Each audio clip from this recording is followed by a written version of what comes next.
Hello. Nick. Nickelodeon. Hello. Am I live? Hold on a second. I gotta pick up my headphones off the floor. I'm here. I'm not late. I'm not late. You're just early. What even is time? You know, time is just a fabrication. We made it up. You know, we made up time, and then so therefore time does not exist. There is no past, present, or future. It's all an illusion. Therefore, I cannot possibly be late because there is no late. Late does not exist. So, welcome to the stream. We're on time as usual. Where's my... Hold on a second. I'm fucking up. Where's my music?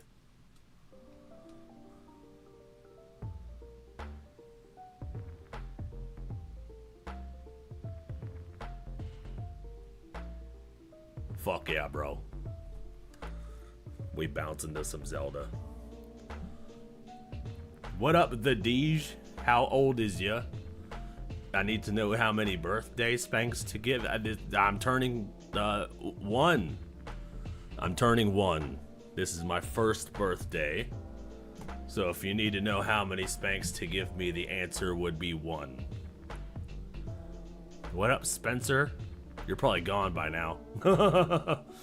What up, Raven? Happy birthday, Anime Man. Thank you. I can't tell you how many times I've almost done the introvert thing where people say happy birthday and I'm like, happy birthday to you too, bro. I've done that a lot. Or I've thought about doing I've had to stop myself from doing that. Emmy-chan's in the chat. What's up? Emmy-chan put together a playlist for us. So we're about to get jiggy with it, as Will Smith used to say back in the day. Oh, there he is. Hey, Spencer. Happy B-Day, old man. I'm not old. I'm not old. You're just a baby. Everybody who's my age is in their prime until the end of time. Everybody younger than me is a baby. Everybody older than me is ancient. Those are the rules. So, hopefully it doesn't turn depressing straight off the gate again. We'll see. We'll see. Hopefully, I don't want to spend my birthday looking at depressing shit. But there's not really a whole lot on. Nobody's really doing anything. You're in your prime. You're a baby. You still got time left. You haven't made enough mistakes. I'm just kidding. Time is an illusion, remember? Time is not real. So therefore, I'm not late to the stream. And you're not... Everything's fine. Your age... You know what? We're just gonna cut that off right there. Let's see what Emily put in the playlist for us. I think I have it.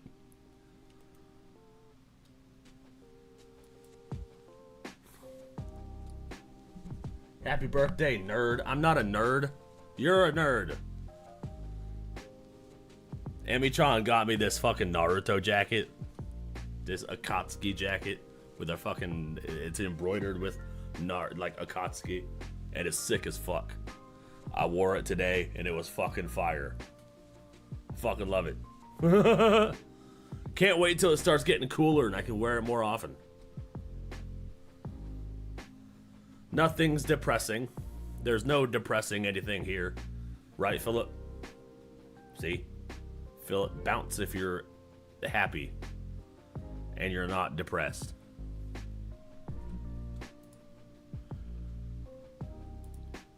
Oh shit, god damn it. I knew I was forgetting something. I knew I was forgetting something.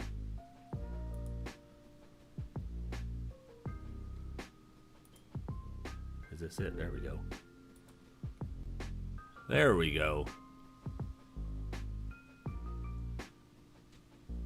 Yo, hold on a second. What? Pro ZD quits. What? Fucking love this guy. After backlash from voicing a white character due to his support of authentic casting. Well, I mean, I guess that kind of makes sense. That is kind of reasonable backlash. Damn, you got the squirrel smoking now too? Yeah, I'm a terrible influence on people. See, I got Philip smoking joints because, you know, the world be stressful, right, Philip? The world's scary. The world's stressful. Sometimes you just gotta spark up a doobie and chill for a minute. You know, everybody's everybody's all busy and in a hurry to get to places. You know, sometimes you just gotta spark up a doobie and just chill for a minute. You know, stop working so damn hard. Just spark up a doobie and, you know, chill for a minute. Right, Philip?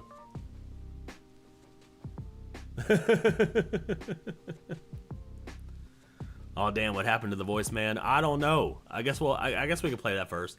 I was just gonna run down the list, you know, starting at Asmongold because a streamer got caught grave robbing in Japan.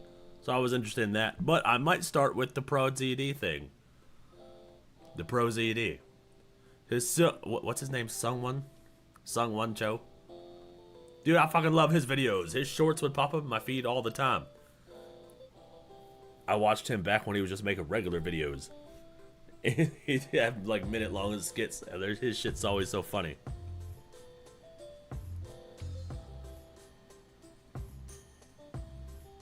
Yeah, his full name is Philip on these nuts. That's his full name.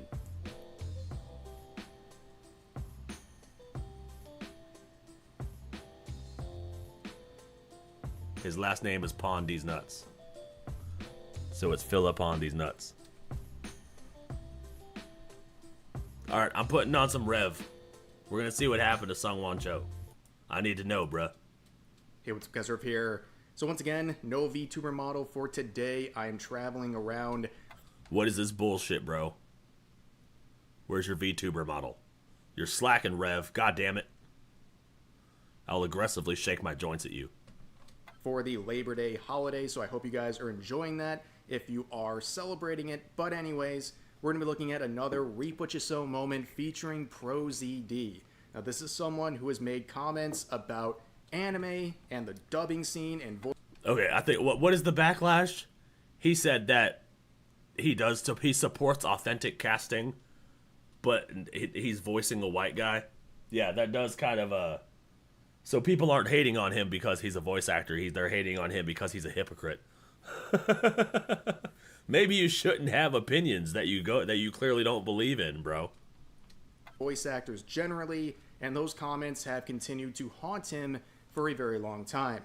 Now, in case you're not familiar with who this guy is, he is someone who blew up on YouTube, where for years he made very successful sketches that are anime themed, and eventually he got some opportunities in the anime voice acting dub scene. Now, he's become a bit of... He's a very good voice actor. Like, don't get me wrong, I'm a huge fan of Sungwon Pro ZD. I like all of his skits. They're very funny. But, like, if you're gonna say a thing, right, it doesn't matter what skin color you are. If you're voicing the character good, you're doing a good job. As long as you make the character believable. But he's over here saying that, oh, we should support authentic casting, so only Asians can voice Asians. Only black people can voice black people.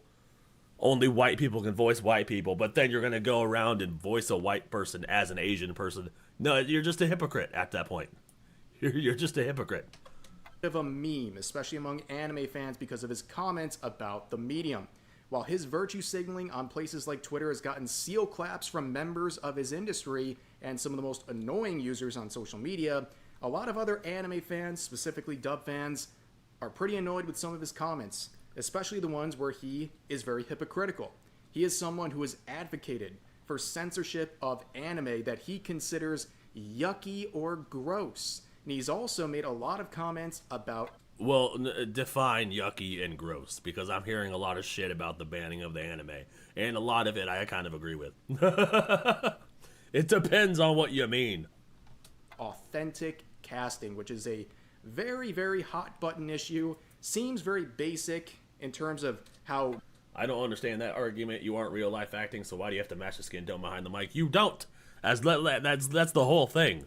As long as you're doing a good job voicing the character and you're making it believable, who gives a fuck what color your skin is, bro?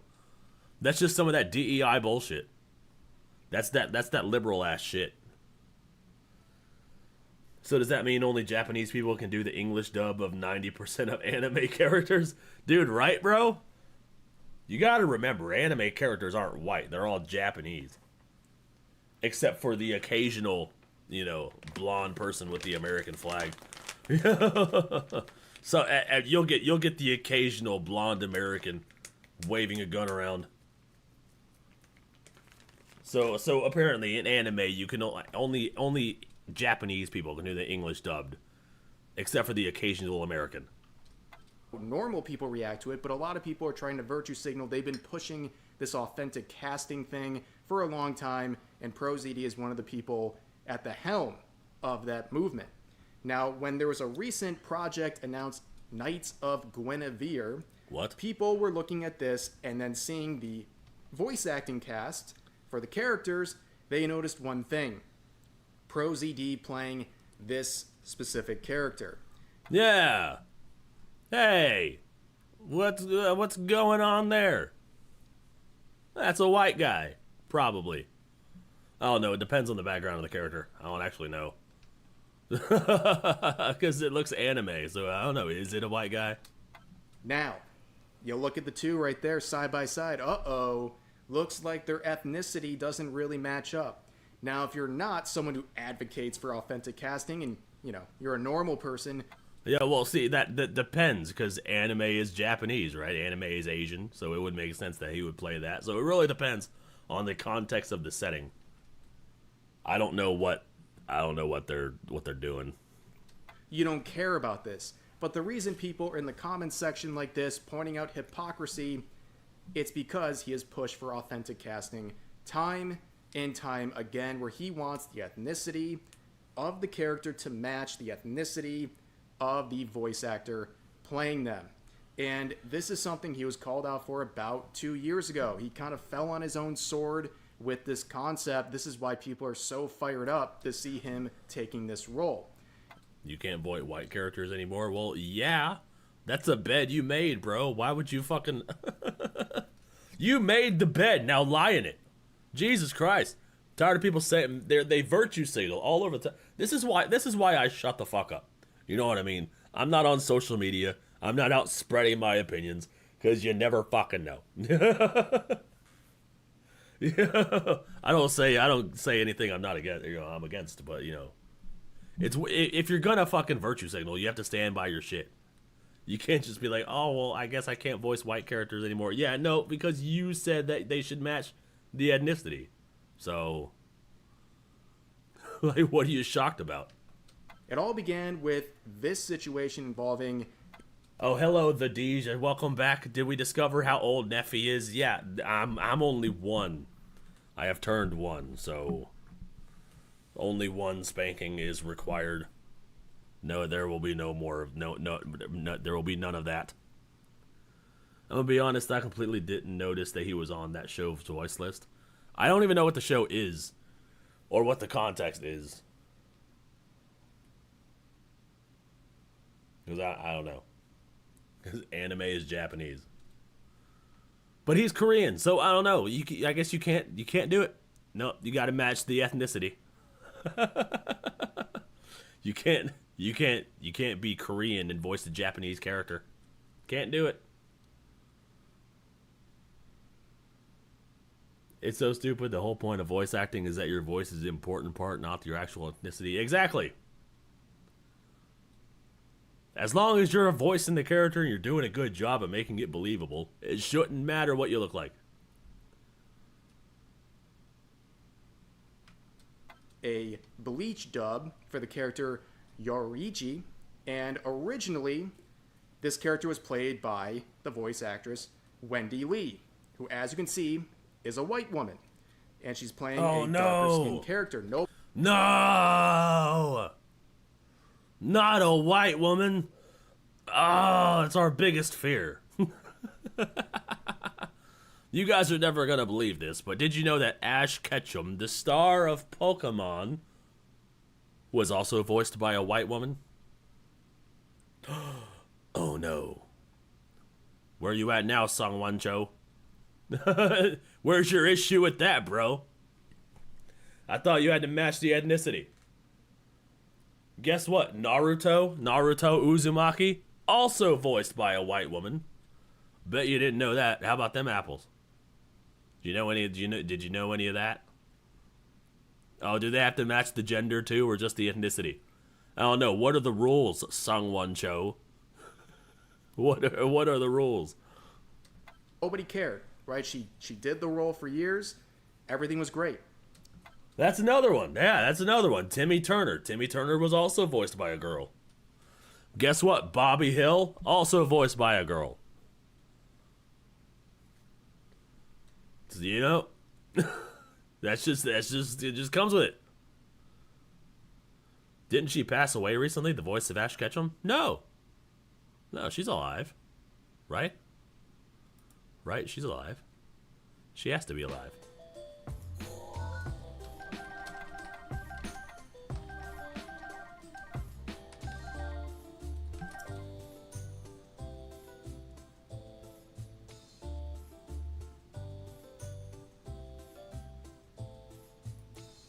What? Oh, the original voice actor died. Okay.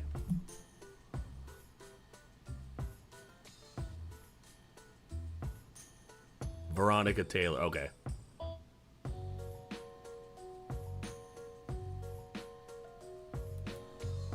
Oh, no. Okay, the voice of Ash is alive. The voice of Ash is alive. The voice of Misty and Jesse died last year from breast cancer. So no, the voice of Ash Ketchum is still alive. But yeah, the voice of Misty passed away from breast cancer. So that's what that is. But then there was a recast where a different voice actress, Anaris Quinones, who has darker skin, then took over this role, at least very briefly. And people were making tweets like this, seeing one and one together and thinking, yeah, I had a feeling like, I was like, there's no way she could die. I've seen her in fucking shorts, like recently. Like the voice of Pokemon. Like I've seen her around at cons and stuff. I've seen YouTube shorts of people, they're like they're like walking around with the voice of Ash Ketchum and like talking to people and shit. So yeah, I was like, there's no way she's dead. Because if she died, it would have to be really recently. why would you needlessly recast the voice actress for this character when clearly Wendy Lee also wanted to reprise the role? What is going on here? Is this an attempt to virtue signal and promote authentic casting?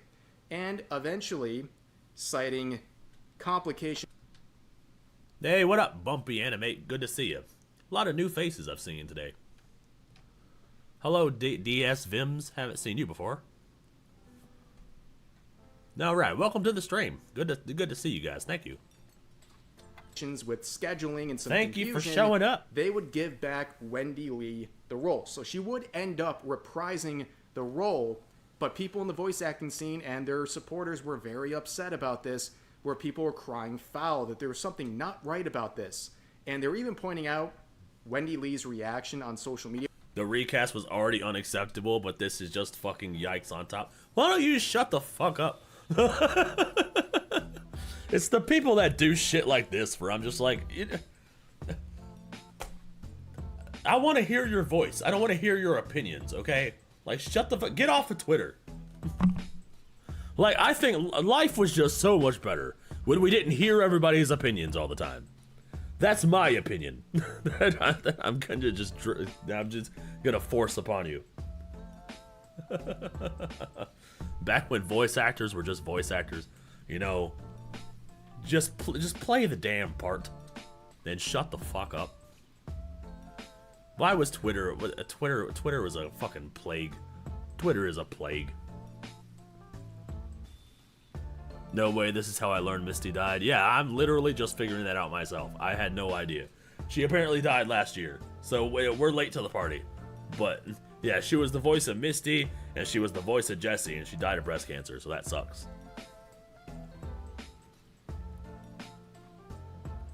By the way, down here on the Mississippi Gulf is having an anime con called Anime Town, and the voice of Goku's gonna be there. Sean Schimmel, let's go! Hi, it's me, Goku! Fucking love Dragon Ball Z. They're bringing Dragon Ball Super back for a season 2. I'm excited about that. I probably misspelled anime, you did. But whatever, you know, I forgive you. It's fine. But yeah, they're bringing back Dragon Ball Super for a season 2. I'm excited to jump on board for that one. I'm excited for the season 2 of Dragon Ball Super and season 3 of One Punch Man. Those are what I'm excited about. And guess what? What? Chicken butt. It's all virtue, it's all Twitter virtue signaling bullshit for real. Yeah, it's all virtue signaling Twitter shit. Twitter's not a real place, bro. It's the internet. Get off of Twitter. Like, go out into the real world, dude. You'll see that nothing is like that. People accept jobs that they'll take because they fucking need jobs.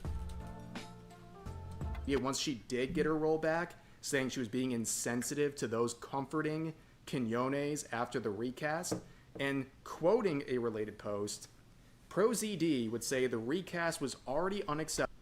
You have 15,000 views? That's what's up, bro. What is it you do? Do you animate stuff? That'd be cool. That's cool. I like animations. But this is just the effing yikes on top. Now, the last part is referring to what they believe are insensitive comments she was making about the situation, referring to Wendy Lee.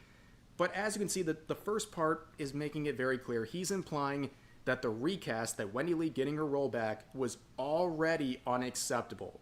And reading between the lines in his support of authentic casting, the only explanation is that he thought she shouldn't play that role because her skin color didn't match up with the character. And this is something he made very clear in an interview around that time. See, this is that racist ass shit. Like, what the fuck? Thoughts on the James Gunn Superman movie? I have not seen it. I've heard mixed things. I've heard that it's woke, but I've also heard that it's good, so I don't know. I'm probably not gonna see it because I'm superhero fatigued at the moment. I'm tired of superhero movies. They're all the same. How many times can you tell the same story? Like, for real. Superman, this superhero does a thing. They get their powers. They have a love interest. The love interest is in trouble because of the bad guy. The superhero's got to beat up the bad guy to save the love interest and also the world. It's all the same. It's all the same. I made shorts. That's cool. I'm gonna be honest, I forgot that film was supposed to be out. Yeah, same. Though I should have probably seen that one. That one probably would have probably been a better movie than what did we see? Oh, I Know What You Did Last Summer. Yeah, that movie was terrible. Should have probably seen Superman instead. Do you feel like your opportunities are limited? Do you feel like more opportunities would be open to you if you were, a white male, being by what you've seen so far? I definitely would have more opportunities if I were white, for sure. There's no doubt about that. I mean, even comparing now... That's not even fucking accurate, bro. Look at how many roles you already get. Like, fucking for real. You have a whole reel. You have a reel of things that you've done. A character reel. Like, you have voiced so many characters. From anime to regular cartoons to video games. Nobody hires you because of your race. They hire you solely on your voice. Bro, stop the cap. Stop pretending like you're disenfranchised because you're Asian. Stop the cap. To let's say 10, 5, 10 years ago, it's definitely changed. Like, I think studios are much more aware of, hey, we should, But that's how I feel about anime isekais. Yeah, same. The isekai used to be cool back when it was new, but then that became a formula also, and everybody fucking does it. Anime used to be like, oh, this super cool kid, this outcasted kid has to grind hard to work hard to be the best at whatever. But now it's just, oh, I'm this 33-year-old loser virgin who doesn't accomplish anything, and now I'm gonna walk in front of a truck and die, only to go into an alternate universe. And like what? And they all follow that same formula. Oh, I'm this broke loser who gets run over by a truck, and now I'm in another world with a phone, with a fucking cell phone. Or now I'm in another world with unlimited powers. You know, it's just a fucking, the loser virgin power trip. That's what most isekai has become. Isekai used to be cool back in fucking .hack sign days.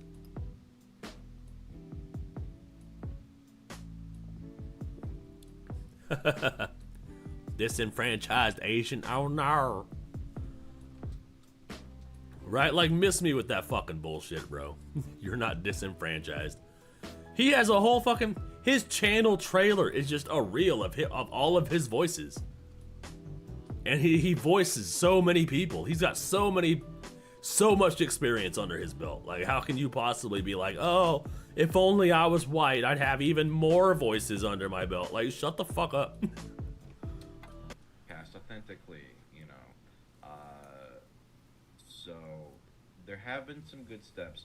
We still have a long way to go. So to make this very clear, authentic casting is something that's trying to force voice actors to only play roles where the ethnicity of the character matches their own. That's incredibly limiting, bro. Like, that's so limiting. You're holding people back and you're putting people who don't deserve it in the spotlight. That's just, you're gonna end up with a shittier product as a result. This is something that is so progressive, it is regressive. A lot of these people cite an attempt to even the playing field where minority voice actors. Also, Wendy Lee is a fucking badass actor, bro. She's fucking good. She also voices Wendy in Fairy Tail. Like, she does a good job.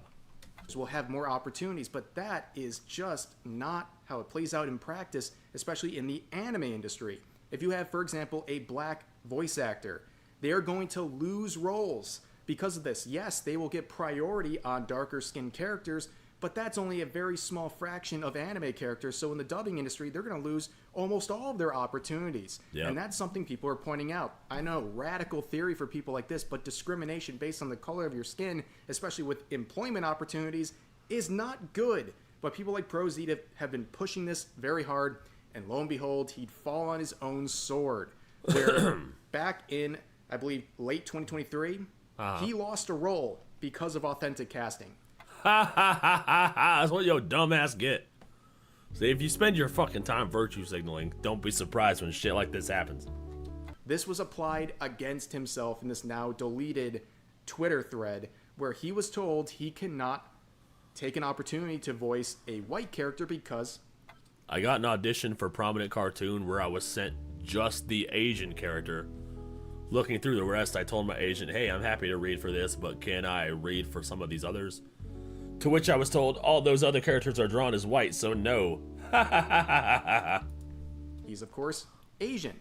And he'd be very upset about this, even trying to deflect and say the naysayers will go, oh, don't you want authentic casting? And he continues on basically saying this is not an example of that and that the playing field hasn't been leveled and just really playing the... Oh, no. We need authentic casting. Oh no, not that authentic. Oh no. Oh, we only want authentic casting when it disenfranchises the white people. Don't do it to me. Like what? Don't do it to me. That's all I'm hearing.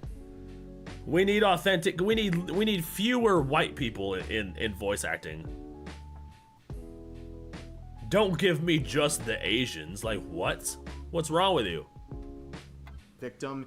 Oh, karma's beautiful, right, bro? That is fucking karma, slapping him in the face like right away. In this situation, once again. So looking at the entire scope, his continued support for authentic casting and weaponizing it against people he doesn't like, this happening to him back in 2023 was very ironic. People have not forgotten about this. So when he did go to Twitter and announce his role in this Knights of Guinevere series, people are now mocking him. Here's a great example of how these interactions... Aren't you the blow-up pool ball?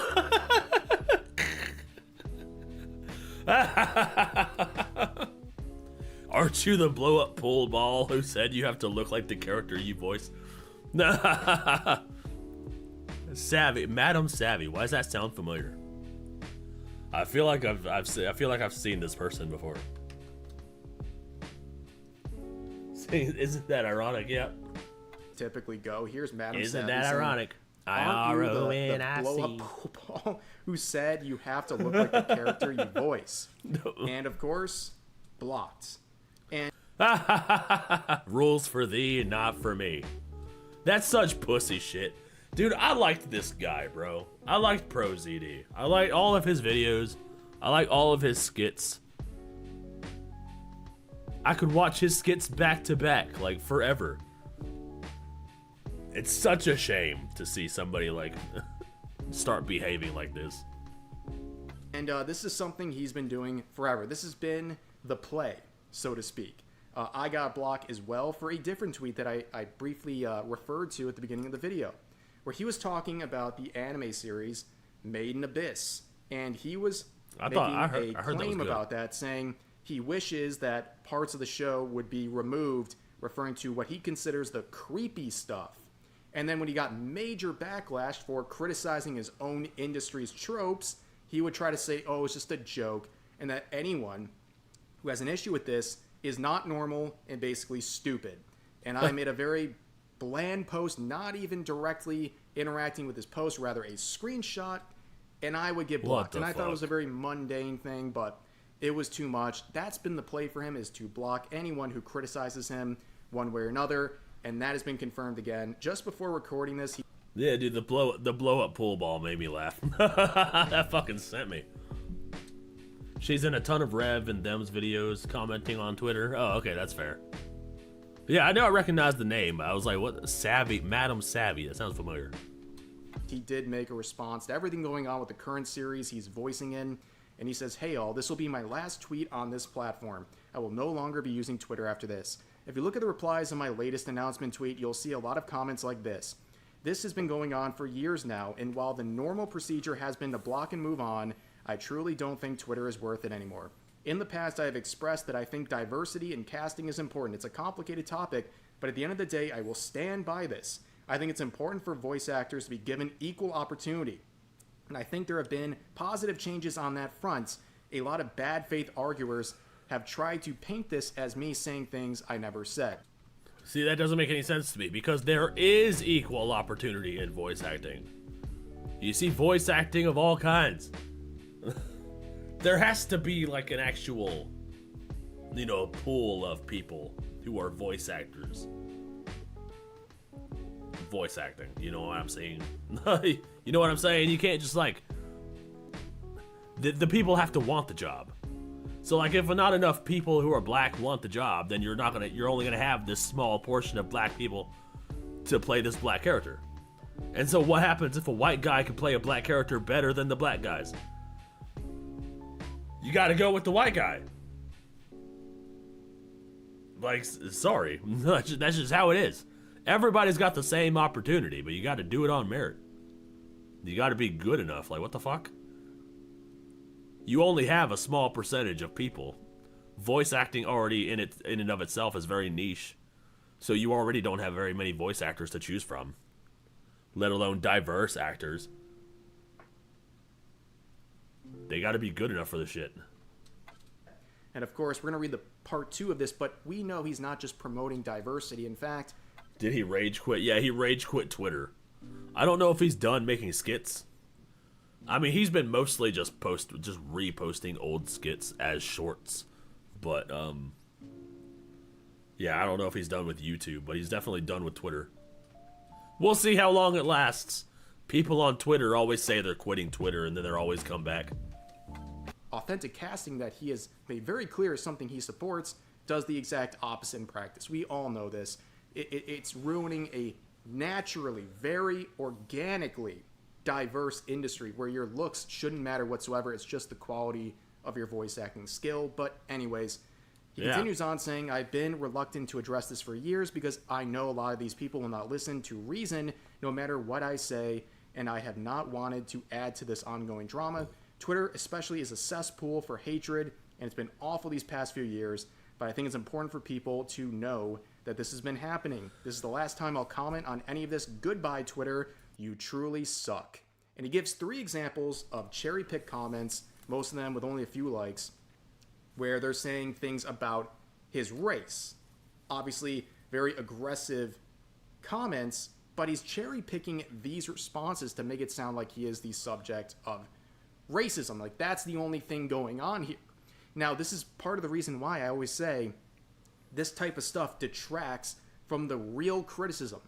This stuff serves as an opportunity for someone like ProZD to show these comments and say, oh, it's because these people are racist.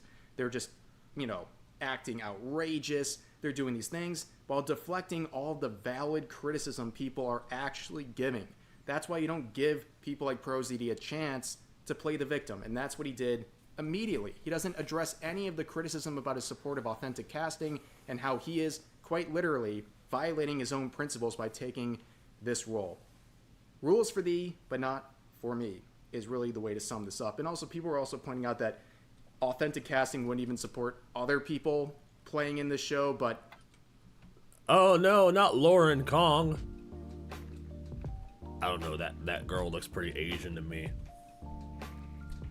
And this silver-haired cartoon character looks pretty Asian. Anyways, I think you really get the point. That's going to do it for this video. As always, feel free to share your thoughts about today's topics in the comments section. Knights of Guinevere. I'm gonna have to look that up. I might check that out. Him saying everyone else is racist is low-key projection. Yeah, pretty much. It's kind of wild. Because they call us racist, but we're the ones thinking the least about race. They're the ones that can't stop talking about it. Like, what the fuck? Every single fucking conservative I've ever fucking talked to has always said the same shit. Win on merit. Race doesn't matter. And then every single fucking liberal is doing the same shit. Race always matters. Race is the only thing that matters. You should hire based only on race and nothing else. And if you don't do it, you're a racist. Like, what the fuck is that backwards ass shit?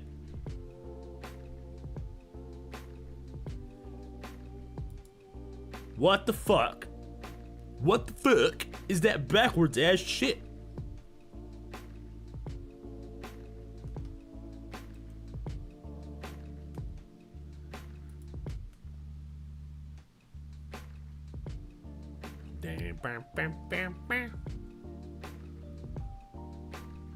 What else should we do, you guys? We're back.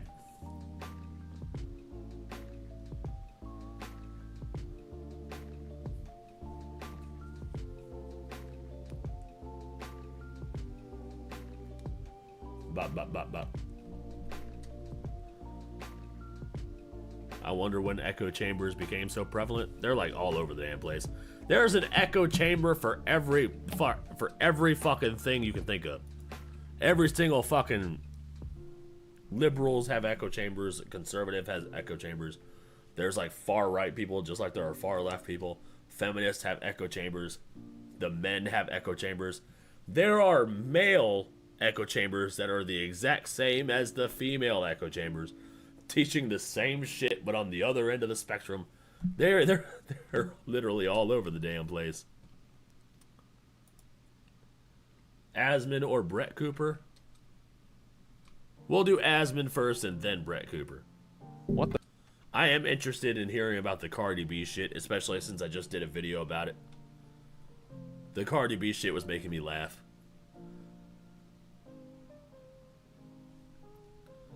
What is this? Really hope this link works on my phone.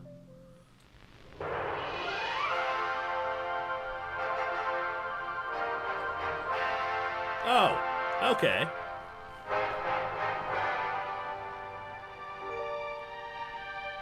Once upon a time, and this was a very long time ago indeed. Oh, thank you, Gene. Happy birthday. Thank you very much. Thank you, thank you. Welcome to the stream. There was a princess, trapped in a tall, tall tower, and locked away by complicated machines that ran on blood and fear. I see. Will she ever escape? Will she ever find her knights? Ah, I see. It's one of them ones. It's one of them ones. See, now we don't know if he's voicing the right character, right? Because then now, well, now, what time period is this? I thought this was an anime where an Asian was voicing an Asian, but he seems to be very gung-ho about Asians only voicing Asians, but he seems to be voicing a white character in this. How will she ever find her knights? Seems very medieval. Very medieval, you know. European. Seems very European.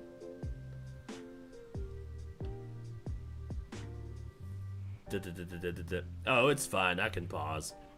It's not a big deal. I don't monetize the streams anyways. We only need to worry about getting clapped. I don't really monetize the streams. Neffy, you should watch from Bue.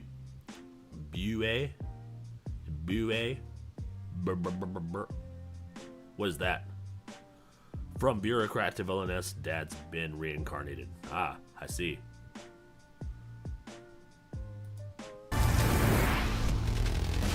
Oh shit, what is this? Hold on.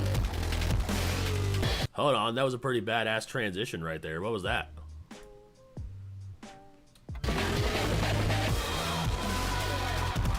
Okay. Alright. Yo, okay, it looks very dystopian. Bunch of crime riddled. Yeah, it looks very futuristic, like very cyberpunk is a good way to put it. A good way to put this series. Seems like less, I don't know. Seems less medieval and more cyberpunk. That's interesting.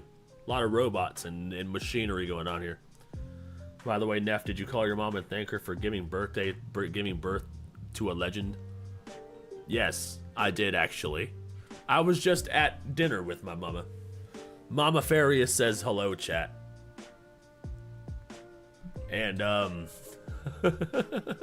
yeah, I just got done with dinner. I did thank her for wishing me happy birthday and, you know, bringing me into the world.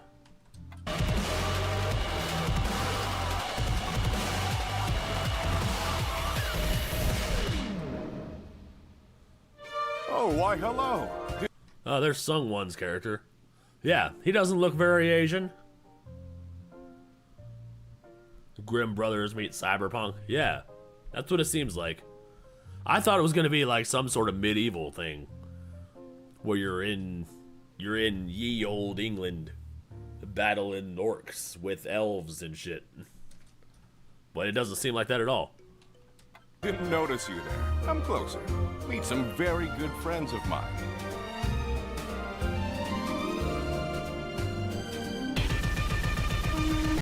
Oh.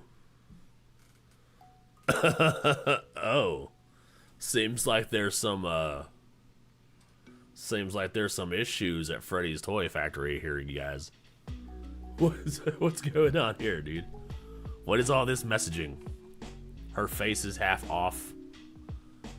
I'm gonna borrow your joint here, Philip. Her face is like torn off. You got this lady contorted in weird ways.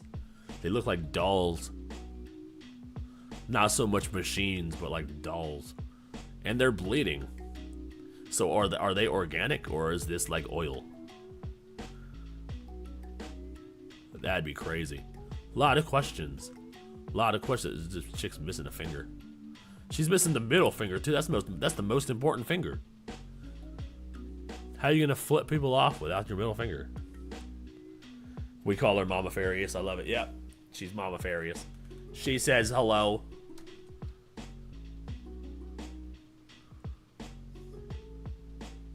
No idea, but it's a good hook to see people. Yeah, I might have to watch this.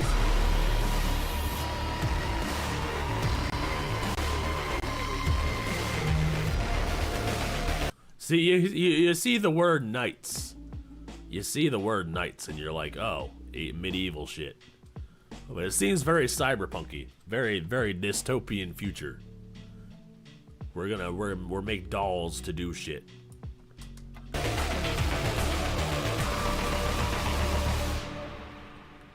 September 19th. Oh, let's go. So it's not out yet.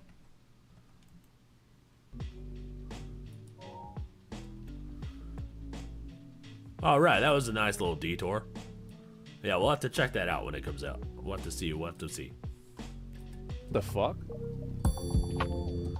If it drops on YouTube, I wonder if it's something we could watch on stream. I wouldn't mind watching a YouTube series with you guys. I think that'd be pretty sick. An unhinged streamer has actually robbed Japanese graves. This is absolutely a crime. So you have a streamer that's going to Japan and robbing graves. What? They said, wait a minute, Logan Paul, I can do you one even better. Right, I guess the suicide forest shit wasn't enough. People need to leave Japan alone. Like, for real. Like, leave Japan alone. Talk about today on The Legal Mindset. We teach you to be your own judge. And, you know, I thought that Johnny Somali was bad, and indeed there are many bad things about the Somali case.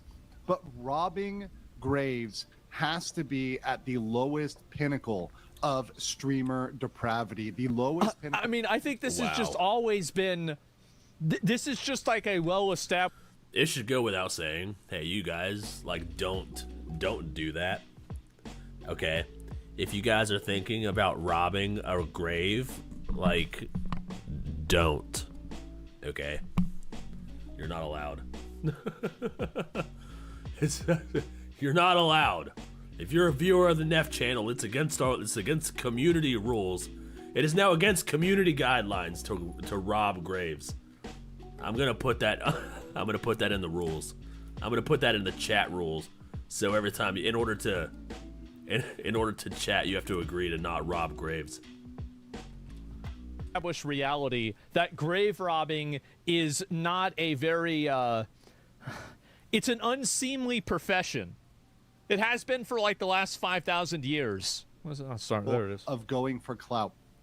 Yes, nobody human likes beings, this. We should have respect for one another, and we should look at those that have passed away, those that are, you know, mothers, fathers, grandmothers, sisters, and look at the places of rest with respect, with dignity, and thanks for what they did. But for a you're not allowed to rob graves. If you have to rob a grave, you goodbye. The door is over that way. It's over yonder. I'd show you, but I'm stuck. It's over that way. streamer to go out of the way to intentionally rob these graves is out of control, and that's what we have today. So let me play the clips for you guys so you see about this. This is the streamer Lucky Jones, apparently, who is going around Japan and robbing I haven't seen these this. graves. Check it out. Right, so it looks like there's a cemetery here. There's a symmetry here. Well, that's good. I'm happy you found some symmetry. Nothing wrong with symmetry. We all love symmetry. Nice little... There's some symmetry here. Yep, that wall is very symmetrical. Good observation, Albert Einstein. Sherlock Holmes made a good deduction. With a whole bunch of dead people. Oh, look at this guy. Well, this guy. Full can of Kieran. Don't. He's not gonna crack open the beer, is he, bro? Dude, you're drinking a dead man's beer. You're gonna get haunted for that so hard, bro. If I was dead, okay? If I was dead, and somebody came and gave me an offering, and it was a Kieran Ichiban, you know, the person who comes and drinks that is getting haunted for the rest of their natural born life, all right?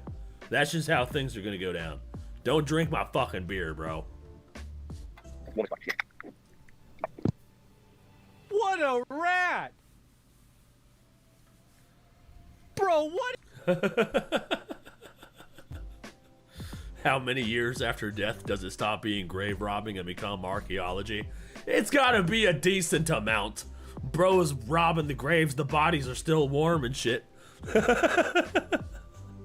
Let's let the fucking this city become ancient first before we start digging up bodies. What is this? Oh my god!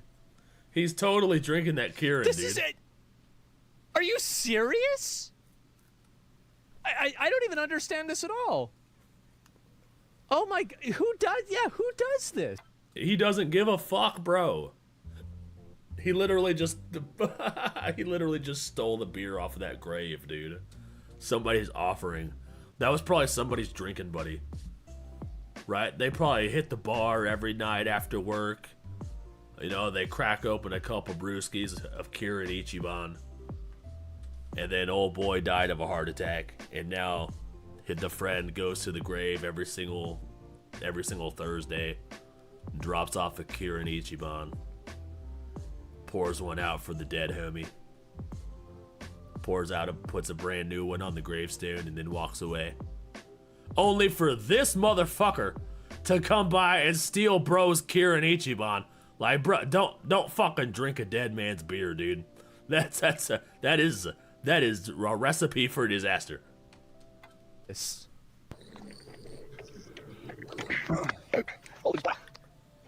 Oh my god. Wow. He drinks that whole thing on stream. And this is. I wonder if he's gonna throw it away. Just literally in the vein of, you know, the former Logan Paul video, etc. Absolutely depraved and absolutely illegal. And he doesn't stop there. He actually went back for more. Of course after he did. He was. You know, as much of an alcoholic I am, I never touch a grave beer. Yeah, never touch a grave beer, bro. You don't know how much of an alcoholic the ghost is, dude. I'm gonna be so for real, dude. You don't know how much of an alcoholic that guy was in life. Why would you take his beer in death? He will haunt you so bad. You gotta respect the dead and their beers.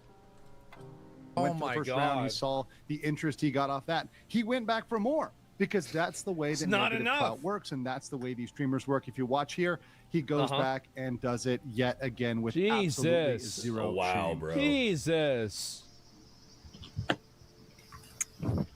Yo, Bonnie Tokyo. Wait, was he doing what I think he was doing? Bonnie Tokyo.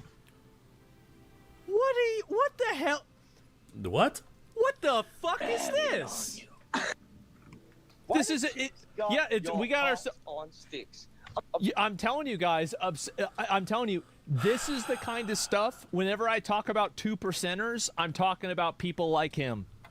See, these are the people this is the reason why Japanese people keep closing their borders. And like, I can't blame them. As much as I would love to visit Japan, like, I keep hearing that they're closing their borders and they're not going to let any more tourists from America in. And I can't even be mad because I see shit like this and I'm just like, why the fuck, bro? Like, seriously.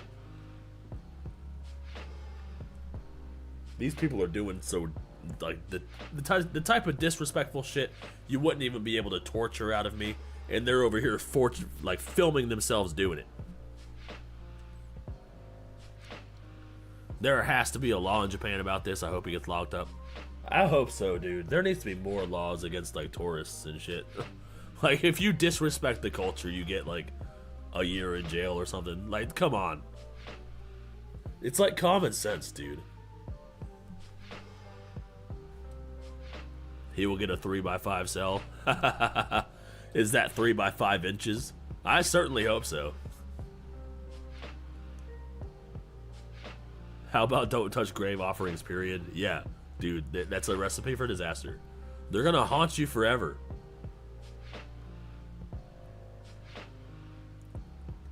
Throw it away where there's no public trash in Japan. Yeah, they stopped the public trash after that cult, you know, poisoned everybody. So he 100% just threw that on the ground. I do not blame them, especially if they're influencers. I see people fucking doing pull-ups off the Tommy gates. Like, come on, bro. Like, come on, dude. How fucking inconsiderate can you be for someone's culture? Imprisonment up to 10 years, Jesus Christ. Yeah, I hope they get him with that, bro. I really hope they do. This right here is a genuine 2%er. Yep.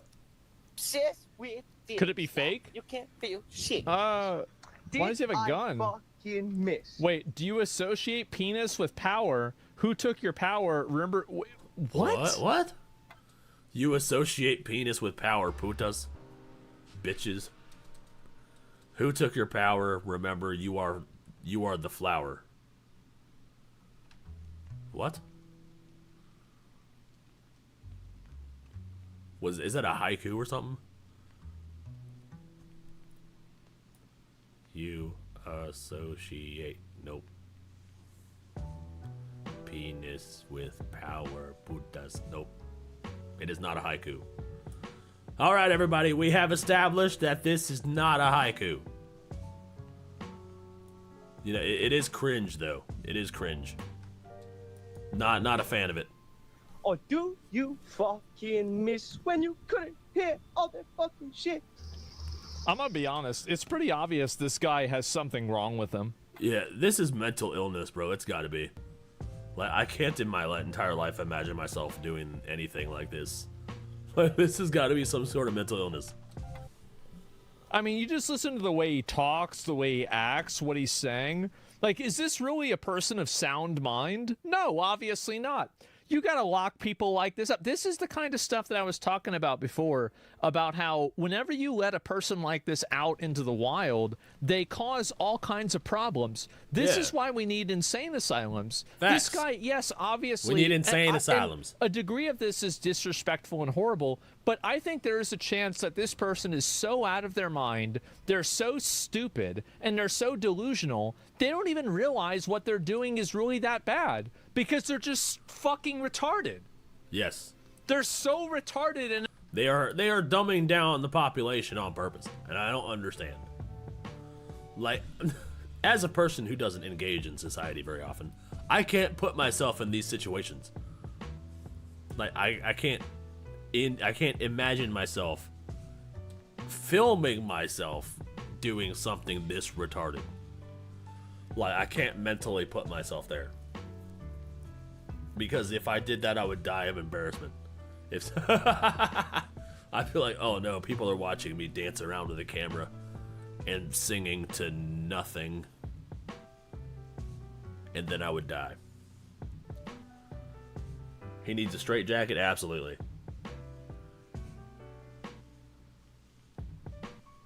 Da, da, da, da, da. 10 years feels too short. Sorry, 10 years for theft, 6 months, and $100,000 fine for grave disrespect. Okay, yeah, that makes sense. Is that 100,000 yen? Because that's not really that much. That's like $10,000. Wait, no, 100,000 yen. That's like, yeah, it's like $1,000. He could be charged with both. Yeah. He definitely stole that fucking Kirin Ichiban. He filmed himself doing it. This is why Japanese have a segregated area. Yeah, I don't blame them. Like, I don't blame anything that the Japanese are doing. Like, the Japanese, it's such a beautiful culture, bro. It's a beautiful culture. It's a beautiful language. I don't understand how you can, like, their writing is pretty. Like, I don't understand how you could just go there and just shit on it. You have, like, just zero respect for their culture. Like, it makes no sense to me. And impulsive, they don't even consider, is it a bad idea or not to take stuff off of graves? I'm serious. He's just drunk, never on energy. Yep, he's from the prison colony. You can see why. Yeah, so he's clearly pretty unhinged going That's around insane. in costume, it looks like they're in the Japanese cemetery. I I saw Neffy-chan in the chat, and that's what my wife calls me. Neffy-chan. And this is absolutely a crime. You can pull this up. Japan is awesome, dude. I fucking love Japan. Everything I see about Japan, I fucking love it. I wish I could just go. I would live there, but they get too many hurricanes and tsunamis for me to live there. I think I'd be fine. I'm fine here in America. But Japan, I would like to visit Japan. It's very, very pretty over there, from what I've seen. Especially in Australian, I would have never guessed that. I wonder if the Anime Man will make a video about it since he's Australian. I hope so. I wouldn't mind seeing the Anime Man talk about this. He just proposed to Aki, and it's so cute. I love the Anime Man and Aki Dearest. I'm happy he finally proposed. It only took him like 10 years. Real life streamers. Try not to film crime challenge impossible. They have no talent. They have no talent. So if they want to make money streaming, this is what they got to do. And it's fucking bullshit. They're not funny. So they're limited to this shit. And for some reason, it draws a crowd. I don't understand.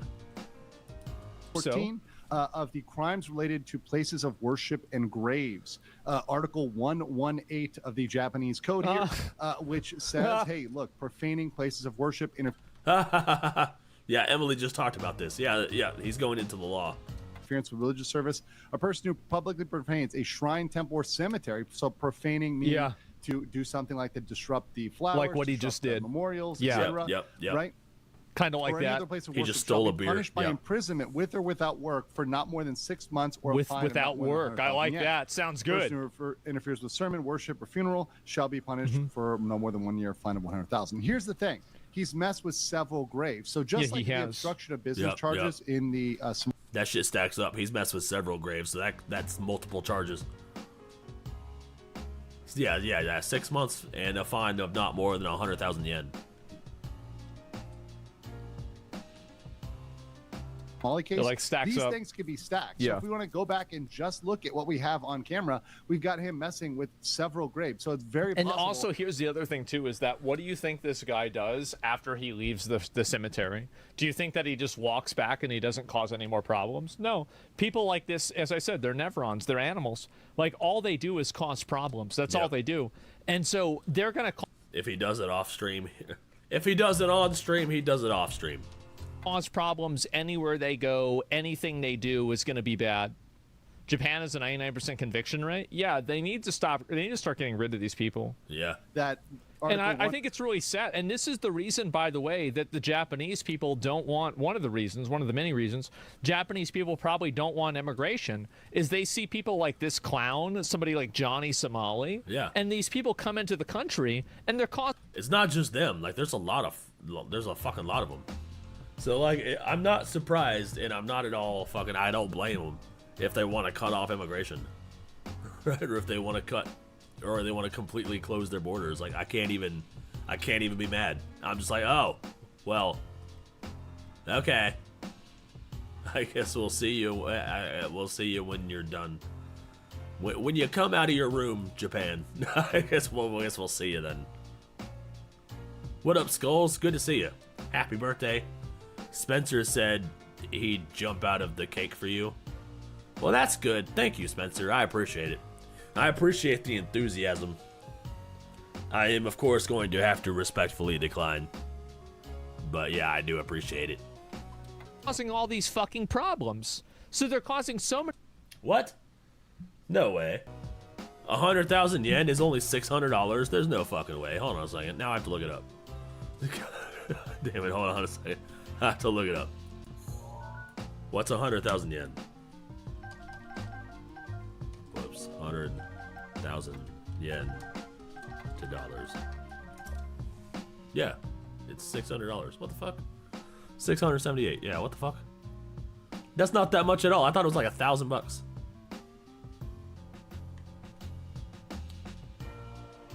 Jesus Christ.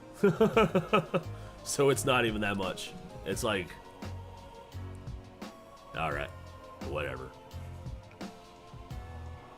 Yeah, conversions are weird. So many issues, so many problems, and I think that a lot of people are just tired of it. They're tired of it. They don't want to deal with that. Like, why do they want to let in a bunch of foreigners that come in and disrespect them and cause problems? 188 could be stacked here, and we could see this guy get some real jail time. People in Japan are very, very mad about this. They should but the word is yeah, not they out really yet, do. So please they try really to should share be. this video. I'm going to keep it shorter, just so you can share it out there, get the word out, That's let me. people know that this guy needs to be found. Some He said that's me. Yeah, that's me too. Justice needs to be had here, because this is the absolute most depraved thing I have seen in a long time. Guys, please like the video, comment. As I said, I think the person is I think it's a mental illness. Yeah. He's a drunk on some sort of substances or a mental illness. I do not think that the person in that video is of sound mind.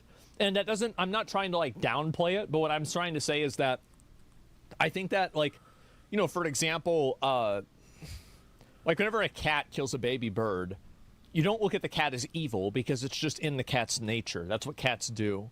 And I think this is kind of the same thing. This person is basically, like, you know, because of like what's happened to them, what's wrong with them, they're reduced to effectively an animal.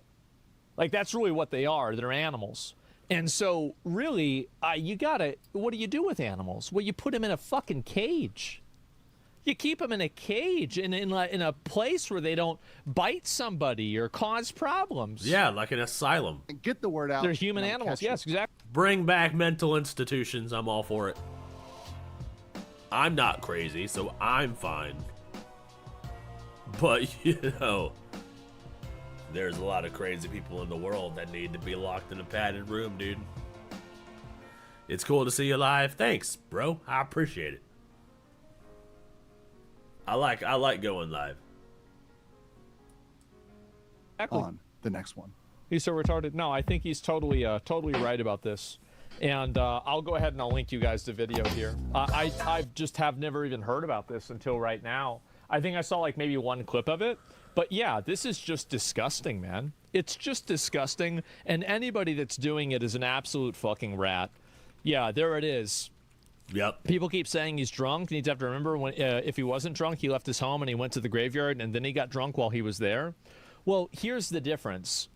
Who cares? Yeah, who gives a fuck? Whenever you're like being drunk, like I mean, think about it like this.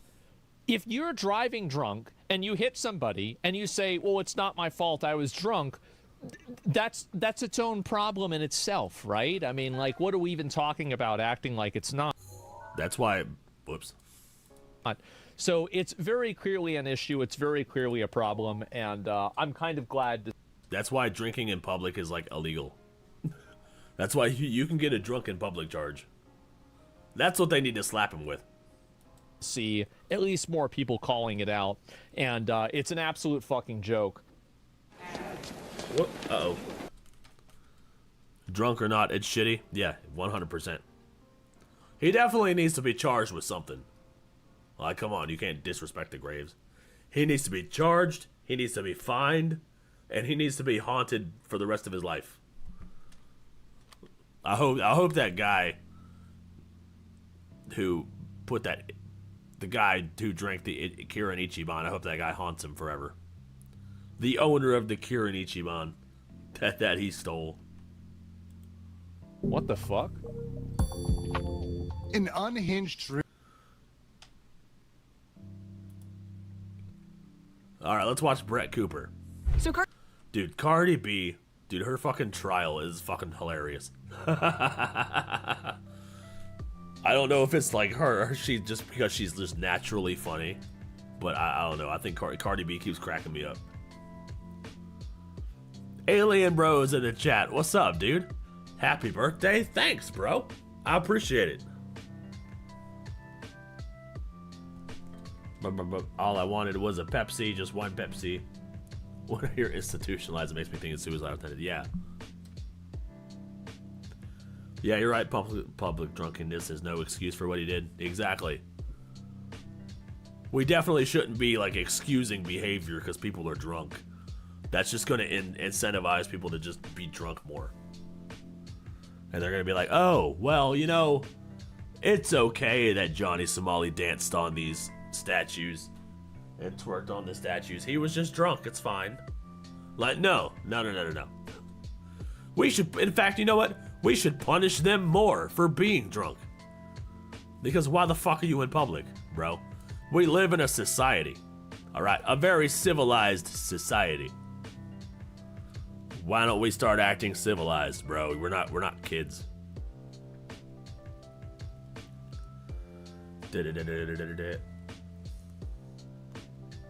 Aliens, yeah. Miss Cooper, yeah. Fucking love Brett Cooper. It's a shame to what happened to her on the Daily Wire, but you know, she did her own thing. She's got her own channel. She seems to be doing pretty good. She got married recently, so that's cool. Not much working at the moment. You do anything for your birthday? I went to dinner with my parents and then came home and live streamed, so here we are. That's all I did today. Cardi B might just win the award for having the best celebrity trial court case ever, and I'm going to tell you why. Because unfortunately, I think I'm becoming a fan. Same, dude. Okay. I like Cardi B. I don't like any of her mainstream songs. Like, I like her B-sides, like her other album drops. I like her as a person. I think she's funny as a person. She's a little too liberal, but you know, whatever. I think she's funny. Okay, so I know that was a lofty thing to say, especially in the era of Blake Lively and Just Baldoni coming on the heels and of... sake, yeah, and sake. I've been drinking a lot of sake. I just finished off another one of them's. That's more than I ever do on my birthday, so W. Right, bro? I go to dinner with my parents, and then I chill, and that's pretty much it. Johnny Depp and Amber Heard, obviously. We had the Gwyneth Paltrow ski case last year. There have been a lot of prolific celebrity court cases recently, and yet now this new one with Cardi B has fallen into my lap, and I fear that she might actually just take the cake. And it's not because this case is so riveting or is so deep for whatever reason. It's simply because she is so freaking funny, and we need to talk about it. Before we do, though, make sure that you subscribe and like this video and ring the notification bell, all of those things. Okay, back to the story. So like I said, we have had a ton of celebrity court cases, and usually with these cases, even though they're funny and they go viral, there is something deeper here. And for example, Oh, yeah, she does, dude. You're right. She got a baby crib behind her. What does that mean, bro? Are you pregnant, Brett Cooper? I haven't watched any of her videos for a minute, so I don't know if she's announced it. But she got a baby crib back here. What's this? What's this, Brett? Brett, you got a baby in the oven, bro? You got something baking in there? I might react to your Will Smith video. Did you get any copyright issues from his music? No. He did try to, bro. He tried to, and then I went back and fixed it, so now it's fully monetized. So if you want to react to it, go ahead. You ever tried Japanese plum wine? Yes. Yes. I like Japanese plum wine. That's what sake is. My favorite flavor is Fuji apple sake. That's my favorite flavor of plum wine. You better learn to text with your nose if your thumb's broke. Yeah, dude. Fucking Cardi's she's fucking badass, dude. But for real, like, all of her songs that aren't hits are fucking bangers. But the record labels, they make you put out shit that will intentionally dumb down your audience. So they want you to put out all that, oh, wet ass pussy, got the wet ass pussy, hit the bit. Yeah, they want you to put that shit out. They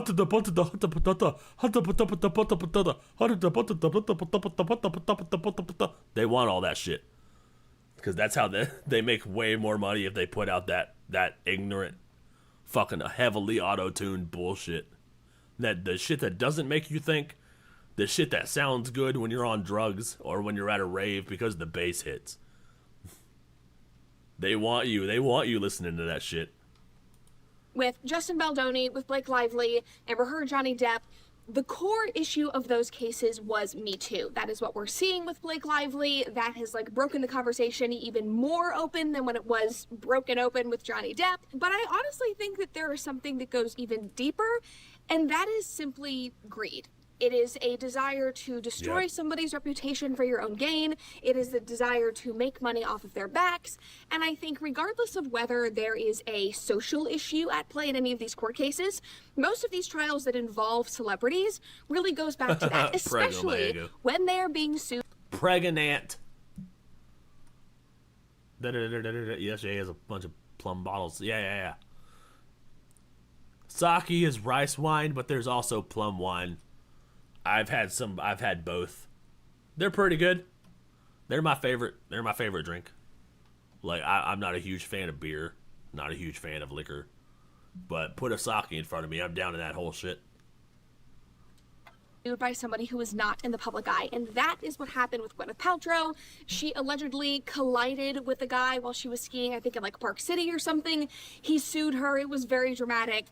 She came into court and she was like, you can give me $1. Like, I literally don't care if I win. Like, this is just so ridiculous.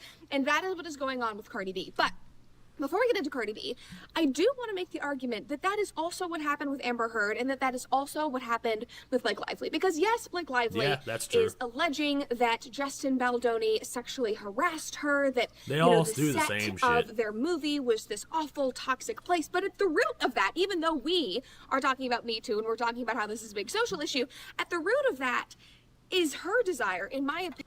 No, I would not be tempted to steal a grave beer. No matter how much of an alcoholic, I'm like you. No matter how much of an alcoholic I am, I'm not going to rob a grave. Like, I can't do it. It's too disrespectful. Gonna invite demons into my house and shit. Nope. My house is protected by the Lord. Christ is king in this home. Yeah, nope. Fucking my guardian angel does calisthenics. You don't want none of that shit.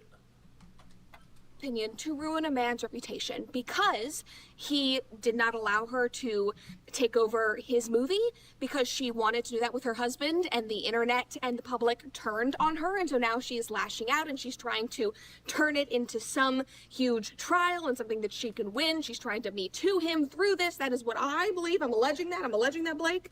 I haven't been subpoenaed yet. Maybe I will be. Who knows? But at the root of it, I think that it's anger, it's greed, and it's wanting to destroy somebody's reputation for your own gain. And again, that is what is happening with Cardi B. So, if you did not know, Cardi B is in the middle of a huge court case right now. She is being sued for $24 million. And guys, this is so... That's a lot of money. Can you imagine suing somebody? Okay, so you fucking get into a shouting match with somebody and then you're going to sue them for $24 million. What the fuck?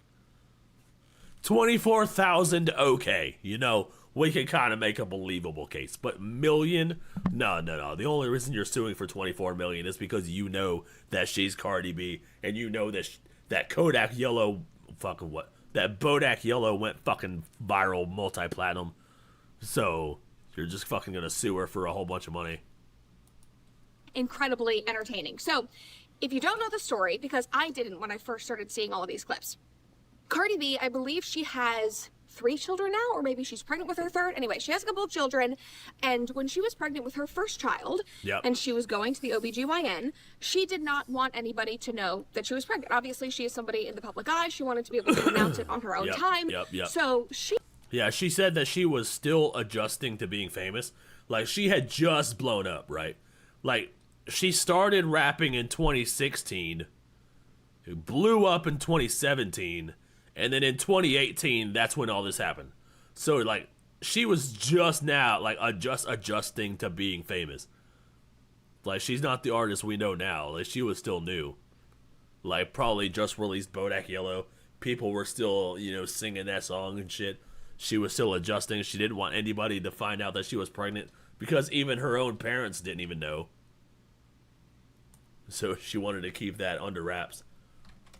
She had met with her OB, and they had come to an agreement that the office would be shut down when she comes in. There wouldn't be any other patients. She would be able to come in, you know, not have to be dressed up, not have to be Cardi. She could just like go in, be a mom, do the ultrasounds, do the whole thing, would not have to worry about anything. So imagine her surprise when one day she walks in to the OBGYN office and there's a security guard allegedly standing there talking on the phone, sees Cardi walk by and goes, "Oh my God, can you believe who's here? There's a celebrity here. Cardi B is here." Yep. And then pulls out her phone and starts filming her, gets off the phone and starts filming her, is what Cardi says. Cardi turns around because, again, she's gone, you know, to lengths to... Yep, she's tried really hard to keep the pregnancy under wraps. She's like, "Why are you filming me, bro? Why are you filming me?" And then the security guard goes, "Oh, my bad." Pretty much verifying that, yeah, you're filming me. Like, stop it. To keep her, you know, pregnancy from getting out, from, you know, this being talked about. She says, "Why are you filming me? Stop filming me." These two women get into what Cardi says is a verbal altercation. The security guard is alleging that it became physical and that Cardi attacked her and specifically scraped her face with her long ass nails and cut her face. Now, all of this allegedly happened in 2018. Now, dude, okay, so the event happens in 2018. She doesn't file the lawsuit until 2020. Like, why? Like, you know what I mean? Like, why the fuck? And to allege that acrylic nails are going to scratch your face, it's just unrealistic. The story makes no sense. Why'd you wait so long? Why is there no police report? What the fuck, bro? It's wild that it's just now being heard in 2025. what is interesting, in my opinion, is that the security guard, even though she is suing her for 20... Subpoenaed is a hard word to spell. It's like S-U-P-P-O-E-N-A or some shit. There's an O in subpoenaed that doesn't need to be there. Why the fuck did they put an O in subpoenaed? There doesn't need to be an O. $24 million for this altercation. She waited 2 years to sue her. What happened in those 2 years? I don't know. Maybe I'm just being a brat here, but did you go broke? Like, what happened? Like, why did you wait 2 years to sue for $24 million?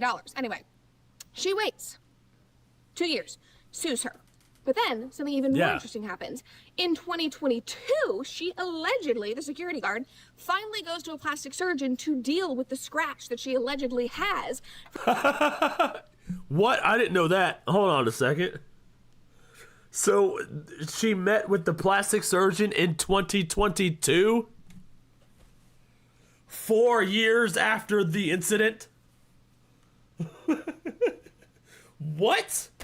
Oh, but she doesn't want money. What makes you think she wants money? Like, what? What do you mean? What the... That's such horse shit, bro. You're suing 2 years later. You're claiming that you needed plastic surgery, but you didn't get plastic surgery until 2 years after you filed the event? 4 years after it happened? Like, what the fuck? Like, no, this security guard's full of shit. From Cardi B's nails, and allegedly has to pay between $15,000 and $20,000 to get this scar worked on, healed, microneedled, whatever happened, and this plastic surgeon has now taken the stand in this case. So again, the timeline happens in 2018. She waits 4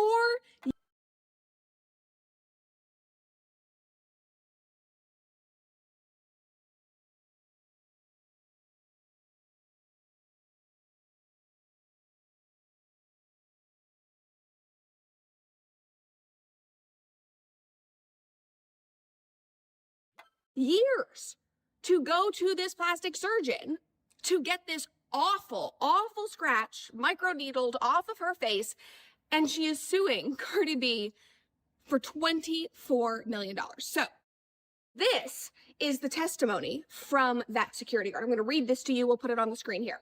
So her name is Imani Ellis, and again, I was muted. Whoops, my bad. Fucking subpoenaed. S-U-B-P-O-E-N-A. Yeah, there you go. So the B and the O both don't need to be there.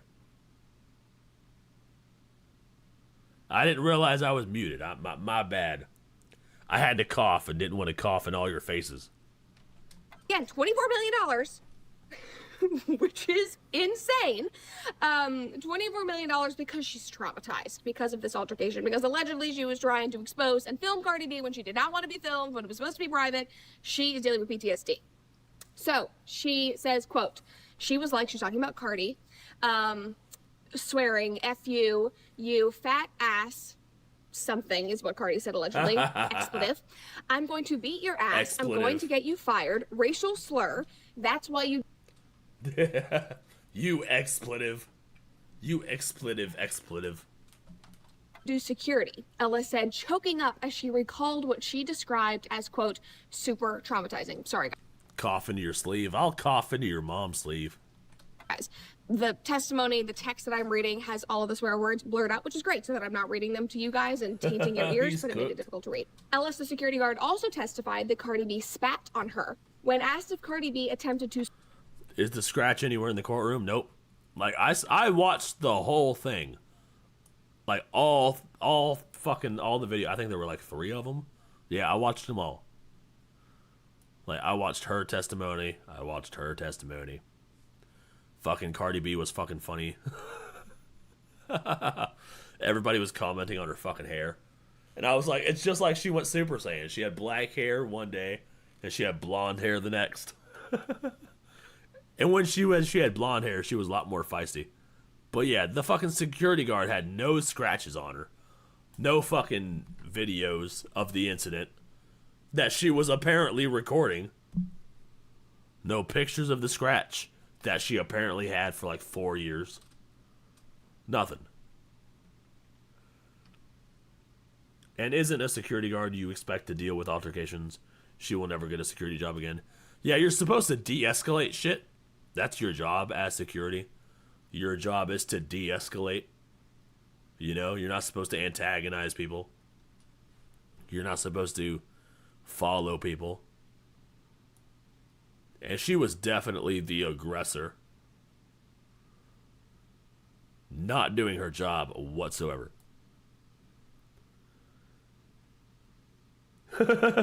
I guarantee there are freaks out there who pay good money to get coughed in the face. Probably. They're going to have to take their business elsewhere because I am not in that industry. So, while I appreciate their business, they're going to have to go somewhere else. Pretty sure there's some good places in DC and Vegas that'll certainly cater to that particular necessity. All right. To strike her physically, Ellis replied she did. Ellis additionally claimed to have a facial cut from Cardi B's fingernails and testified that she dealt with anxiety, depression, post-traumatic stress, insomnia, and body shaming as a result. Insomnia, anxiety. Oh no, she had some anxiety. Oh, from the event that she caused. Like, what the fuck? Neff OnlyFans is just video of him coughing. And post-traumatic stress from a verbal, possibly physical altercation with Cardi B that gave her a scar. Now, you might be interested in seeing this. This right here is the scar from Cardi B's nail. Oh, are they about to show it? Are they about to show the scar? What? Where? What? They're not saying this is the scar. Like, what the fuck? That's just a line that they drew in post. Like, where is it? Where, bro? Where is it, dude? Like, do I need glasses? What am I looking at? This is what they played in the courtroom. They were like, look here, here's the scar. Where? I know that this There's is like a nothing photo of a there. photo, but I'm sorry, for $24 million, I should see like a gash the size of an axe. Yeah, exactly. Fucking exactly. The scar should be so bad you can see it in the courtroom. That's $24 million. Like, there's nothing even there in the picture. Seriously? Missed me with that bullshit, dude. your cheek if you are getting post-traumatic stress, anxiety, and insomnia from this. Like, this is so incredibly ridiculous. Black Anime Loverman, good to see you. Thank you, my friend. Thank you. I appreciate it. Ridiculous. This is almost as ridiculous as people fear-mongering Gen Z and millennials and saying that you will never be able to buy a home, which you will be able to do with the help of my friends over at Fellowship Home Loans. And real she's still just as good as with her fucking sponsorship transitions. talk, guys, if you are waiting for the perfect time to buy a house, you might just miss it because there is no perfect time or timeline for every person. And I get it. Prices keep climbing, the debt keeps stacking, the interest rates are insanely high, boomers are not selling their homes, and it often feels like you will just never catch up. But that is why I love and trust Fellowship Home Loans. The owners are Mike and Brian, are guys that I know. They are about getting you in sooner, not just someday, because I promise you home ownership is possible, especially for young people. They've got smart tools that you're probably not hearing on the news or on fear-mongering TikTok, like low down payments, first-time homeowner loans. That's how I was able to buy my house. Seller concessions, temporary rate buy down, stuff that actually makes buying a home doable now. And if you already own a home, you could pull out your equity in days with some of their programs to put more money in your pocket. And pro tip, if you refinance, you could even skip 2 mortgage payments. Yes, actually, 2 whole payments. And the best Nice. 2 whole payments? Fuck yeah, dude. part is Fellowship Home Loan starts with a free mortgage checkup. Honest answers, no pressure, just options that can help. So if yeah, dude, she has fucking mastered that shit. She's been so good at it her entire career. It just comes so naturally. I just never see it coming. I'm like, oh. But as soon as she's like, thanks to our friends at Birch Gold Group, If you are ready to get started and take a look at what your options are, just go to fellowshiphomeloans.com/Brett and you can get a $500 credit at closing. Terms apply. See site for details. Of course, disclaimer, Nationwide Mortgage Bankers, DBA Fellowship Home Loans, Equal Housing Lender, NMLS number 819382.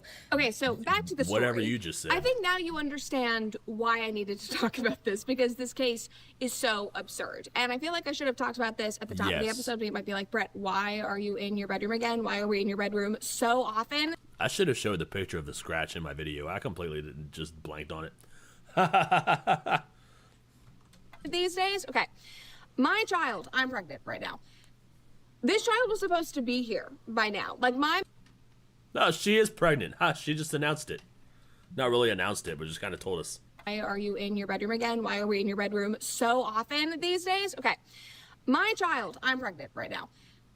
This child was supposed to be here by now. Like, my maternity leave was supposed to start. I actually have like a full slate of pre-recorded episodes. We're going to start on Labor Day today, Monday, for you guys.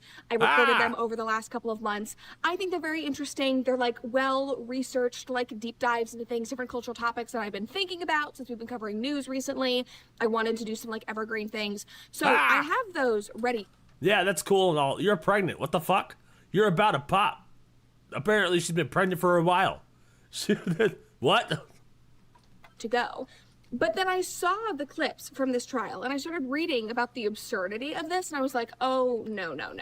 Since I am still pregnant and I am still waiting, sitting around in my house, we need to do this. But my team is already off. I was like, I do not need to make you guys drive all the way out here to film this. Like, I will sit down in front of my window and we will talk about this. So we're just going to push some of those maternity leave episodes until later because I'm still here and I am still pregnant. Anyway. Aww. So moving on. We're going to have a little Brett. We're going to have a little mini Brett Cooper running around. Wanted to talk about this. Number 1, because the case is absurd. Number 2, because it's just another incredible example of the court system being used to take advantage of people. The other reason I wanted to talk about this is because the clips are so freaking hysterical. Like, I think that I love Cardi B now. Like, can I forgive her for WAP? She did WAP, right? Yeah, I don't have pregnancy brain. Like, can I forgive her? Possibly. Like, I know. She did do WAP, right? That was Cardi B. Wet ass pussy got the wet ass pussy got the. Yeah, that was probably 100% her studio telling her to do that shit. She has this like long-standing feud with Candace Owens, and you know I love Candace. We're good friends, but like Candace today, I'm so sorry, but I do have to stand Cardi B. Like you just have to see these clips. For example, that's because Cardi B's a fucking liberal, so yeah, they bump heads a lot. are talking. They have her on the witness stand, and they start asking her questions about this altercation and about the security guard. And this lawyer, who, by the way, we're going to get into in a minute, is just wild. The questions he is asking are crazy. He starts asking about the things that Cardi allegedly said to the security guard, and he brings up her weight. He's like, you know, could you fight this girl? Like, what were you saying to her? Like, how does her size compare to you? And just listen to this clip. Did you call her fat? No, I called her a bitch. I was calling her a bitch. Did you call her fat? No, I was calling her a bitch. So the lawyer literally asks, did you call her fat? And this comes on the heels of a long conversation of Cardi B being like, yeah, I was like early in pregnancy, hadn't gained a lot of weight. I was 130 pounds. She is like a big security guard. And he's like, oh, you think she's fat? And Cardi literally is like, I mean, I'm looking at her and she's bigger than me. And then the lawyer says, oh, so did you call her fat in the moment? Yeah, she's pregnant. She's about to give birth to a Mini Cooper, bro. Ah, the Mini Cooper. That's fucking funny. And Cardi was like, no, but I called her a bitch. Like, that mic drop. Like, you have to love it. Like, she knows that this is a sham of a trial, that this is bogus. Yeah. It is wild that this even got to trial. And so she's just having fun with it. That is the essence of all of these clips. All right, so the next one is, again, she's pregnant, so she's talking a lot about pregnancy. This lawyer is like, you were fighting her, weren't you? All of this stuff. And Cardi was like, no, because, again, she's bigger than me, and I was 4 months pregnant. Yeah, Cardi was not trying to instigate nothing. The most that happened is that Cardi B said that they went chest to chest. That was about it. Like, bumping chests, being like, yo, you need to back up off me. You need to get the fuck out of here, bro. Like, I'm gonna see my doctor's appointment. That's what she was saying. I relate to right now. Like, I'm not trying to fight anyone at almost 10 months pregnant. Am I actually at 10 months pregnant? I think I'm very close to almost being 10 months pregnant. Like, if you're a pregnant woman, you don't want to fight anybody. That's actually a lie. I've had like hormonal rage. I've thrown like pans across the kitchen. So you do have rage, but I'm not trying to get into a physical altercation with anybody. Yeah, but throwing pans at your husband's, you know, that's fine. That's kind of like part of the package. If you're pregnant, you're throwing pans at your husband. I get it. But if you're not going out in public looking for a fight. You know what I mean? Like, that's different. And that is what Cardi B summed up right here. Just listen. And if you wanted to scratch or cut her face with your right hand or your left hand, if you wanted to do it, you could have done it, correct? So but you're not disabled. But right? I didn't, because I had a baby inside me. How did she know? Time out. How did she know? She was 4 months pregnant. Are you disabled? Yes or no? At that moment, when you're pregnant, I'm very disabled. You want me to tell you the things I can't do? Fine.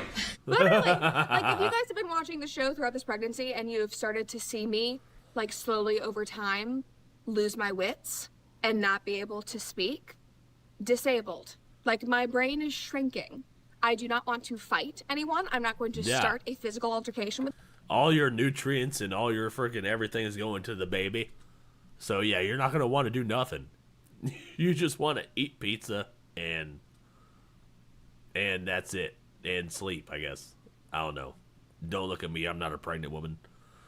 But I can imagine you're not getting into fights with anybody if I can't even speak properly. So I feel for her, because this is literally a disability. It is a disability that is only made better thanks to my Cozy Earth pajamas. And guys, you know I love them, but Oh, fuck off with your ad reads, dude. She got me again, bro. I wasn't ready for cozy pajamas. I wasn't ready for cozy pajamas. Earth's pajamas and blankets are so comfortable and soft, you will start planning your evenings around them just like me, because their bamboo stretch knit fabric on their pajamas is so unbelievably breathable and soft and comfortable. It actually sleeps cooler than cotton. This, plus their sheets, plus their fuzzy bubble blanket, it is literally heaven on my couch. Their products are staples in our home because they are not only comfy, but because Cozy Earth stands by their quality. Their blankets come with a 100-night sleep trial and a 10-year warranty, and all their apparel is backed by a lifetime guarantee. Just go to CozyEarth.com and use code Brett at checkout for up to 40% off what will become your new favorite pajama set and blankets. Again, guys, that is CozyEarth.com, code Brett, to truly start elevating your downtime with Cozy Earth. And guys, what goes well with downtime? Well, obviously, a hearty dinner with Good Ranchers. Now, I used to think that I knew what I was getting. Back-to-back ad reads. Oh, shit, we got a double feature. I've always wanted to try Good Ranchers meat. They keep hyping up Good Ranchers, the Daily Wire crew. So I've been interested. You want to know all the shit I couldn't do while pregnant? No, you're not allowed to do shit while pregnant. That's my job. I'll do the shit. You just tell me what to do and I'll do it. Take care of my own pregnant wife. I got this. I got this. Had to do an order real quick. What I missed? Not much. Just kind of bullshitting. At the grocery store, like I would Back-to-back just shop ad blindly reads. until I found out that billions upon billions of pounds of meat gets imported into the U.S. every single year and is still labeled product of the USA, which is literally insane. And that is just yet another reason for why I love and trust Good Ranchers. All of Good Ranchers meat is 100% American. It is raised on family farms from around the country, and it is delivered directly to our doors. We're about to see Made in USA on a lot more shit. Did you guys hear about people like they're complaining, they're thinking that we're banning anime and shit? That shit makes me laugh. They're just moving factories over to the United States. That's what they're doing. So everybody needs to chill out. I like good old American made shit. Quality is incredible, and I rest easy knowing exactly what I'm putting on my plate, and most importantly, who raised it. So if you guys are ready to make the switch, just go to goodranchers.com and use code Brett40 at checkout to subscribe, and you will get $40 off every box, plus free shipping, plus a free gift in every one of your orders for life. I have gotten their bacon, their seed oil-free chicken nuggets, their Wagyu burgers, which I eat basically every single day, and I love that I can swap out the gift every month to try something new. Thousands of you guys have already made the switch over to Good Ranchers over the past 3.5 years. You guys have left great reviews, which makes me so happy. So visit goodranchers.com and use code Brett to shop American meat you can trust and finally join the party. Again, this line of questioning, it went on for 2 to 3 days. This attorney, I'm gonna have to start looking I don't for know sponsors. where Imani, the security guard, found him. I don't know if she was driving by on the 405 in LA and saw him on a freaking billboard and called that 1-800 number. I have no idea. I don't know where she found him. His name is Ron Rosen. Yeah, I don't know where she found her lawyer. I'm pretty sure she ordered it off of Temu. Because this lawyer is shit, dude. This lawyer is such ass. He's got to know he doesn't have a case. That's got to be why he's got such shit line of questioning. There's no way Cardi loses this case. And the best comparison that I can make is that he has to be like straight out of a sitcom, It's Always Sunny, Better Call Saul, something like that. Or Better Call Saul looking ass boy. If we were going to compare him to a real life attorney, the only comparison that I can make is the attorney from Young Thug's trial, where Brian Steele, who was Young Thug's attorney, got up and was like, guys, thug means something different than, what you think. Actually, thug stands for truly humble under God. What? You know what? I respect the effort. He was probably up until 4 a.m. coming up with that acronym, dude. Truly humble under God. Wow. Thug doesn't mean what you think it means. Truly humble under God. Wow. Wow. Bop, bop, bop, bop, bop, bop. I never thought pregnancy was a disability. I thought it was a celebration of life, and those issues were just side effects and the reasons we respect women and allow them to... Yeah. It is a celebration of life, but there are things that women can't do when they're carrying a child. Getting into a fight is one of those things. Especially when you're like 4 months pregnant. It's super easy to miscarry. Speaking of anime, if you haven't watched Dan to Dan, 10 out of 10 recommend.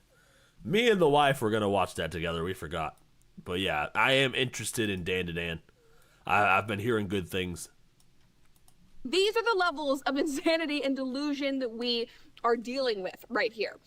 Like, just listen to this interaction. Cardi B is like snapping back and forth, and you have to hear what he says at the end. I don't think I was like on a high level of angry. I was more on a high level of concern. Very concerned. Hello. And why were you concerned? Because I'm pregnant and this girl's about to fucking beat my ass. Hello? Hello. Hello. Hello. I'm here. Are you here though, bruh? Like, are you here? Like, what the fuck?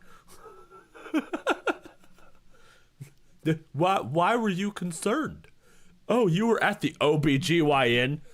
Oh, you were chest to chest with a security guard. Getting into an altercation. What's there to be concerned about? Oh, you're 4 months pregnant. You're vulnerable. Why are you concerned? Why are you concerned? Like, shut the fuck up, dude. For real. I don't know why this is making me laugh so much. Number one, a high level of concern, relatable. But she's like, hello, and he responds and goes, hello, I'm here. What is going on? Like, the levels of incompetence. Does this man even know what she's saying? Does he know anything about Cardi B in the first place? Like, on another day, she came in with different colored hair. Like, she has had impeccable style throughout this entire court case. Crazy outfits. She's had, like, bangs for a moment. She's had updos. She's had blonde hair. She's had black hair. And she came in with blonde hair. And he included her hair in the line of questioning. Just listen. That was so funny. You had black hair. Yesterday you had black hair. Today you have blonde hair. Which one is your real hair? Or are they both real? Like, what, dude? It's literally like she went Super Saiyan. Like, let's be honest. Like, Saiyan's got black hair. And then they go Super Saiyan and it turns blonde. Literally what she did. That's what it looks like, bro. Like I said, he's definitely not a Jewish lawyer.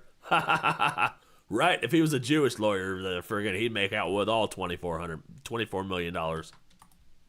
Short hair, today it's blonde and long. Which one is your real hair? Or are they both real? They're wigs. Her facial expressions are so incredibly good. She's like, okay, it's gonna be like the easiest trial ever. They're wigs. This is what we're dealing with. He then went. This is your fucking lawyer, bro. So your hair's different. Why? Lawyer of the month, employee of the month, everybody.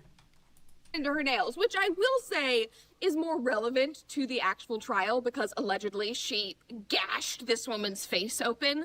$24 million worth of gashing with her nails. But he literally asks her like how long it would take for her to take her short nails and make them longer.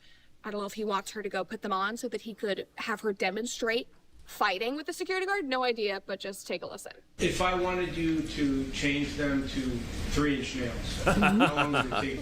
Oh, this fucking lawyer, bro. He's not a woman. He's never had nails before. Now, granted, I'm not a woman either. I've also never had nails. But I've seen the comments, and the comments had women in them who have had nails. And they were like, no, acrylic nails are not sharp at all. They're actually soft. And they're not capable of cutting a face, even if they had rhinestones in them.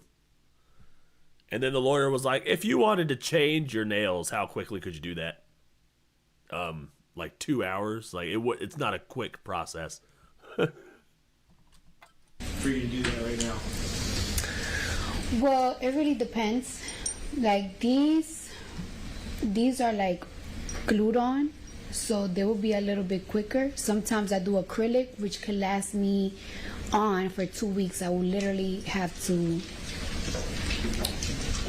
take like 2 hours to melt them off if they're acrylically on. And the conversation doesn't end there. She keeps going. She's like, and then I could have them on for like 2 weeks. And then he asks more questions. She's like, well, I mean, these are, I have these glued on, whatever. It is a full conversation. It is. Not about like. They went for days. They spent days talking about her nails.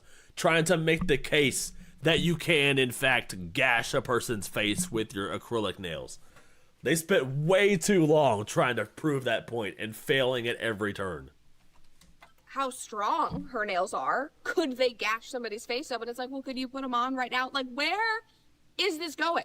The questioning is absurd. The trial itself is absurd. But it's providing me with endless entertainment. Like, if I'm going to be a million months pregnant, filming in front of my bedroom window, I would like it to be about this. Like, this is highly entertaining for me. And I just have... Mind you, the incident was 7 years ago. Yeah, this happened in 2018. Like, this wasn't like a recent thing.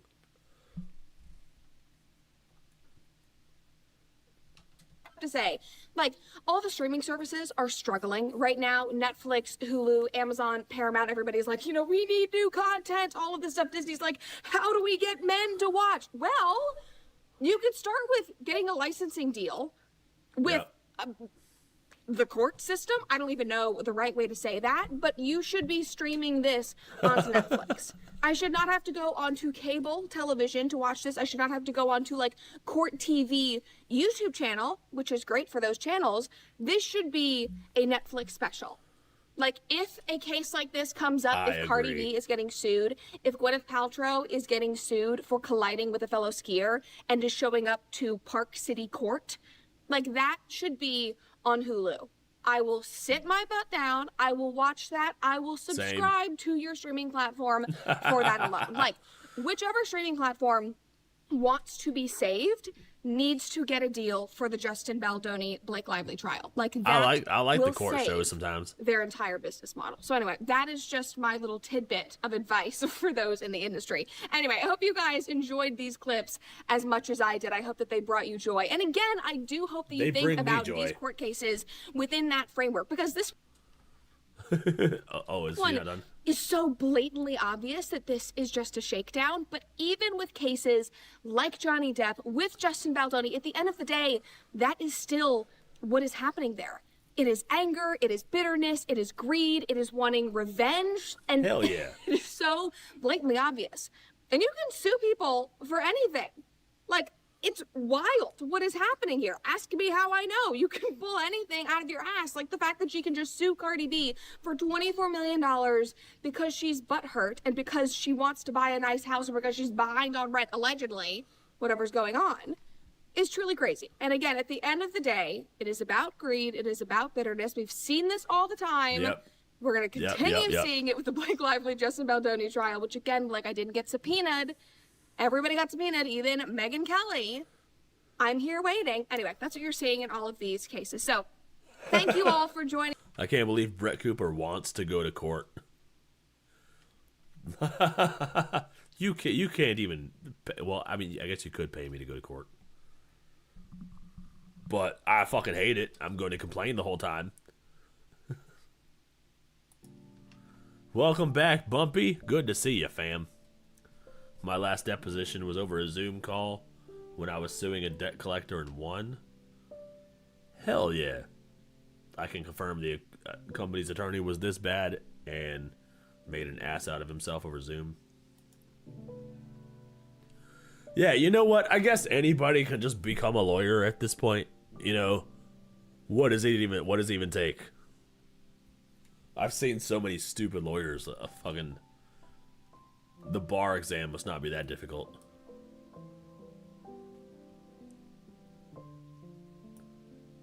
Brett's like, you want to F around, right, dude? She's practically begging to be sued. Subpoena me. Someone subpoena me. What's going on with my music? Every now and then my music gets all lullaby, like, I'm gonna end up putting the chat to sleep. There we go.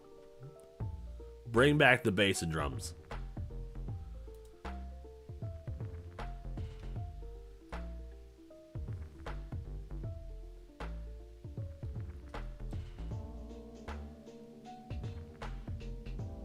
ChatGPT lawyers be like, right, dude?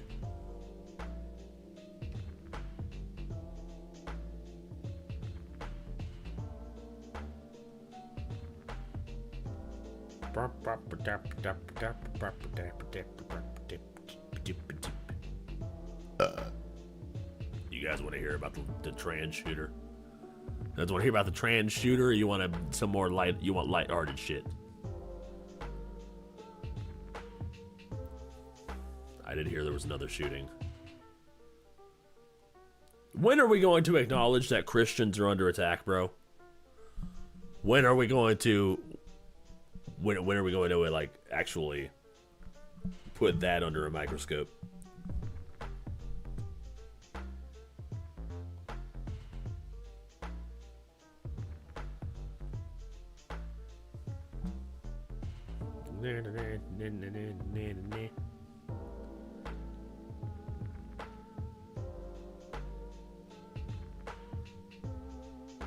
Oh, you hear about that game that got wiped off when Asmon covered it? What? What game was that? I believe it though. Asmongold has that kind of pull. Like Asmongold has the kind of pull where like, yeah, he can definitely influence. He can influence whether or not a game is successful.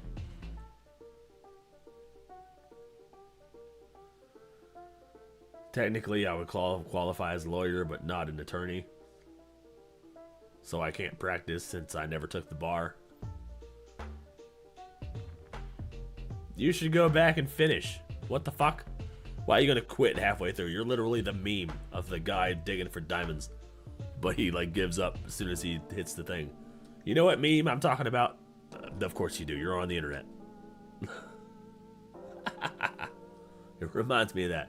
You should go back and finish the bar.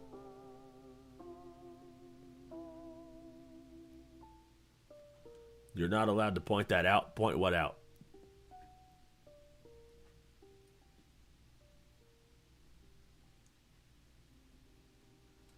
When are we going to put armed security in places like schools and churches? I don't know. We need to do that. We need to put armed security in places like schools and churches, and we also need to open up the insane asylums and start locking people in them. Because we used to have places for these people. Then we locked them, then we closed down all the asylums, but that doesn't mean that all the crazy people just stopped being crazy. They're still crazy, they're just on the streets now. And they're doing shit like this. Like, open up the insane asylums, put people like this in there, and then we won't have this issue anymore. You even think about doing shit like this, and people in white vans are gonna come to your house.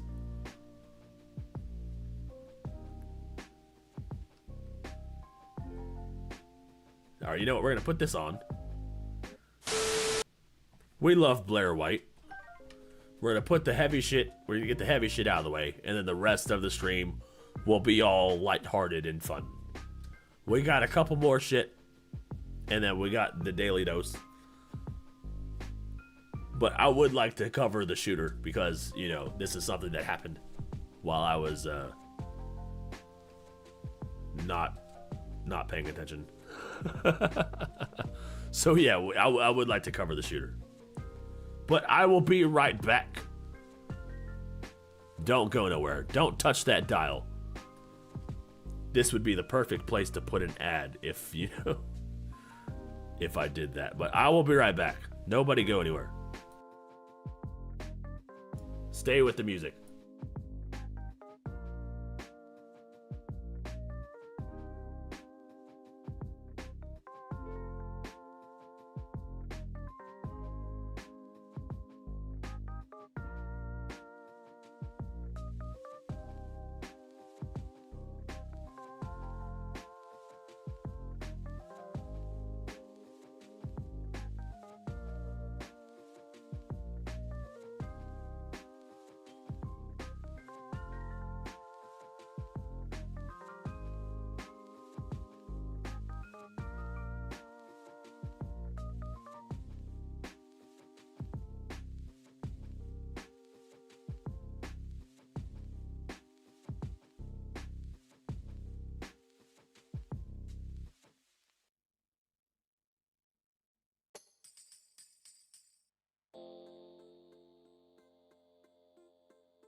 All right, I'm back. Me and Philip are back, right, Philip?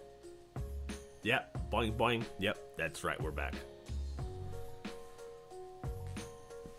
He should make it where Philip entertains us when he leaves. I'll have to program that in. I don't know how to do that. I mean, I could probably figure it out. I think that would be sick. I'm gonna make a little companion. Right, Philip? Yep.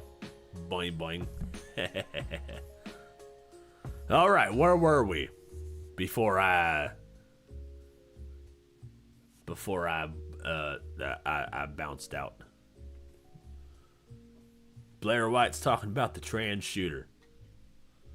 We love Blair White on this channel. We simp for Blair White.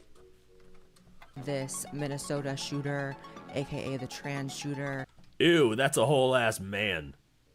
It's not even a believable trans. Yes, Queen Blair. Yes. We love Blair on this channel. We are Blair stans, okay? We simp for Blair. AKA the son of the CIA shooter. I'm sure What? it's nothing. That Son of the CIA, or no, we gotta go. the Yeah. shooter's father, James Westman, worked as a CIA and DoD contractor. I think it does matter that the shooter had sponsored by BlackRock, and the Trump shooter from last year was an Oh shit! What? What? Okay, I'm gonna be honest. I don't know shit about the shooter. Okay, all I know is that the shooter shot up a church, and the shooter's trans. That's it. I know the shooter wrote "Kill Donald Trump" on the magazine. That's as far as my knowledge goes. But the shooter literally said sponsored by BlackRock.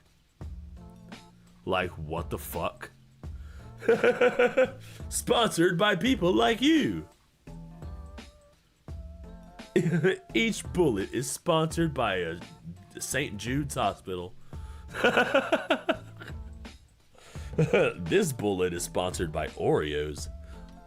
BlackRock commercial. Like, I think that matters. I think patterns matter. Yeah. Welcome back to the Blair White Project podcast. Patterns do matter, and there's been a weird number of trans shooters that have been just attacking Christians for some reason. Give them a friend named Terrence and have them make fart jokes. You know, all of this is doable. I could figure this out. I could give Philip a friend. I gotta figure it out, and that's gonna take a minute. Might have to take a break from game developing and figure out how to code a VTuber companion. Just PBS voice over that. PBS bullets. The magic rainbow carries an AK. Not necessarily a cheery intro today because in terms of, you know, depressing topics, this episode's going to be very heavy on that. So I think I'm going to split this up into a couple different videos about this Minnesota shooter. That's a whole ass man. Dude, bro's got a beard, dude. Like, come on. Come on. You can't at least be a little bit believable. Here's another link. Here's a link to another story about the trans shooter. The transaction shooter. I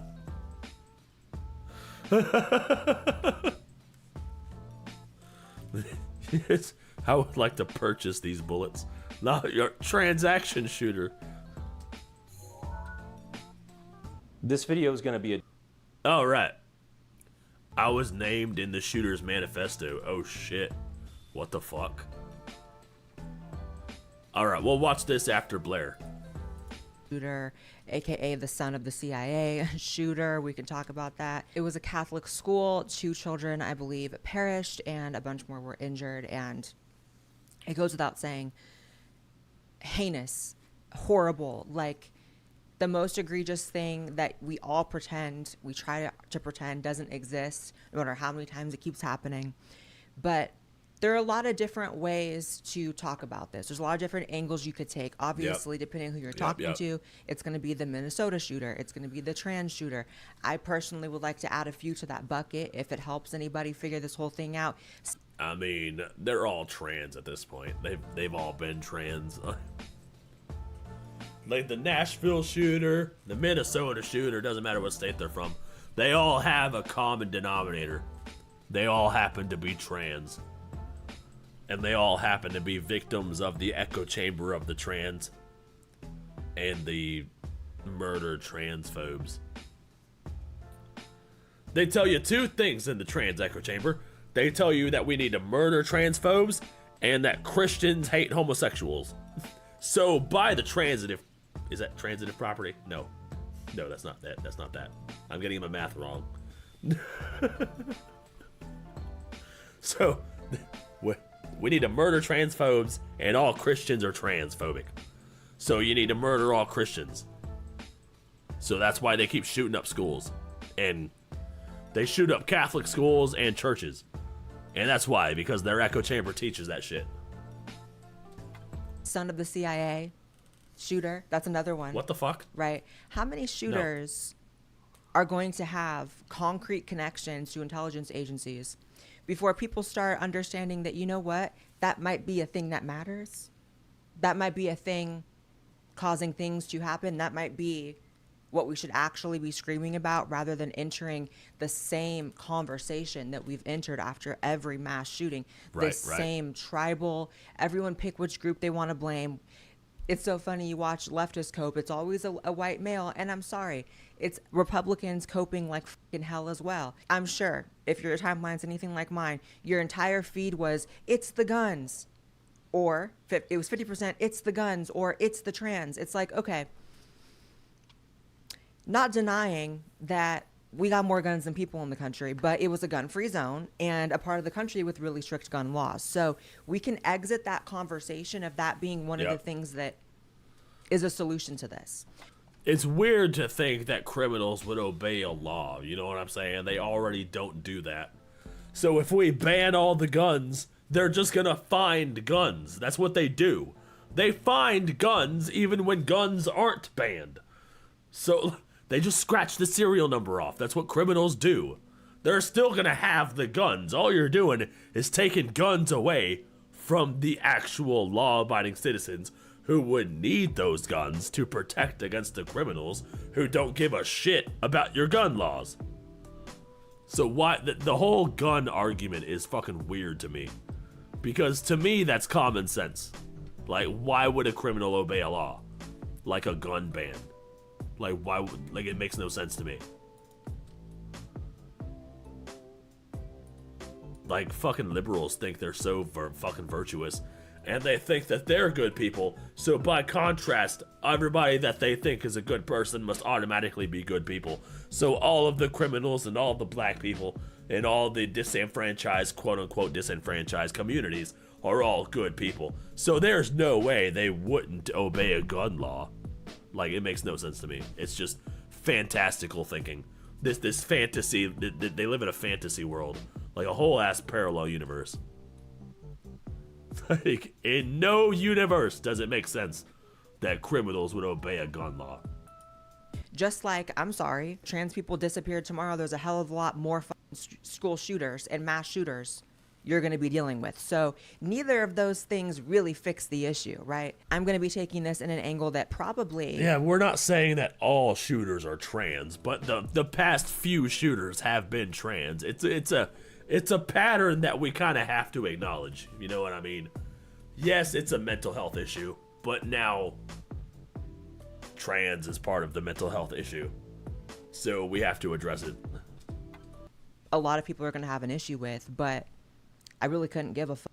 So today's podcast is sponsored by Hypnosio.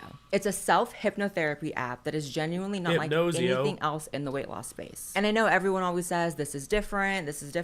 This one genuinely is. Hypnosio doesn't Okay. just throw another diet at you or shame you into working out, because that never works. It goes deep and works with your literal subconscious to achieve the goals that you want. It helps you rewire the emotional patterns that lead to stress eating, binge eating, overeating, and just overall self-sabotaging your goals. It uses guided hypnotherapy sessions available on any device or through their app. It'll target things like emotional eating, portion control, anxiety eating, and even the literal guilt and stress that makes you feel stuck and is such a roadblock for so many people. It's science-backed, clinically supported, and honestly, it's way more affordable than seeing an actual hypnotherapist in person. So here's what makes it so cool. It helps rewire your automatic food responses, lowers your stress and cortisol levels so that your body isn't fighting the progress. It teaches mindful eating and real hunger cues. And it supports long-term weight loss. 94% of its users kept the weight off better than control groups. And especially if you're someone who's busy, always traveling, or just doesn't want to have to micromanage your calories,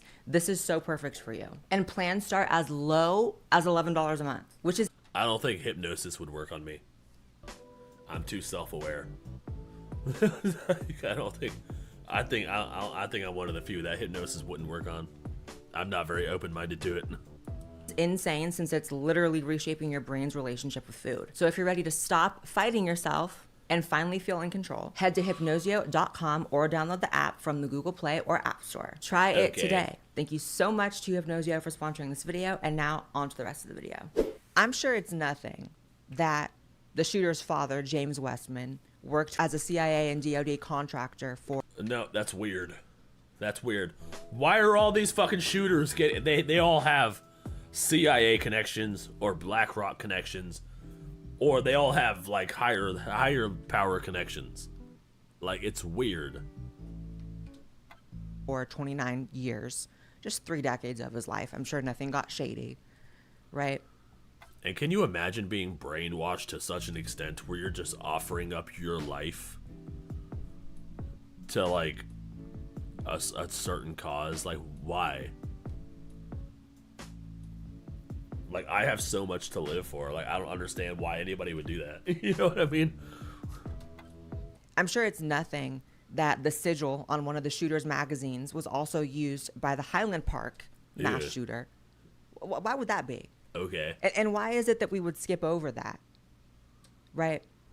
I'll put it on the screen. So the Highland Park shooter openly said he was a product of MK Ultra.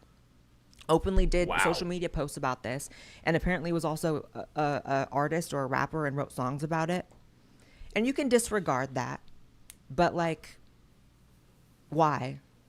Like, why is MK Ultra such a horrific thing for people? I've seen so many people try to take it there. You know what I mean? I saw Candace Owens post about MK Ultra. I saw a few other people, and a lot of people are you know, are onto that. But also a lot of people are like, this isn't the time for this. This is disrespectful. Shut the. No, I mean it's kind of allowed in the conversation. Like, no, all of these shootings are too weird. They're too interconnected. Like, no, it's a valid question.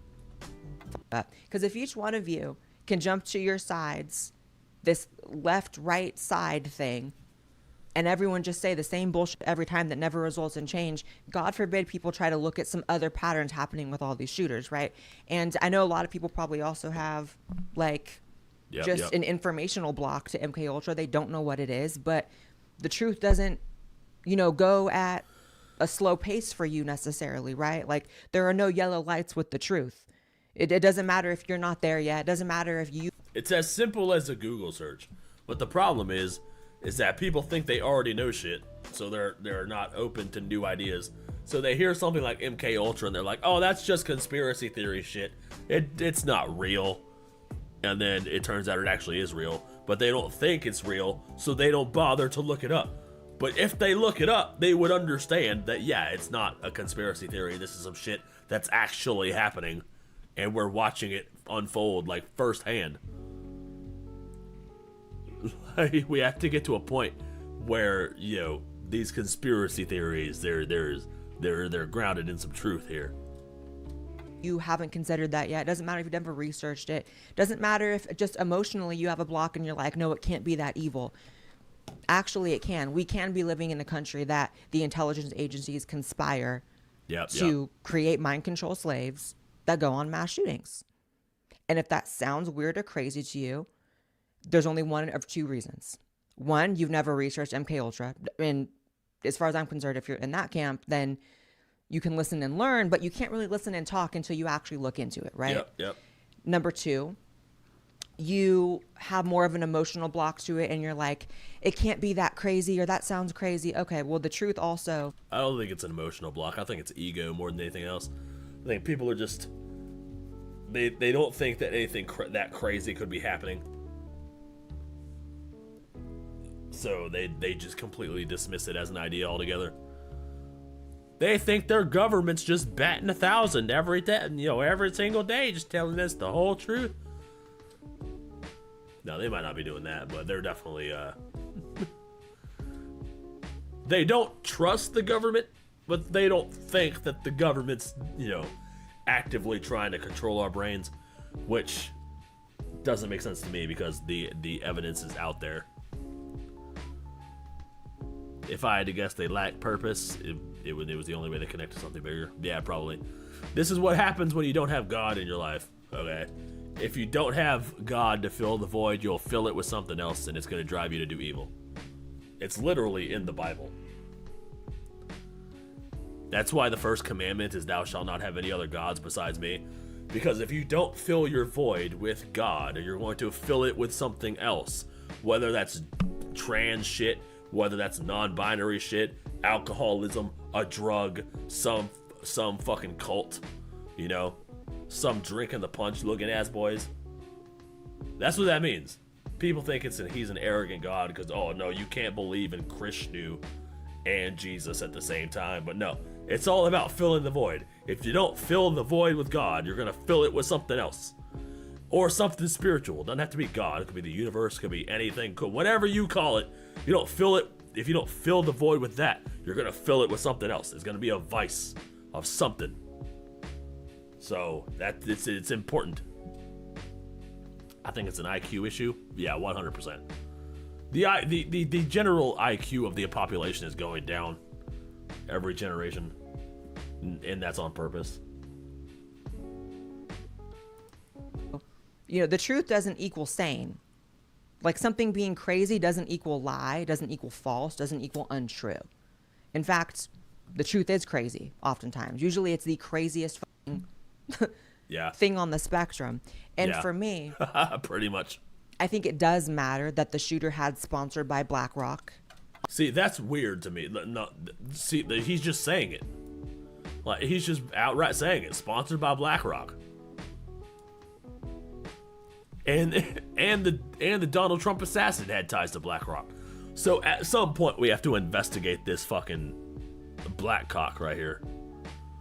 We have to investigate the black cock, okay? Somebody get the FBI on that shit. Call Kash Patel. Tell him there's a black cock. We gotta look at it. We gotta look at it because it's huge and it's rampaging all over the place. It's really fucking shit up. On what was it? His I think one of his magazines, and the Trump shooter from last year was in a BlackRock commercial. Like, I think that matters. Was he? Oh, okay. Matter.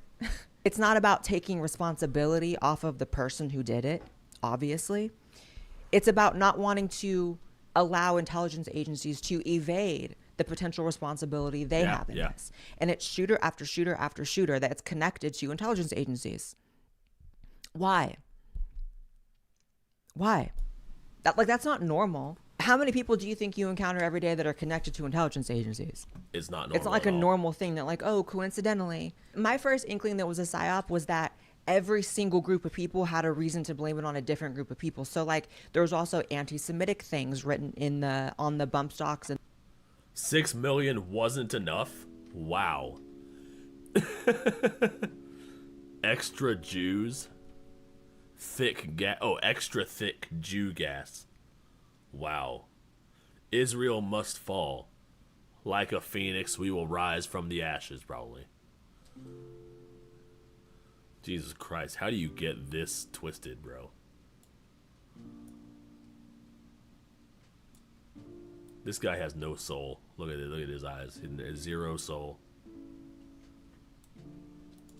And manifestos. Like 6 million wasn't enough or something, like was one of the things written. So now you have Jews saying, well, this is an example of anti-Semitism, but they shot up a Catholic church. Yep. And then you have people saying it's trans, but then the person themselves said that they were detrans. So are they trans or detrans? And then you have... Oh, wait, the shooter was a detransitioner? Oh, okay, then the shooter being trans doesn't even matter. It's just a shooter. But he shot up a Catholic school, so we have to acknowledge at some point that Christians are under attack. Like, Christians are under attack. We have to make that assertion. Left is saying this is an extreme far righter because if he mentioned things, he mentioned people like Brandon Herrera, who are Republican. Speaking of which, the Brandon Herrera link is he goes into it. Yeah, we're gonna watch his video next. And he was a fan of, but then he also had anti-Trump on him.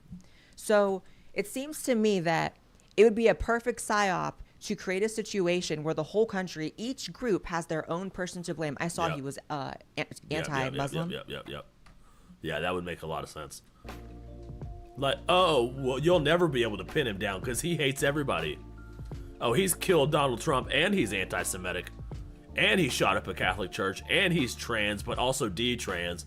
So you don't know what it is. It's impossible to pin this guy down. Yeah, they're just getting more crafty with their assassins. That's just what they're doing. Wow, dude.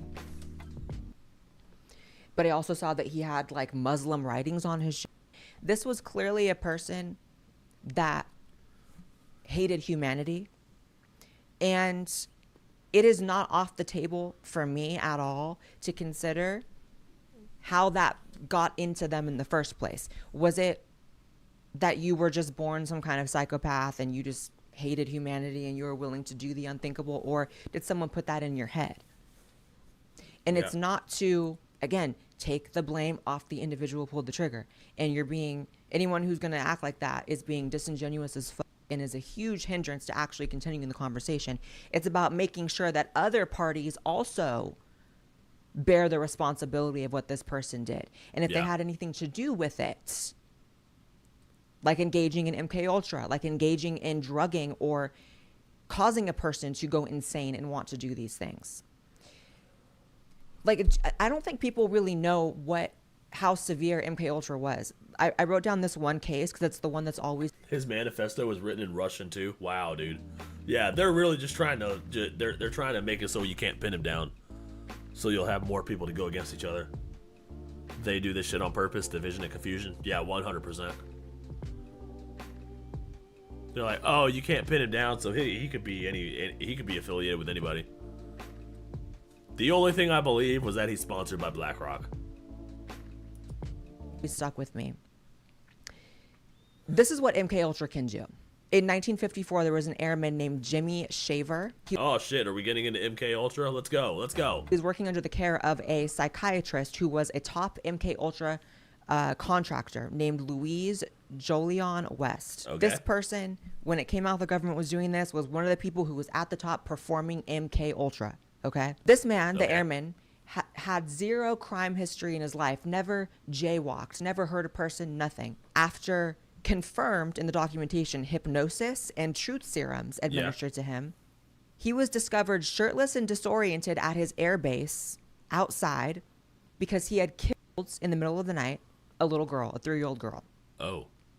This is someone who, again, is confirmed to have been under hypnosis by a top MK Ultra contractor. No crime history, and out of nowhere, in the midst of undergoing MK Ultra, snaps and kills somebody.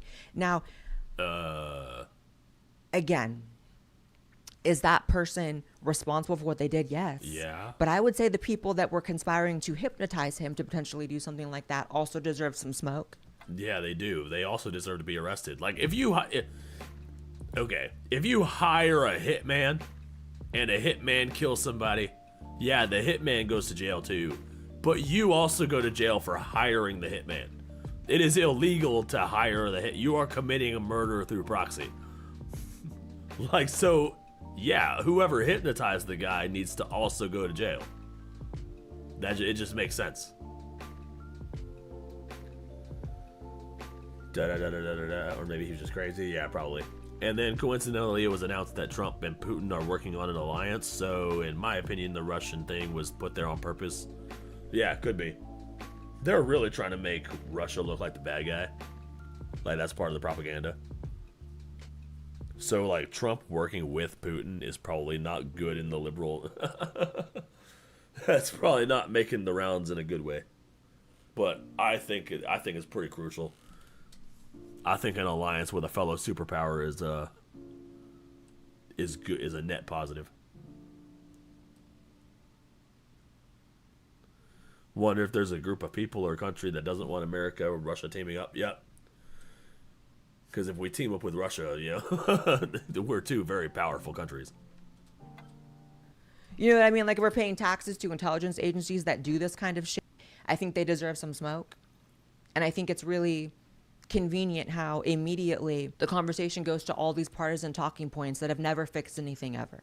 And I'm sorry, I'm just ready to think about some other solutions here. Yep. Like, are all Same. these mass shootings organic? Are there really people that just go insane and do this? Or are there people that are manipulated into doing this? People who are broken in other certain circumstances, mentally ill people that are preyed upon by intelligence agencies. I also think it's very convenient that the corporation that was the CIA contractor that the father worked for was called Esri, I believe. What? And want to talk about how there's purposes for things, right? This is a private contractor that provides pre-crime intelligence to the government. One of the things that they do. Data about who may commit a crime.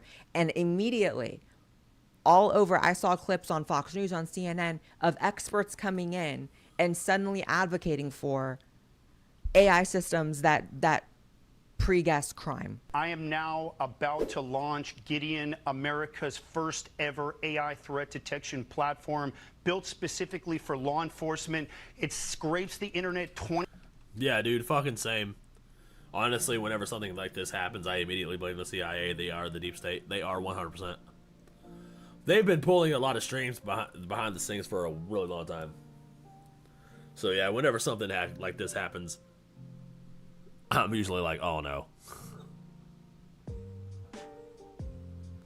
Russia doesn't want to be involved in the world economy, or controlled by banks. Trump doesn't want America controlled by other country or banks. Wonder who it could be, or who owns the banks. Could be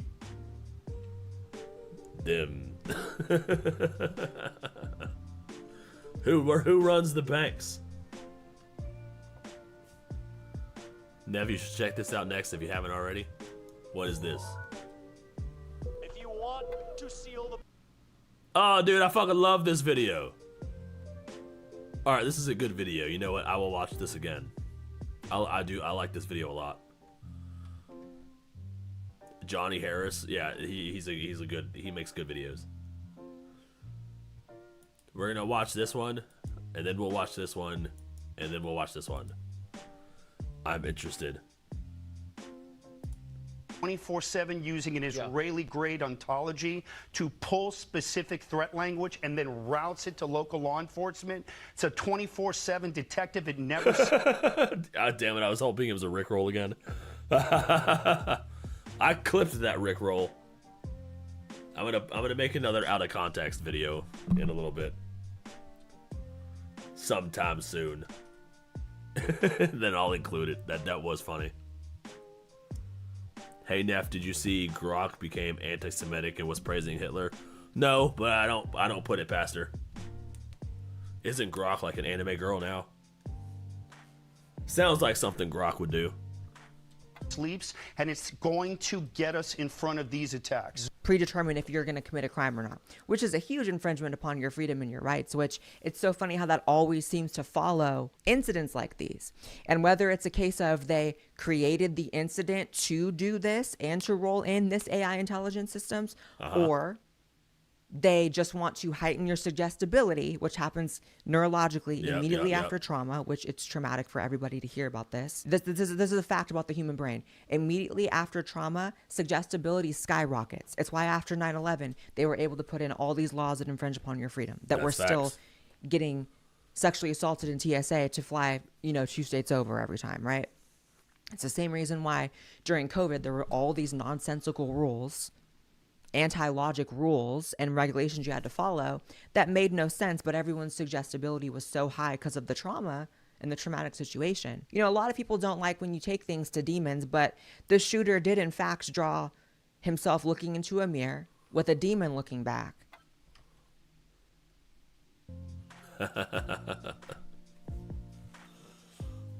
Well, he just came out and said it, didn't he? Yeah, he's fucking possessed. He even drew the AK on his back. Like, motherfucker. That's fucking crazy, dude. He fucking drew the demon. This is what he sees when he looks in the mirror. Looking like a Baphomet. And a conversation written in another language that was translated to, let me get the exact. This is the conversation between him and this demon in the mirror. When will this end? Help me. I don't want to. Help. And then the demon saying, kill yourself. Kill. Oh. So. Yeah, he's got to be one sick motherfucker. All this does is make me thank God that I'm mentally stable. You know what I mean? It just makes me want to thank God that I'm good. I've got a good family. Good wife, good audience, You guys, you're pretty all right. I've grown fond of you. But it just makes me just be thankful that I'm not like this. I don't think that you have to necessarily even come at this from a theistic, spiritual. I believe in the spiritual reality here, and I believe that there is an actual sentient being on the other side of demons. I think it's not just a thing people say. I think there's an actual sentient being behind that is evil. I believe it. But if you don't want to go there, what you can, through modern psychology and neuroscience understand is there are certain archetypes that have evolved within the human brain over the course of our evolution that you can tap into to accomplish different things. Even if it's just an archetype in the human brain, a demon that people can access, we need to know how to stop people from doing that. I believe that it was a demon, and it gets even, I believe that people there's just a lot don't of want to have the real demons. conversation. There's a lot of demons that run the world, and they're just we are in a fallen world. So yeah, the demons being all over the place, I just think they're making themselves more prominent now more than ever. And it's very scary. It's very scary. I don't like it. This is why I don't go outside. You think, the demonic realm is so separated from government. Okay, then have you looked at MK Often? Which is when the CIA infiltrated covens, Freemason lodges, occult groups to harness communication with demons for defense purposes and for military purposes. It doesn't matter if it sounds crazy to you. You've either done the research or you haven't. It's easy to find. It's admitted by the government. So we have a government that admits to hypnotizing people and mind controlling people for the purpose of being sleeper cells or assassins. This is openly admitted stuff. The CIA had to go to court and pay victims out. And it's not just America that has their version of MK Ultra. This is something that countries do. And countries do it because other countries do it. We have programs like that because during the Cold War, Russia had programs like that. You can't, mind control is not something that is science fiction. You can hack a brain like you can hack a computer. And you can have it do very specific things. So those two things together, you have a government that admits to knowing and optimizing the ability to mind control people. And then you have a government that admits to fucking with demons and harnessing demons for the purpose of military action. MK Often, you can look. Dude, the fucking thought of harnessing a demon. That's terrifying, dude. Because I never thought that would be fucking real. Look it up. That's part of the thing that's hard here is that people just aren't researched on this. And I get it. And I say that with a humble heart and humility, because I was not always. But you come to a certain precipice where you do know enough and you do research enough where you say, I would be a fake ass bitch to just join up here in this conversation everybody's having, where it's a left or a right problem, and it's not an intelligence agency problem.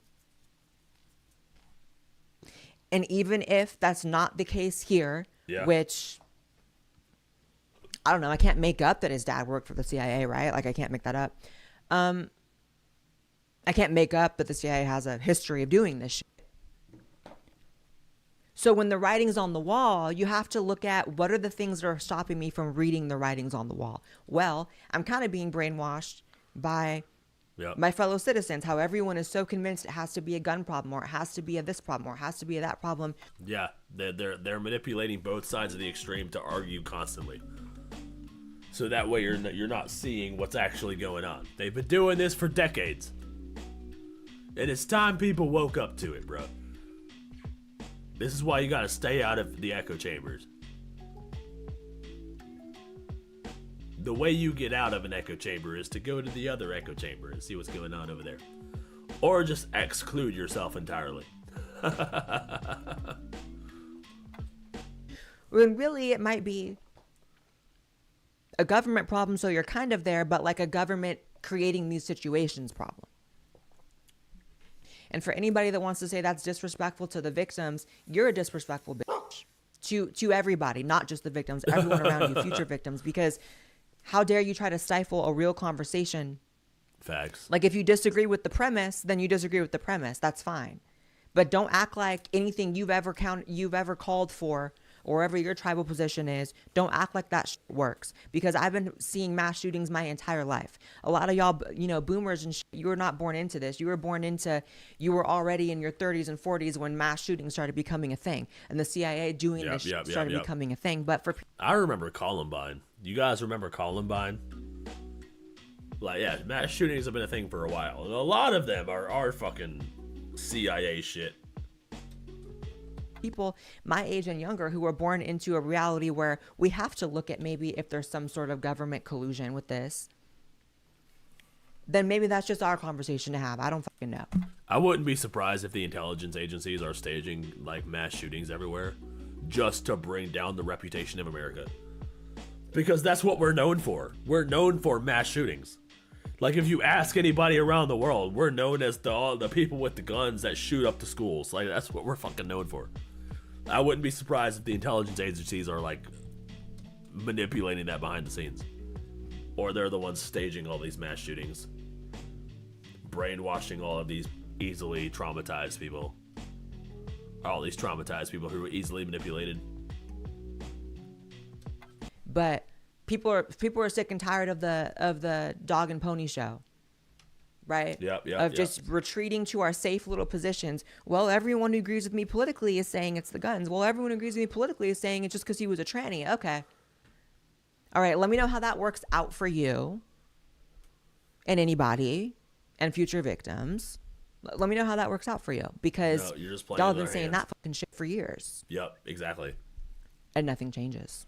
I do encourage people to just look into the I'm saying. If it all sounds crazy to you, then the only thing you need to know is crazy doesn't equal wrong. Crazy does not equal wrong. So it's either true or it's false. I've seen crazier shit happen. It's true or it's false. We already know it's true outside of this situation with this shooter. So it's just a matter of if it's also true for this shooter in this situation. It really just should have been a big red flag for you that you're being manipulated. If it's a anti-Semitic person who shot up Catholics, a trans person who detransitioned and also liked Republicans, a far-righter who was also anti-Trump and far leftist, anti-Muslim but had Muslim writings on his bum sock as well. To me, that's exactly what a government gone rogue would do when trying to erode people's rights, is create a situation where every single group has someone to blame. I mean, it's demented. It's demented. And it's how you know that none of that shit that y'all are saying means anything. Yeah. I also have to say, I find it interesting that we have all this. Yeah, I do remember that, dude. Yeah, I remember that. Remember when Alex Jones claimed school shootings were false flags and made up? Listen, I would not be surprised if Sandy Hook was an orchestrated attack. Okay. He could still be correct and still lose that lawsuit. Because the victims were very mad about that, him saying that. But that doesn't mean he's wrong. Like, he could be right. Like, who knows, bro? Who knows? We know nothing about killers. The people who do this shit, we know virtually nothing about them every single time. We know little surface level shit here and there. We read their manifestos every now and then, but we don't really know who they are. They could very well be hired by the CIA to do random bullshit. Or to just kill people, just to make other groups look bad.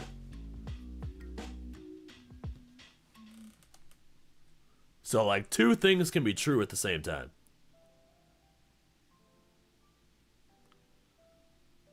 Like, to my knowledge, it seemed like people were more mad that he said that it was fake. But nobody was fucking looking into it. Yeah, maybe the shooter was hired. Who knows? They are trying to push something. Now they can implement AI pre-crime intelligence software and categorize people. Yeah. We can't let them do that, bro. Because that's how they divide people. They categorize you. They attach labels to you. They put you in compartments. They compartmentalize you. And then they just pit the groups against each other. Something tragic happens. And then, oh, it was a black guy, so all black people are like this. Oh, it was a white guy, so all white people are like this. Oh, it was a Christian, so all Christians are like this. So we need to be angry. Oh, it was all the trans people, so all trans people are like this. So we need to just pit people against each other. Like, that's just their whole thing. They do it on purpose every single time. Like, yeah, we can't let them compartmentalize us. We're all American. We're all human. Right? The only race we are is the human race. Our ethnicity is American. We need to be more united than divided, people.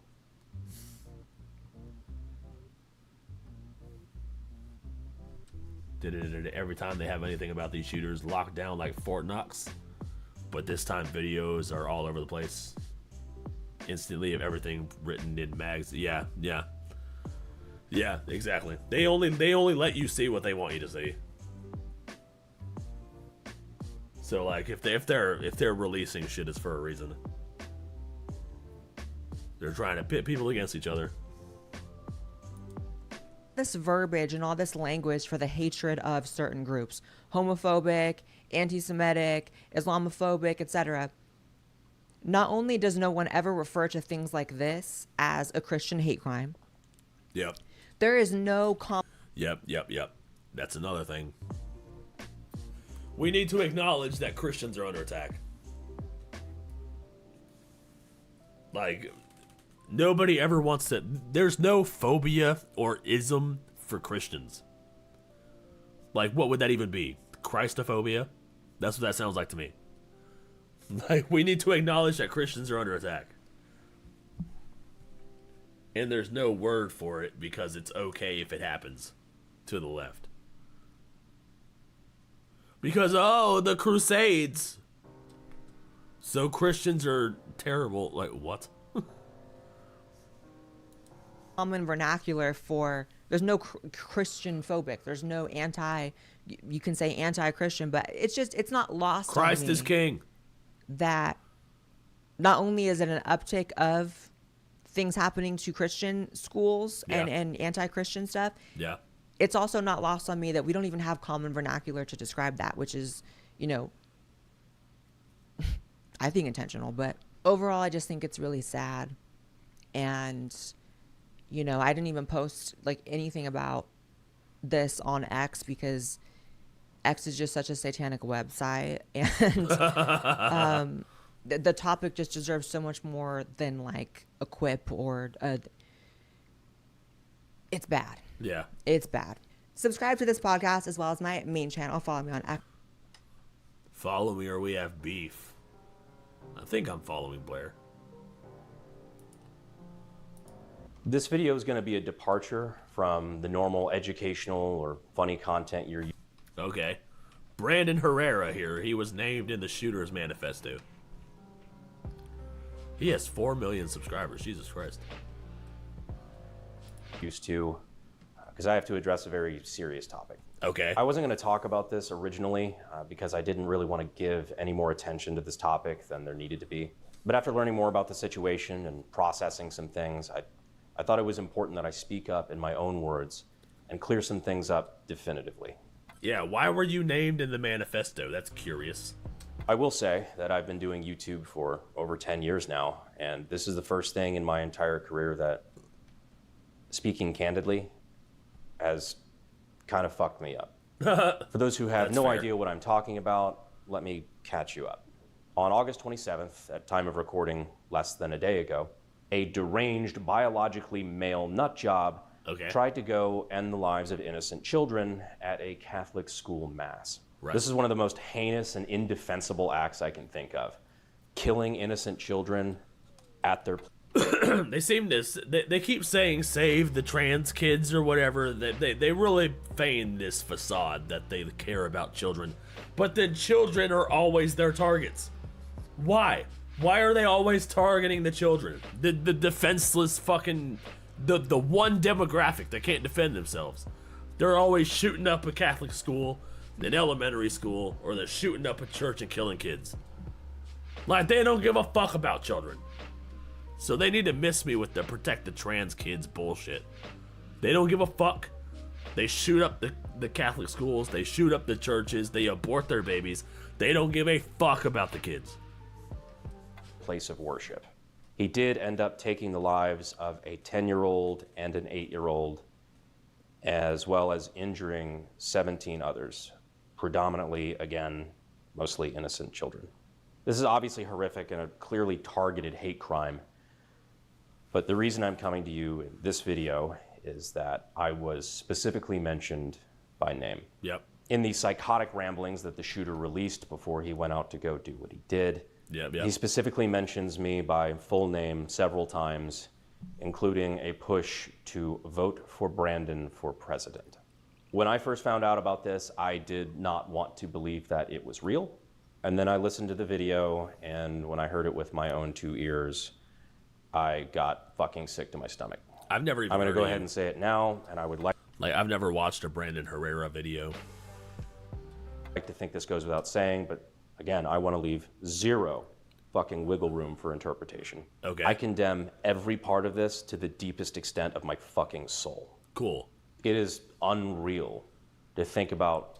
So wait, are you responding to him saying Brandon Herrera for president? Was he a fan of yours? Or he's trying to put on the image that he was a fan of yours. He probably wasn't. That's probably more CIA messaging. More confusion. More like, oh, yeah, he's a Brandon Herrera fan, but also killed Donald Trump.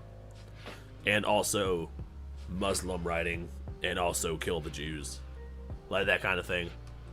This level of evil being carried out by somebody who even knows my fucking name.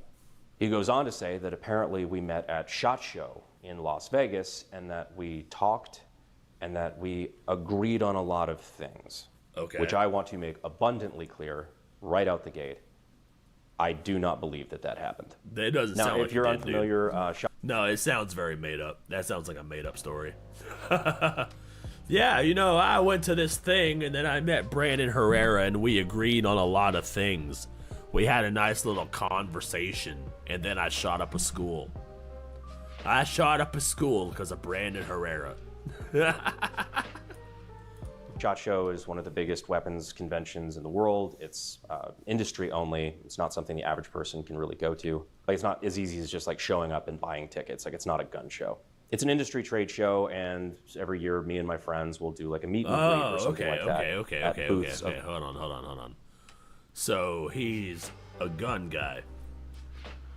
Brandon Herrera is also known as the AK guy or AK Jesus. Oh, okay.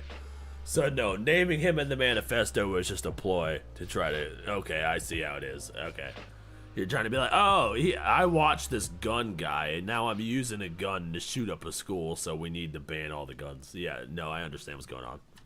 Of companies that we work with. Fans from the industry who are already there at SHOT Show come up and take pictures. It's very normal, and for the most part, the community is incredibly respectful. I meet hundreds, if not thousands, of people there every year, and I have no control over who these people are. But I can legitimately put my hand on a Bible and say, I have zero recollection of ever meeting this creep. I asked my friends who were also there, and they had no recollection. And believe me, this is the kind of person that would stand out at SHOT Show. NSSF, the organization that runs... I don't believe he was even actually there. That's probably just a story he made up. SHOT Show has actually released a statement as well, saying that they have no record of this person ever having attended SHOT Show. So right out the gate, the evidence points to this claim of having met and talked with me is likely made up. But ultimately, I can't prove that he met me. I also can't prove that he didn't. But God's honest truth is I have no memory of this person. One thing's for sure is I don't believe for a fucking moment there's a lot that me and this fucking psycho would agree on. Yeah. He goes on to write a bunch of stuff about like killing Trump and... Kill Donald Trump. Kill Trump now. Defend equality. Jesus Christ. Equality is not now and has never been under attack. Everybody is equal. There is not a single thing that you can do that I can't do, and there's not a single thing that I can do that you can't do. We are all equal. That's just how it is. Like, I'm sorry. If you think differently, you're wrong. That's just... I don't know what else to tell you. And mentions iDubbbz and Ethan Klein indirectly, bands that he liked, shit like that. And I obviously don't think they have anything to do with this either. It reminds me a lot of that Christchurch shooting where the shooter said, subscribe to PewDiePie before, on his stream before going out and targeting that mosque. I remember feeling really bad. Dude, I fucking can't stand that shit, bro. Not that there's anything I can do about it, but if fucking you're naming off a famous YouTuber before you kill a bunch of people, like, it's just the levels of evil. Bad for Pewds when that all went down, and I never thought in a million years it would happen to me. But here we are. Yep. Now, there's all sorts of theories on the internet. One of them is that this was somebody who was clearly left-leaning, who was attempting to slander me, intentionally damage my reputation. But to be honest, there's no fucking way to tell. You also may have noticed he was 100% left-leaning. There's no way. Like, I'm sorry. There's not a single person on the right, not a single conservative that would hang the trans flag and be like, defend equality. Because they know, even if they are trans, they know that they're equal. So there's no way that person would even be on the conservative side.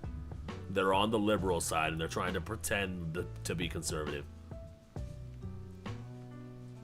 I have not said this fucker's name in this entire video. I've already made it a personal point. I have not said that name. Yep. I will never say that fucking name. I refuse to make these pieces of shit famous, and I really wish the media would follow suit. And on that note, that's actually the last of the attention I'm going to be giving to this deranged piece of shit's words, because I have something far more important to talk about, which is how we can, together, help the people that he hurt. Okay. I've seen firsthand how communities can be rocked by something like this, and I've already personally committed to helping, and I'm hoping that I can help leverage my audience, you guys, so that together we can be a force for good. Me? To help the families, the school, and everybody affected. Because at the end of the day, I believe that you all out there watching this video are good.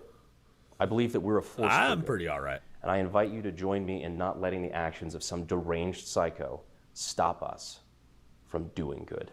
I'm working with some people in law enforcement right now at time of recording to figure out the best places that we can help support these communities to where the help and the funds that we send them actually go to the places they need to go. So when I figure that out, links will be in the description, and that is where I will be personally donating as well. Hell yeah. Aside from the physical, tangible, or financial help, I also recommend you keep these people in your prayers. And if that's not your thing, at least just keep them in mind or reach out and let the community know that you support them. Pray for these kids. I wish we were talking about anything else today, but I take some solace in the fact that despite this terrible tragedy, we're able to use this as an opportunity to do good and try to help those who really need it right now. So that's it. I just wanted to clarify those things, make sure there was no room for interpretation. No, you seem like a good guy. You seem like a cool guy. I like this guy. I don't know what kind of content he makes.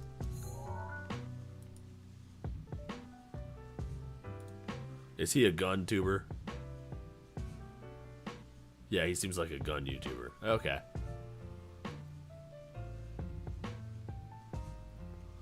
I need to start working on my arsenal.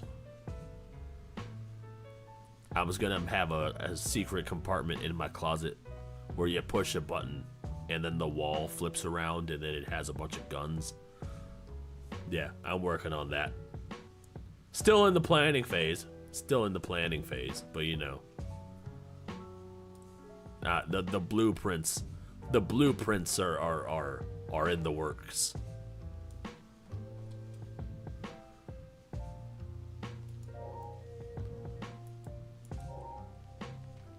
Alright, where's Alien Bros?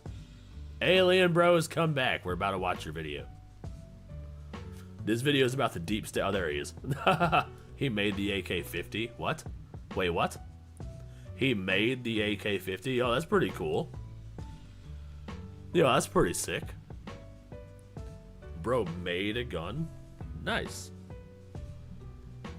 Yeah, I'm gonna need to work on my arsenal. I might buy an AK-50 off the guy. I think that'd be pretty cool. Alright, we're about to watch this video about the deep state. About it. Can I make this bigger? Oh no. There we go.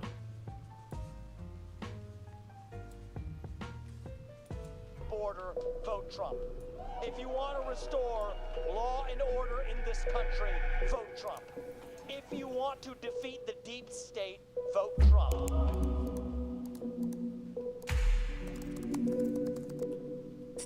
It's been a while since I've seen this video, so I'm not going to remember most of it. But I do remember it being very good. This video is called The Deep State Explained. I'll put a link in the description. I'll put a link in the chat here in a second. Hey Johnny. Hey Pachi. I'm having a really hard time wrapping my head around this story. I must yeah. admit. And this concept of deep state has been so, I think, poisoned by politics and Trump sort of using it for everything that he doesn't like, and it kind of makes it hard to approach it earnestly. But I think we have to keep digging. Like, think there's something here. Is the deep state real? Is the deep state real? It is real. It is real. The deep state is real.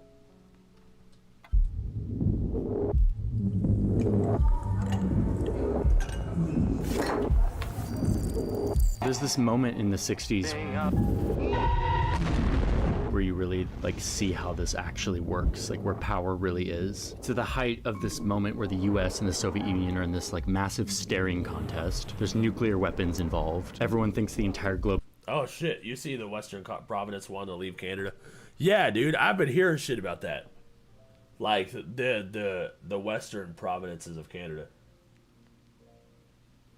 Like, I follow this channel called I forgot what it was called, but they do news on Canada, and they've been talking about a lot of Canada wants to join the United States, and well, you know, I'm welcoming them. Hey, Alberta, you want to join? You want to join the United States? You can join the United States. It'd be nice to be able to drive to Alaska without having to leave the country first. So, Canada, join the U.S. I think you would be welcome here. I think they could do with some freedom. Could be wiped out in this conflict, and Cuba is centered right in the middle of it all, right off the coast of the U.S., but they're on the Soviet side of. There's the link to the video I'm watching. The conflict. The US at this point wants nothing more than to snatch Cuba, to make it their own, and they've been trying to kill Fidel Castro a million different ways. They're looking for an excuse to invade. And to push back on all of this, the Soviets actually start shipping nuclear weapons to the island. I didn't know that. The US has no idea until one day a spy plane is flying over the island and they snap this wild photo. What is I mean, that? it doesn't look like a wild photo, it just looks like a random field in Cuba. But you zoom in and you see canvas tents, trailers, missile launch equipment. I mean, the US government immediately knows what they're... This guy looks like if Bo Burnham had a different profession. This guy looks like Bo Burnham was a filmmaker. Yep, I've never seen this yet. I've heard about that, about Canadian provinces. I hope they join the country, bro. I think that would be so cool. And when was the last time we added a new state? What was it, like 1959? Yeah. I think it's time. I think it's time we conquered more of the world. You know what I'm saying?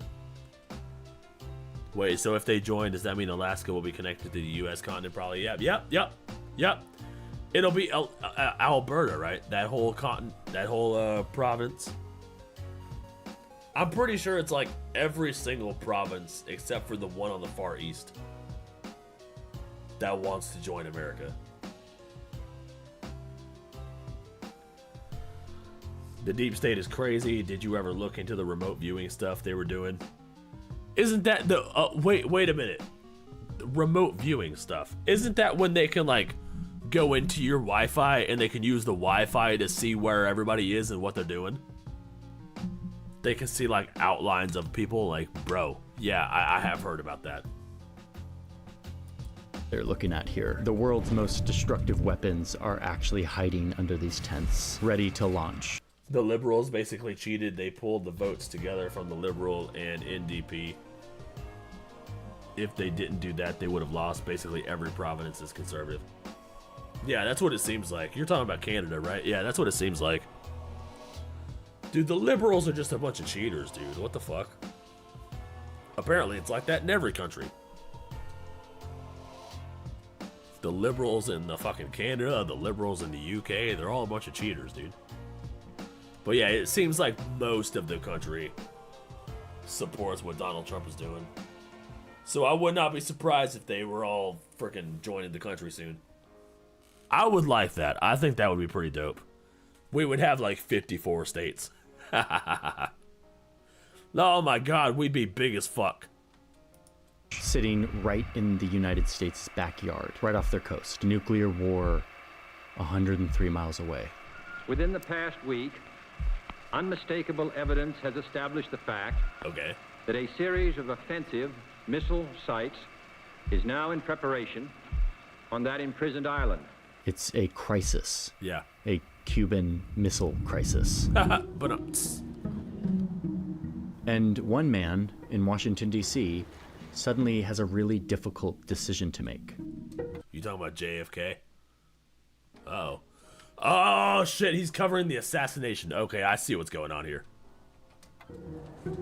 Because the deep state was behind the assassination of JFK. Everyone around him wants him to invade Cuba, but he's not sure. Okay, but here's the kicker of the whole thing. Instead of stay at work that night and like figure out this crisis with his advisors, Kennedy gets in a car and travels across town to like a cocktail party. He came here to a house in Georgetown, the home of Joe Alsop, one of the nation's most influential newspaper columnists. It was the eve of nuclear war, and the President of the United States kept his dinner date in Georgetown. And the reason why is because at that party were the people he trusted, the people who really had power in Washington during that time. Most of them lived here, in this neighborhood, many of them side by side, all within a few blocks. William Colby, the Far East chief of the CIA. He would later become the director of the agency. Chip Bolin, a former ambassador to the Soviet Union. Alan Dulles, who, boy, Alan Dulles, where to even start? He's the CIA's longest running director, and he lived right here in Georgetown. Frank Wiesner, one of the founding officers of the CIA. He lived just 6 blocks away. Felix Frankfurter, a Supreme Court justice, just a couple minutes walk away. And Kennedy himself had a house in this neighborhood. The reason JFK kept his date in Georgetown that night was because this is where power in Washington was. on the other side of town from the Capitol building, the seat of American democracy. The decisions were being made here by unelected men who had an immense amount of secret power. Yep. These were... Dude, that's a fucking lot of people that just have untapped power that nobody fucking voted for. Powerful men who were not elected or accountable. And at this point, they'd become drunk on the worst kind of power, the secret sort of power that corrupts, the kind of power that our founders sought to check and balance with all of their founding documents. Yep, but here in Georgetown, it had moved beyond anything the designers of the country could have predicted. Into Like, technically, it's unconstitutional because it's an unchecked power. Like, it's a power that has weird authority over the entire country, but for some reason it has no checks against it because nobody knows that it's there. It kind of sounds like it's unconstitutional, kind of skirting the rules there. a shadowy, separate part of our government, a deep state that was actively blackmailing the Congress and working to undermine the President of the United States, and being horrifyingly successful at it. Unelected deep state operatives who defy the voters to push their own secret agendas. You take on the Trump is correct about that, yes. Intelligence community. They have 6 ways from Sunday at getting back at you. So even for a practical, supposedly hard-nosed businessman, he's being... Like, apparently the CIA can, like, record your conversation even if your phone is off and the battery's out. Like, so imagine how much intel they have on, like, actual, like, senators and all the Democrat politicians. They have all that intel on all of them. Because they could just tap your phone whenever. Like, it's actually kind of crazy. Being really dumb to do this. As far as I know, we don't engage in assassinations and kidnappings and things of that kind. I do think there have to be serious questions raised about some of the foreign policy blunders that this country has had over the last 20 to 25 years. There's some truth in the idea that there is an ongoing group of people who continue the work of government as administrations come and go. Hey, thanks, Wicked Digit. Happy Cake Day. I appreciate it. Is it possible for these entities to go rogue? Absolutely. Was the agency involved in the kind of domestic surveillance that has been portrayed in the news reports? My feeling is that it has not. Okay, I'm doing this. The deep state. Is the deep state real? And if so, what is it? Before we do that. Is real. The deep state is real. I want to take a moment to say thank you to our sponsor. NordVPN is a longtime sponsor of our channel. We couldn't make this work if we didn't have sponsors like Nord. NordVPN is a tool that... video. So, we ready, Nick? We're good. Okay. Sweet. Podgy, are you on the board over there? I hear what you're saying. Okay, if you can hear We us. want this. Could you start by introducing yourself, who you are, and what you do, and what your relationship to this topic of the history of the CIA is? Yeah, so my name's Jefferson Morley. I'm a journalist in Washington. I've been a journalist in Washington for the last 40 years. In the old days, spy agencies were a war thing. When the U.S. was at war, it would set up an international spy operation to best wage that war. And then when the war was over, they would pare down or totally get rid of the spy agency. The thinking here was that a spy agency took up a lot of resources and threatened civil liberties. A lot of power concentrated into a bunch of unelected people. Worth it during war, not worth it during peace. But then the biggest war of them all came to America's Pacific doorstep, and it changed everything. Pearl Harbor. Oh shit. And so Roosevelt... I heard they knew about Pearl Harbor. They knew about it in advance. They knew it was coming. They knew when it was coming. Like, and they said nothing. Roosevelt now has a license, more of a license to do what he wants. And one of the first things he does is consult with a man named Bill Donovan. Wild Bill, a corporate Wall Street lawyer who was not Wild Bill. Oh shit. Obsessed with the power of intelligence. Donovan had very strong opinions, and he said, you need a wartime intelligence service. You're going to war. Wild Bill Donovan would be in charge of the Office of Strategic Services, or OSS, a centralized intelligence agency that would be given immense power to do whatever it took to keep our people safe and to keep our team on top. This was the birth of modern intelligence, a euphemism for spying and lying and cheating and deceiving and sneaking and breaking, coercing, dividing and conquering. No idea was too crazy for the OSS during this time. Like, one OSS psychologist had this idea that Hitler could be demoralized if they just showed him a vast quantity of porn. Paramilitary operations. Strapping explosives to... Of course. The CIA is like, oh yeah, Hitler can be demoralized if we just show him a bunch of porn. So what are they doing to Americans? They're showing Americans a bunch of porn. They're trying to demoralize Americans. Confirmed. A bunch of bats and letting them loose over Tokyo. Guys skiing into Nazi-occupied Norway. Making fake companies, recruiting off Wall Street from all of his old colleagues, bringing in bankers and movie directors, fake radio stations, anything to demoralize, divide, or confuse the enemy. The OSS is the first intelligence agency that the United States ever has. Oh, and one of Wild Bill's favorite things to do was to have parties at his house. Of course. Ain't no party like a Wild Bill party. To plan and plot his operations with his friends in Georgetown, a neighborhood in Washington, D.C. that is strikingly beautiful. Here is Bill Donovan's house. It's now worth $17 million. Jesus Christ. Beautiful, and this is where he would have a drink and chat with other Washington power brokers. He would recruit new agents from American high society, earning the agency the nickname Oh So Social. Pretty clever. Okay, but remember that spy agencies like this were a war thing only, and the war ended in 1945, and the OSS got dissolved. The forces of Germany have surrendered to the United Nations. But the CIA kept going. Why? Because George Soros is from the World War II times, right? And now he runs the entire Democrat Party and is funding a lot of this bullshit. What do we do with the OSS now that we're at peace?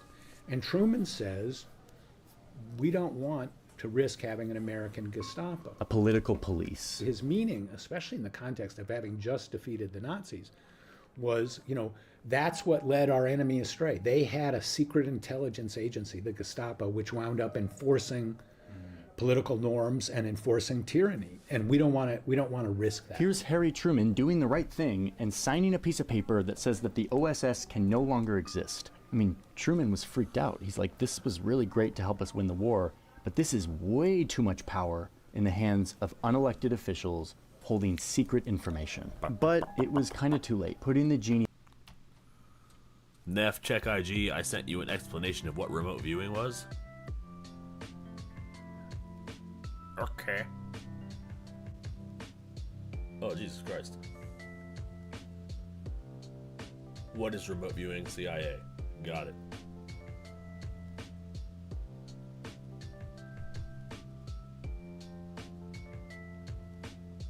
Remote viewing as researched by CIA and the military.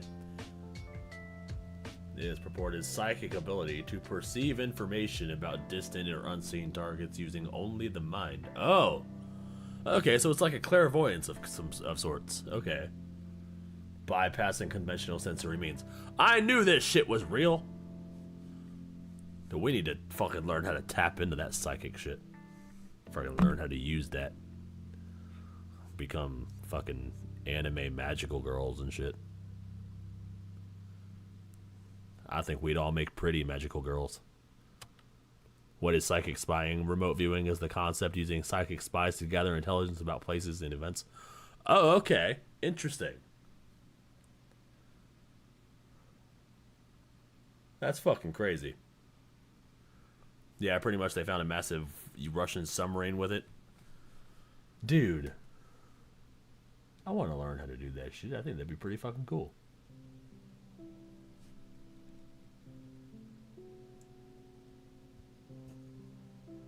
Yeah, they use like psychic abilities. Hold on, I gotta open the link again. God damn it. I lost it. Do I have it on here? Can I pull it up on here? Hold on a second. Give me a minute. I might be able to show you.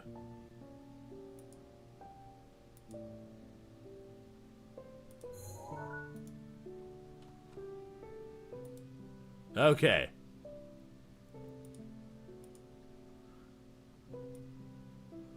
Remote viewing, as researched by the CIA, is the purported psychic, the psychic ability. I'm getting distracted, my bad.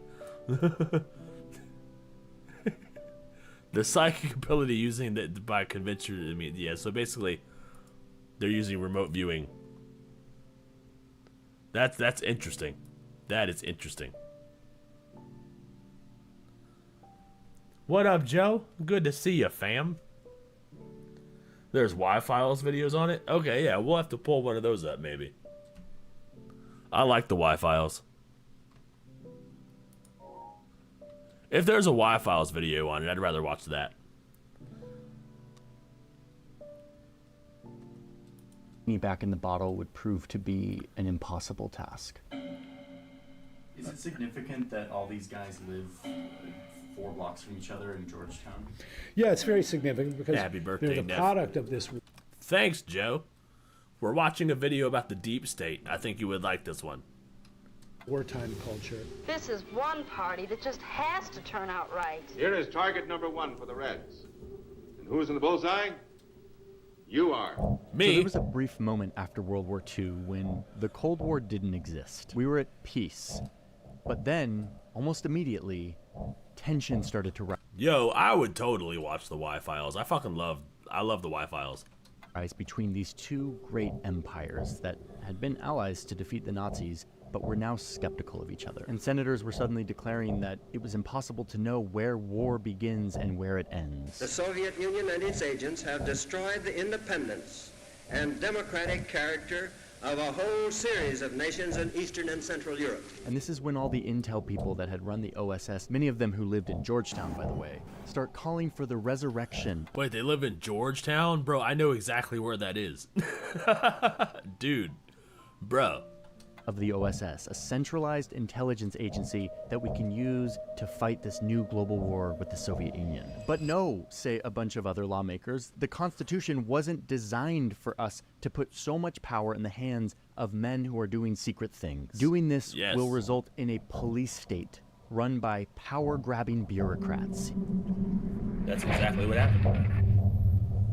Only Too much it's a power secret to police military leaders and their insatiable appetite for more money, for more men, and more power, whatever the cost to democracy. Truman's mind changed. And what changed Truman's mind was the growing confrontation with the Soviet Union. And soon the papers were signed and a new agency was formed. The Central Intelligence Agency, the CIA. When Truman signs the National Security Act, he says, we have to be careful that we don't have an American Gestapo. So that thought is still on his mind. The CIA was the big, shiny new weapon of the United States. Dude, okay, so what the exact thing that they were afraid of happening is the exact thing that happened. What they were afraid was going to happen happened, is what I was trying to say. War. And their mission was to, quote, gain and distribute intelligence and to perform, quote, other functions and duties related to intelligence affecting national security. What does that mean? Everybody knew what that language meant. Everybody knew that was, and we just weren't going to talk about it because we didn't want to write it down on paper. Like, what do they do with this vague mandate of national security? Oh boy. If anyone is interested, this is the protocol they use to achieve astral projection. Is this the Y-Files? Oh, this is a playlist.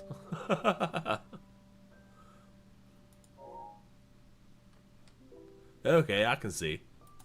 They go to town. You must stir the ingredients in your chocolate cake. It feels so clean, but so soft and smooth. Operation Paperclip, 1945 to 1950. Operation Americans Paperclip. wanted to get those Nazi rocket scientists on their side so that they could develop their own rocket capacity. James Angleton, for example, protects a general under Hitler. CIA gets involved in the Italian elections, 1948. Puts his thumb on the Italian democracy and makes sure that U.S. allies win. Operation Ajax, coup in Iran, 1953. The CIA and the MI6 organized a coup to overthrow the democratically elected government. Now that we encouraged the Shah to take that action, I will not deny. CIA coup Guatemala, 1954. Bananas, of course, bananas. Again, democratically elected government, reformists wanted to engage in land reform, and the CIA overthrows it, really at the behest of the United Fruit Company. CIA is now helping American corporations. The influence of American corporations on the CIA actions is unmistakable. Alan Dulles was on the board of directors. Howard Hunt, Birch O'Neill, David Phillips, CIA coup in Congo, early 1960s, CIA coup in Chile, 1973. Jesus Christ. They're just doing coups all over the damn place. The assassination operation against General Schneider in 1970 is coordinated with Kissinger's office. Thanks. Need a palate cleanser after this? I got you, fam. We'll look at something fun after this. Yeah, this shit's pretty deep, dude. Experiments, MK Ultra. In 1950, the CIA launches a massive program to develop means of controlling people's minds. Some 40 U.S. academic institutions were involved in this kind of LSD research. to people without their permission. Can we develop a truth serum, dosing somebody with LSD 60 times in a week? Bro, dude, what?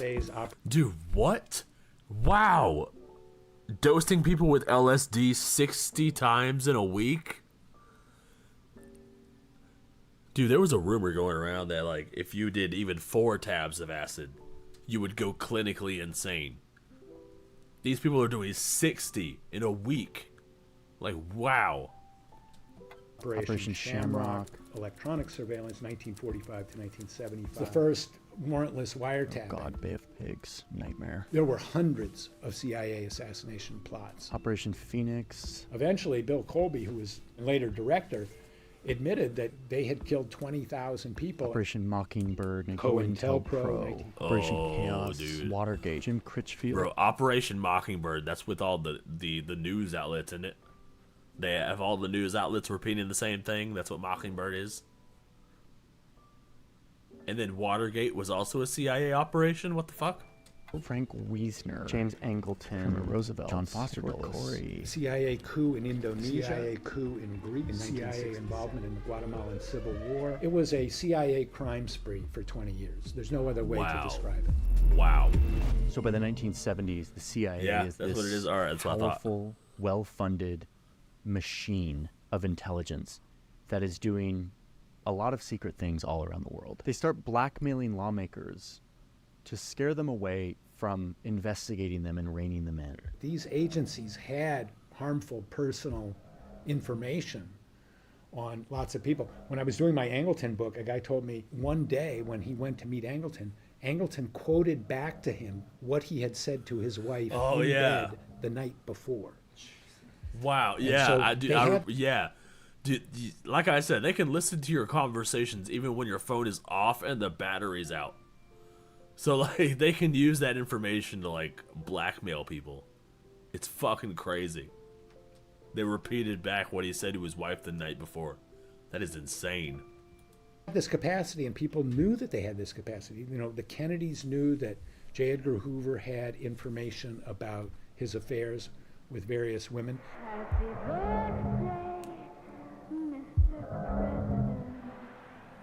This kind of knowledge that they had, Angleton and Hoover were masters at using those kind of secrets as leverage. Kennedy had this thing hanging over his head, and he knew Hoover, had that on him, and so, he couldn't fire Hoover. And so much of this power is concentrated among just a few people, many of them That's not how they would elected, do it, dude. And many of them living right here along these streets in this neighborhood of Georgetown, living in fancy homes, having fancy cocktail parties, and kind of running the Western world. It's exactly the nightmare of the founders of the country and the nightmare of President Truman. And 1 month after the assassination of President Kennedy, Harry Truman publishes an article in the Washington Post and says the CIA should be abolished. And he says it has cast a shadow on the historical reputation of the United States. Yeah, exactly. They need to be abolished. I am all for destroying the CIA.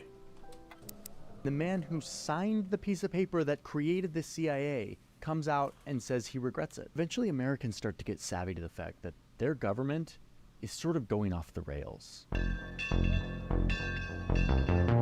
As this war in Vietnam drags on, more and more Americans stand up and say enough, demanding accountability for a national security apparatus that had gotten out of control. And what does the government do? I heard they fucked with our rifles. They start spying on the protesters. Operation Chaos was the CIA spying on the anti-war movement. Johnson. What? They were spying on protesters? That's fucked up, dude. Calls in Dick Helms and says, what's going on? Communists have to be behind this. And so they start infiltrating the anti-war movement. And they come back in about a year and they say, well, you know, Moscow and the North Vietnamese, they really like this anti-war movement, but it's not controlled by them. It's not funded by them. It's pretty much an American thing, you know. But that doesn't change anything. And chaos continues to grow. And eventually, by 1970, there's 30 officers working on it, hundreds of agents. And, you know, the ostensible purpose of chaos, to detect a foreign hand, I mean, chaos was in existence for 7 years. Every time they were asked to report on it, they came back and said, it's not foreign controlled and it's not foreign funded, which was obvious to anybody who was involved in the anti-war movement. There were a lot of people inside the CIA saying, you know, we're spying on our wives and kids, basically. You know, they're going to the demonstration. Oh, what up, Ace? Good to see you, fam. Oh, did I scare you, Philip?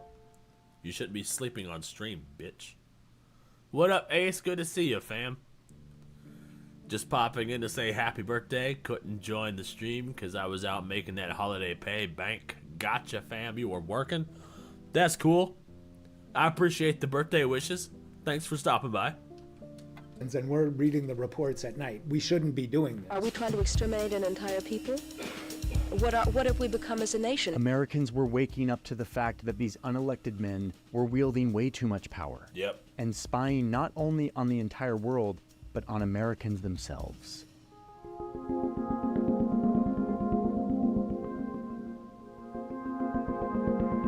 We have been victimized by excessive secrecy, not only with respect to the failure of the Congress in the past to exercise proper surveillance over intelligence activities, but also excessive secrecy has created this kind of mischief within the executive branch. Senator Frank Church helped lead the charge of taking all of these secrets and excesses and thrusting them onto the national stage and shining a light on them. There has never been a full public accounting of FBI domestic intelligence operations. The American people are learning, for the first time, just how bad this was. 800 witnesses, 10,000 documents. Jesus Christ. Their secrets were shared. CIA, FBI, NSA, assassination plots. Does this pistol fire the dart? Yes, it does, Mr. Chairman. When it fires, it fires silently? Almost silently, yes. Spying on Americans. A wholly comprehensive listing of everything those people thought or did on any subject you can imagine they're having a concern with. Targeting people like Martin Luther King Jr. and other civil rights or feminist activists. Bureau agents were told to attack the New Left by disinformation and misinformation. Anti-war protesters were spied on, intimidated. COINTELPRO is the name for the effort by the Bureau to destroy people and to destroy organizations. Okay. Or, as they use the words, disrupt and neutralize. The Bureau went so far as to mail anonymous letters to Dr. King and his wife. King, there is only one thing left for you to do. Yep. They assassinated Dr. King, dude. They're sitting here fucking talking about it right now. That's crazy. You know what it is. You have just 34 days in which to do it. You are done. That was taken by Dr. King to mean a suggestion for suicide, was it not? That's our understanding, Senator. The CIA's... What?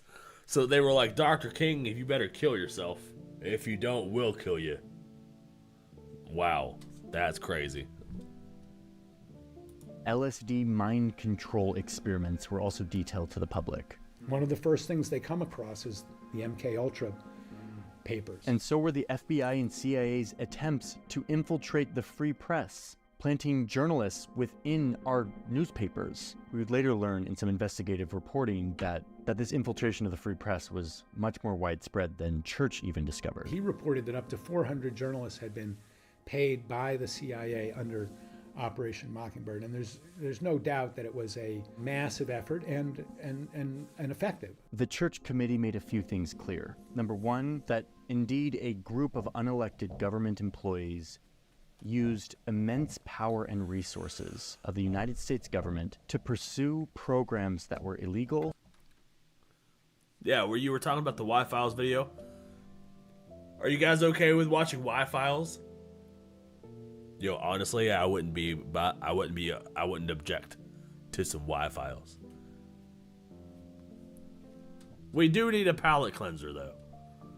So should we watch a palate cleanser first and then the Y-Files? I'll leave that up to you guys. Unethical, and generally out of line with American values and norms. And they did it in secret, outside of any sort of accountability, partly because the U.S. Congress wanted to give them money and turn a blind eye. I can recall members of Congress who recoiled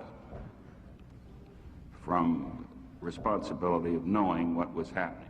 Members of Congress who said, "Don't tell me, I don't want to know."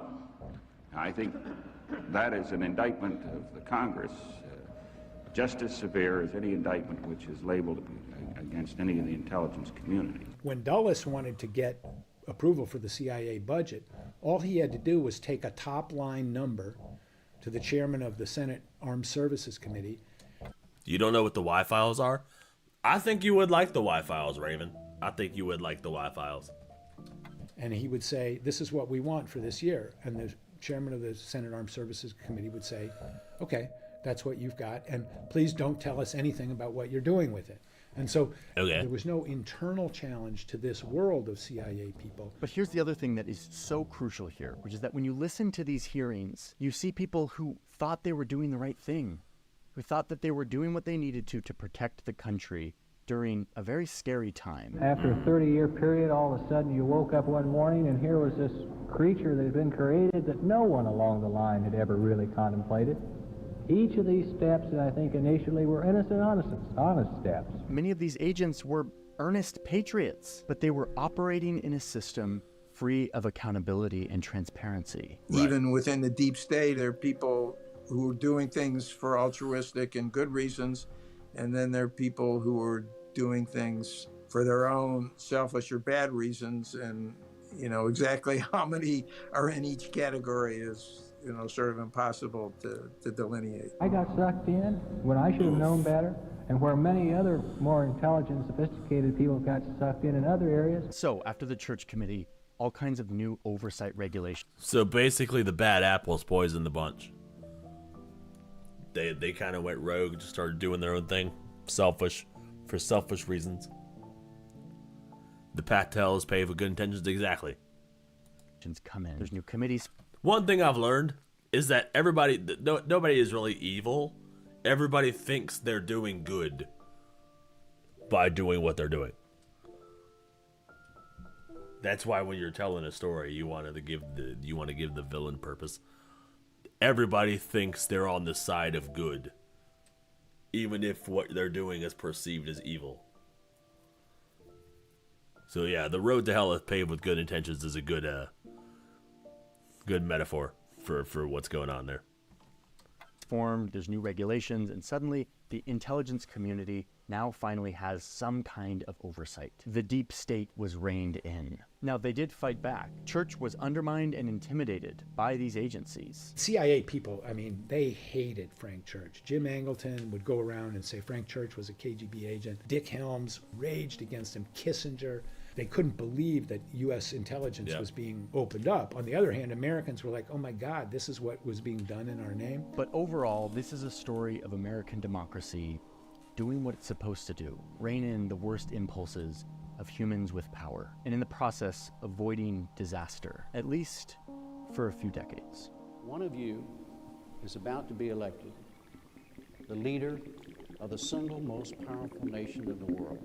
Have you formed any guiding principles for exercising this enormous power? When it comes to foreign policy, that'll be my guiding question.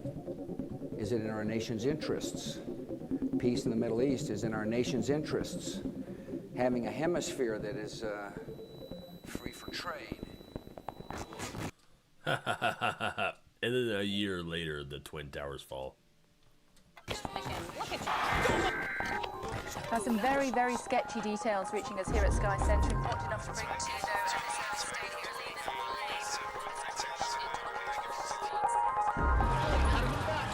A new threat.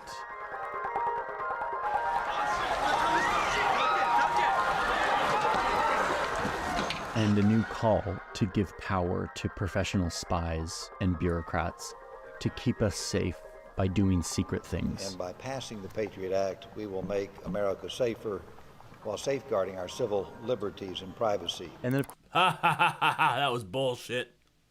All you did was take our freedoms away under the guise of national security.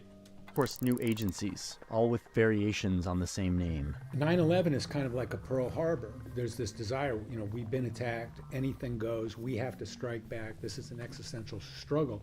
And that same ethos of the early Cold War, anything goes, that... Dude, I remember 9/11. I was in like the 4th grade.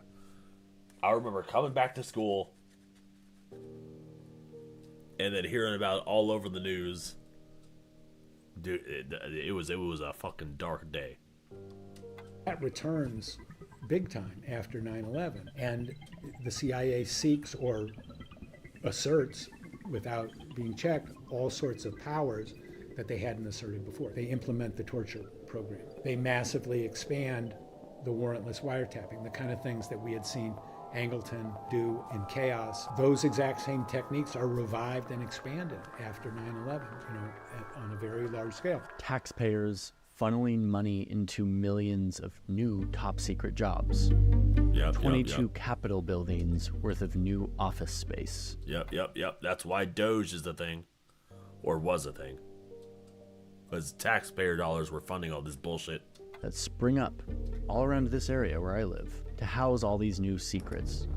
And inside them, waterfalls of new programs, so many weirdly named programs that no one leader could ever hear about, let alone regulate all of them. There's not a whole lot of effective oversight on something that has grown so big and so bushy. And none of which should be known to the public. That is, until someone who's worried that history is repeating itself decides to spill the beans. Our breaking news this evening is the identity of the man who sent the Obama administration into defend and explain mode this week. His name is Edward Snowden. He's an American former CIA employee and computer technician. Today he came out as the leaker of classified NSA documents that spell out a secret... And we all kind of wonder, what if we actually need this now?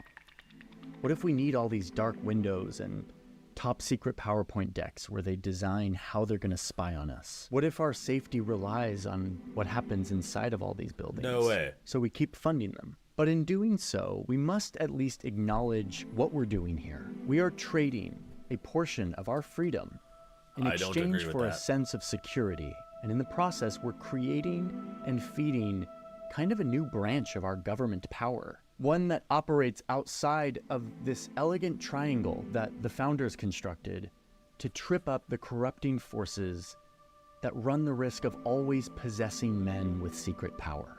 Most everybody agrees that there's overclassification. There's way too much information that's classified, but information is power, and the fewer people that have it, the more power the people that do have it have. And the result is that when the most powerful man in the world arrives to the most powerful house in the world, promising to rein all of this in, to rein in the excesses, he actually finds that he can't. He's not able to change much of it. Instead, he sits there and watches much of the things that he critiqued grow under his watch. The thing that he's supposed to control, he finds he doesn't have that much control over. These targeted strikes against Al-Qaeda terrorists are indeed ethical and just. Secrets keep us safe, but secrets also degrade this delicate thing that we have called democracy and accountability. That is, until we save ourselves from their everlasting, seductive pull. The United States must not adopt the tactics of the enemy. Means are as important as ends. Crisis makes it tempting to ignore the wise restraints that make men free. I don't know, man. Shit's scary. Like, I know some secrets keep us safe, but then, you know, I also don't agree with spying on American citizens. Like that. Like, you know. It's not good.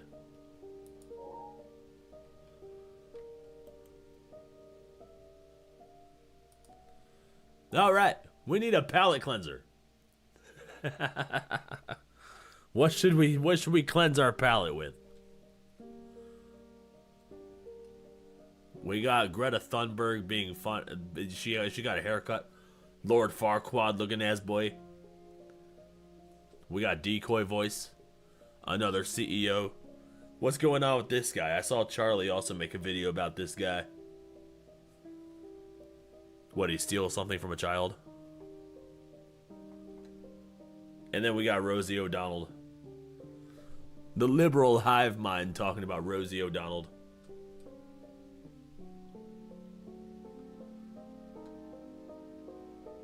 What should be our palate cleanser?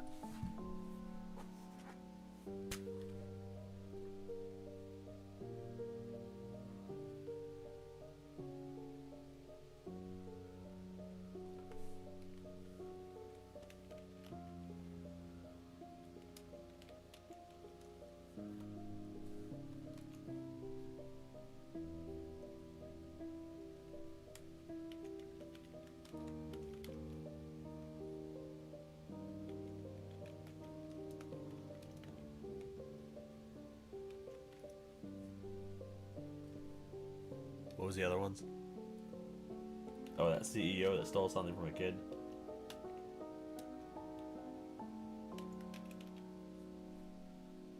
And then the Rosie O'Donnell shit.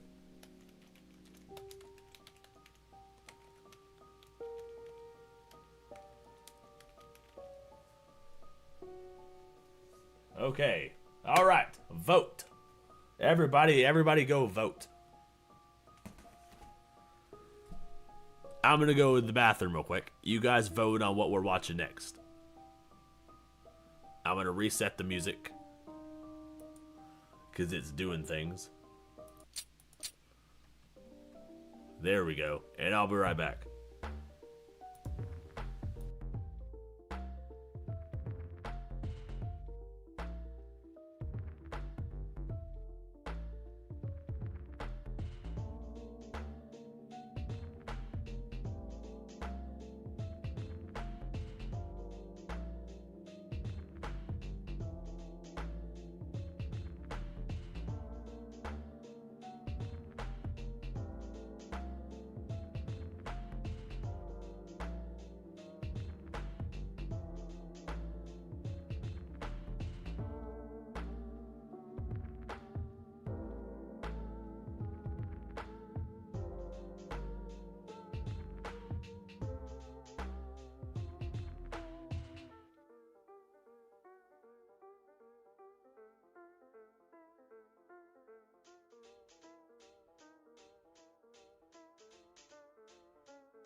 All right, I'm back. Who won? Greta Thunberg's haircut?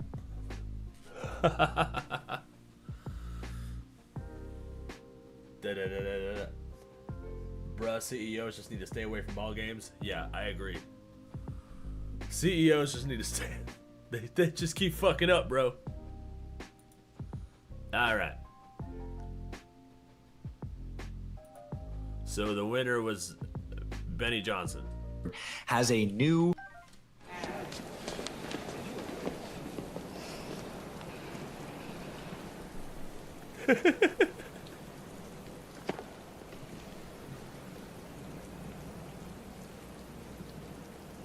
Oh, we'll let you know. All right, the Deej, you're falling asleep. All right, bro. I appreciate you swinging by. I hope to see you again in the chat. What's up, guys? Good night, fam. Spenny, one of the single funniest videos in the history of the internet is Greta Thunberg being deported after failing to sail her yacht to Gaza. By the way, she used fossil fuels. She didn't sail there. Of course she did. They were using a motor the entire time. And her gaggle of hideous communist pirates who had no discernible skills and would be able to bring no value to the people of Gaza were intercepted by the Israeli Navy. Hell and yeah, bro. Then they... Hell yeah. Well, you have a good night, and I'll see you next time. But, bro, they did Greta Thunberg dirty, dude. They really did. They literally raised this girl to be a puppet. And that's exactly what she's been her entire life. Offered Greta some sandwiches and, well, find you somebody who looks at you like Greta Thunberg looks at a bag of sandwiches. It's a real photo, not AI. I have to constantly say that. It's a real photo. And Greta Thunberg not happy about this and was so humiliated actually by this entire scenario that she's now decided to change her entire look. Of course she does. The fact that this last stunt was such a nightmare, Greta Thunberg.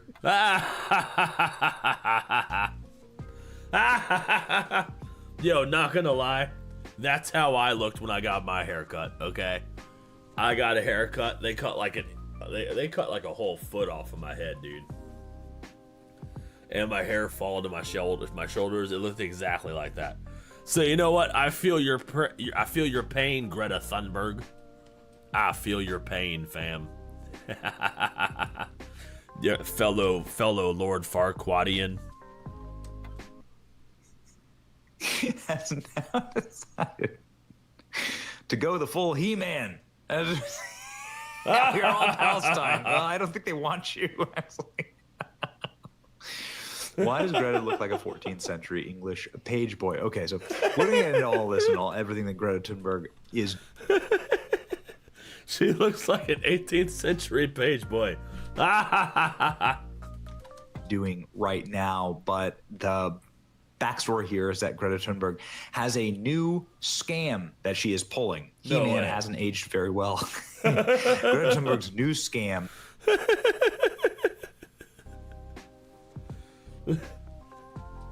All I can see is that fucking meme, dude. Hey, yeah. What's going on? Is that she's going to sail to Gaza again. The story is about a global uprising. The people stepping out to the government. How dare you, says Greta Thunberg. Actually, barbers around the world are screaming, how dare you. The story is also about a global uprising, about how people are stepping up when our governments fail to do so. She does look like He-Man. For every politician that is fueling the genocide, further environmental and climate destruction, and further colonization. I have the power looking ass boy. I'm dying. And fascism, there will be people escalating the resistance against that. I like how she's just done like left-wing communist brain rot gumbo. She just like made a big steaming pot of it. And it's just like, let me just put all the words together. Climate, injustice, fascism, all the extremist buzzwords, bro. Colonization. All the That's buzzwords what's going on right now. I think that the only thing that's really extreme is what is she doing here exactly?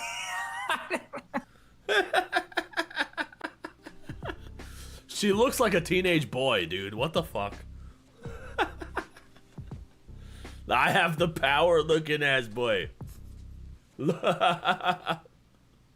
Trying to be careful, Greta. Shrek's gonna be ruining your wedding soon. He's gonna be coming after fucking Fiona. It's funny how bad haircut Greta never mentions global warming anymore. I know, isn't that amazing? She does sail though on boats that use fossil fuels and flies. Poor girl though, she didn't have a chance once they put her on stage. Yeah, once she became the "How dare you" girl, like, yeah, her parents really did her dirty, dude. She didn't stand a chance. Like, she could have had a life, you know. She could have had a childhood. She could have been playing on the monkey bars, but instead, no. She's fucking screaming at adults about global warming. You know, something that's just a tool to raise taxes anyways. Dude, what if she found out that she was fighting for a vain cause, bro? Like, how much would her mind break? Like, you know, if she found out that the cause she was fighting for wasn't even real. Like, it just sucks, dude. She knows what she's doing? Yeah, probably. She probably does now. Like, her parents probably let her in on the family secret. But like, oh no, you gotta keep pushing for climate change because we make a lot of money when you do that. So you'll never have to work again in your life as long as you keep doing this. So just keep doing it. Around all the time on jets, so strange that. Greta looks like a 12th century peasant farmer yelling at his kids for not having harvested enough cabbages. This is not an edited photo of Greta Thunberg, I swear to God. It's not. You see the watermark right there? There you go. That's fucking funny. Whoever cuts Greta's hair is definitely a Zionist. Sorry, but I saw Greta's new haircut and I couldn't help myself. Lord Farquaad looking ass boy. Greta Thunberg, the climate warrior. Actually, it's pretty good. Greta has morphed into...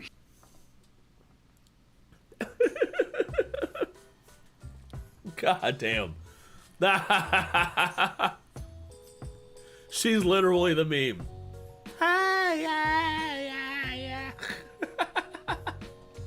He-Man, poor He-Man.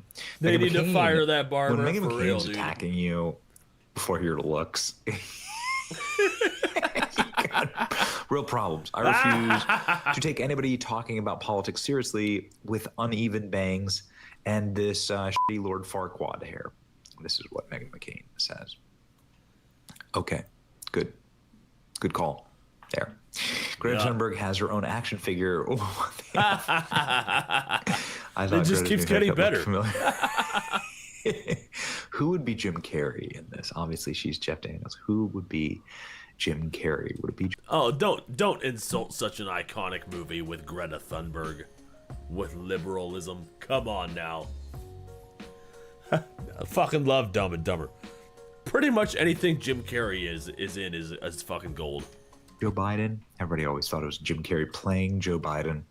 Is Greta's cutting her own hair? Who knows? All the USAID money is dried up. All the Soros money is gone. What's up with Greta? Here we go. Greta's doing a live action He-Man. Greta Thunberg can unlock Zac Efron's phone. Oh, ew. Ew. She went into a barber and said, "Give me the Lord Farquaad." The hairdresser did my girl Greta dirty. There you go. Even people that are Greta fans. This is hysterical, by the way. You know it's all a scam, right? Greta Thunberg and her ugly friends were... Yeah, but Jim Carrey is a crazy libtard, probably. But I already enjoyed all of his movies. I have already had the pleasure of enjoying his movies before I knew that fact, so it doesn't matter. He's retired now, so it's win-win for me. Supposed to sail to Gaza, they came back to Barcelona during the night after sailing only 20 miles. They were hoping nobody would realize their big scam. Look at that. You can track the vessel. This stuff is easy to track these days. Greta Thunberg Gaza flotilla forced to turn back to port just hours after leaving. Why is that? Greta Thunberg's Wait, hold on. What was that? We're supposed. Greta Thunberg and all her ugly friends were supposed to go to Gaza, came back to Barcelona during the night after sailing 20 miles. They were hoping no one would realize their big scam, so they were going to Gaza. They were supposed to go to Gaza. But instead they looped back around and went like 20... They went like 20 feet down the harbor. That's fucking hilarious. To sail to Gaza, they came back to Barcelona during the night after sailing only 20 miles. They were hoping nobody would realize their big scam. Look at that. You can track the vessel. This stuff is easy to track. September 1st. Wow, that literally just happened. Track these days. Greta Thunberg Gaza flotilla forced to turn back to port just hours after leaving. Why is that? Greta Thunberg's aid flotilla was forced to turn back to port after hitting a stormy weather. Yeah. Oh, Just no. Oh, no. Are you sure it was the stormy weather and not the fact that Gaza would probably behead you just for being there? Nah, yeah. No, it was the storm. Oh, okay. Okay. It was the storm. After the organizers' journey. Okay. Got it. All right.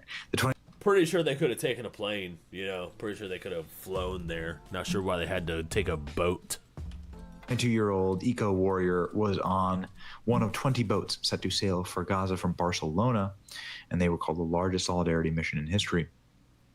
Israel's threatening to arrest her, but storms bringing 35-mile-an-hour wind forced Thunberg and her pals, who also included Game of Thrones actor, to turn back. Look at this.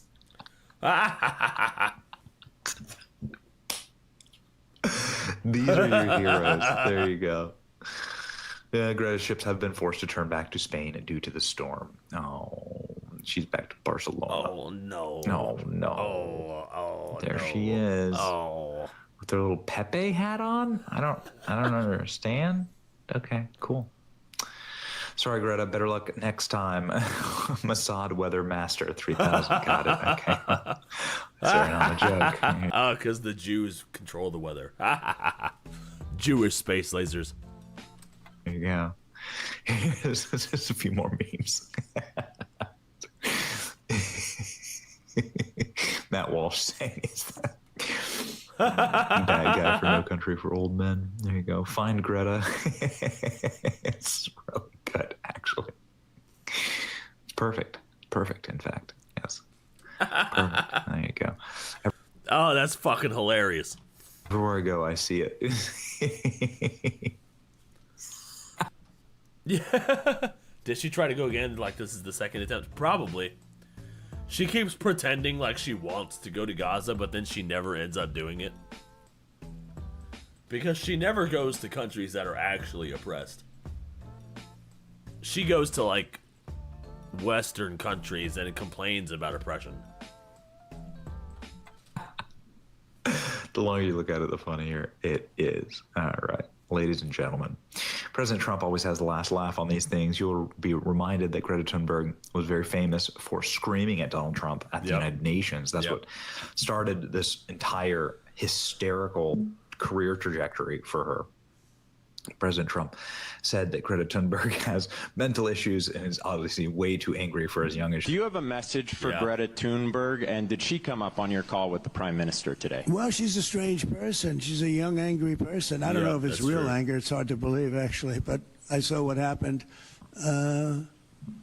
She's certainly different.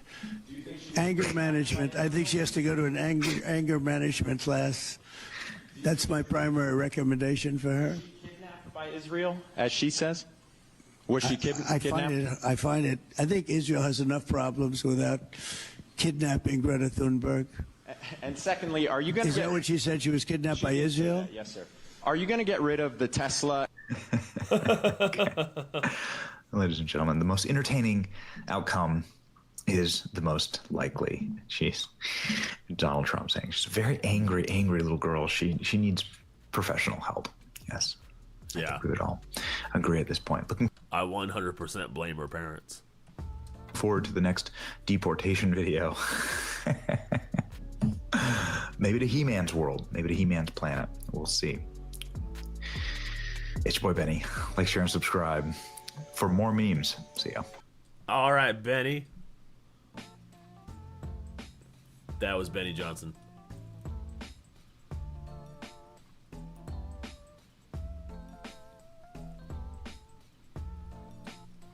Let's see. Should we just finish off the playlist? We'll finish off the playlist, and then we'll call it a day. What's going on with this CEO? I'm curious, because I haven't been paying attention. Why does it seem whenever a CEO goes to a ball game, something bad happens? People need to just stay home. This is why I stay home. Why does it seem whenever a CEO does something stupid in public, when faced with well-deserved backlash, they can't help but double down? As this video went viral of a tennis star handing out a hat, only to be stolen by this grown man and immediately stuffed into a bag, as he obviously knew it wasn't meant for him. And as that snippet spread, the tennis star, Camille Barshrak, Okay, so the tennis star gave a hat to a kid, and this CEO just took it, just out of nowhere. He was just like, "No, yeah, that's mine," and then just shoved it in the bag. This guy stated that hat wasn't for the man. Help me find the kid. To which he did, and was able to get that young fan a hat, giving everybody here a happy ending. With the exception of that Polish CEO, Piotr Scissors scumbag. It's apparently a millionaire CEO of some paving company. And as a fan of baseball who goes to a lot of games, I can somewhat respect the concept of anything flying into the stands is fair game. And if there's a home Yeah, pretty much in this, his company got review bombed. What does he even do? What is he the CEO of? home run ball falling into my section, I don't care who you are, I'm probably gonna fight you for it. That being said, I still don't think you can snatch something out of the grasp of a kid clearly being handed it. Yeah, and now he's trying to threaten legal measures against rando commenters online. Of course he is. God damn it. Why do all these frickin' CEOs have little wieners, bro? Jesus Christ. You can't handle a little online heat. Some paving company in Norway. Ah, got it. I swear to everything, if he tried to scalp that using that hat, I'm gonna face palm into the fucking floor. Or is Poland? Yep, okay. Wow, dude. So I don't feel bad when that scissor scumbag's Polish paving company gets negative review bombed with comments that I can't quite understand. Oh, well, there you go. The Polish company got review bombed. He literally just said it. Stand even when it's translated. But the worst part is the CEO Wait, what did that can't quite say? understand even when I would not recommend shit in general. It is not. And now the whole world can finally see a guy fuck every month for money.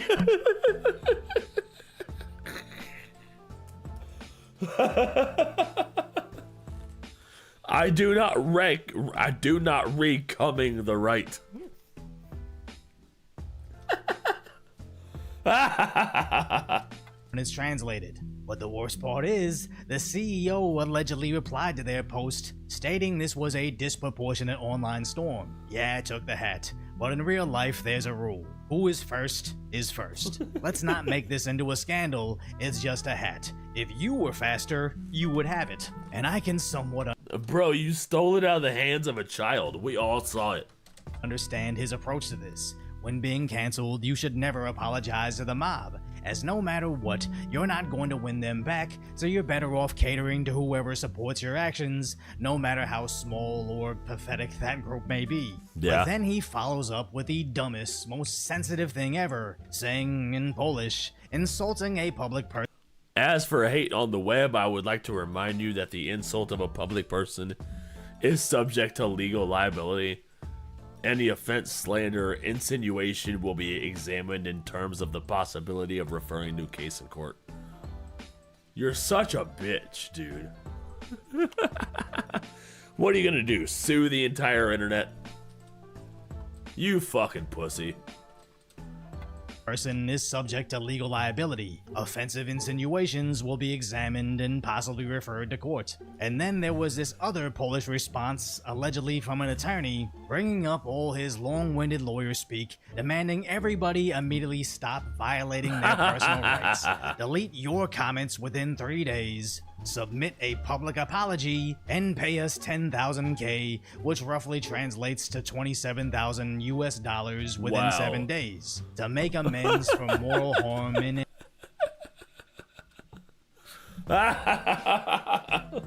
Wow, okay. So he got his lawyer to fucking... He was like, everybody who posted a mean comment about me, you better delete it. You better delete it and submit a public apology, and you have to pay me $20,000 or else. What the fuck? Dude, the dude has fucking wet paper skin, dude. Image losses, or else we're taking you to court. We've already saved your comments. They literally couldn't have crafted a worse response to the theft of a hat, but somehow these CEOs just aren't used to being treated like the scumbags that they are. And I don't know anything about Do these people not know how the internet works? They've got to, right? Why else would they be responding so fucking ignorant, dude? Like, what the fuck? How can you expect that to work? Like, you're just gonna sue everybody who makes a mean comment about you? Polish law, but American law says I can call that CEO a bitch. Because even if those comments on that review site aren't genuinely his, that video from that tennis match is all the evidence I need to come up with my opinion. As I think it's really just about when these CEOs finally get exposed, they immediately revert to their, but I get special treatment because I'm rich and powerful. Completely missing the point of, if you just kept your head down and didn't even address it. Yes, that video is currently going viral and getting millions of views, but the internet is so ADHD, even if you think your viral moment will ruin your life forever, I'm sure if you saw that MFer is not real girl in real life, you wouldn't even notice her. But these idiots think they can lawsuit themselves out of the limelight, not knowing it only extends its notoriety. Loki, what's up, dude? Thanks, bro. I appreciate the birthday wishes. That's why I know if I ever get exposed snatching a foul ball from a Make-A-Wish kid, I'm not suing anybody. No, we're not. No, don't give my wife a paddle. No, no, don't give. No. For 27,000 Polish pennies. I'm simply saying if you think that's me in that video, you're a racist that can't tell us apart. So if you appreciate my concise, light.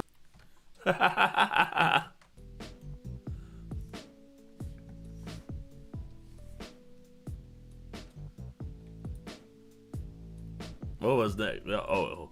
All right, so we got Rosie O'Donnell. Then we're gonna wrap it up with Daily Dose of Internet.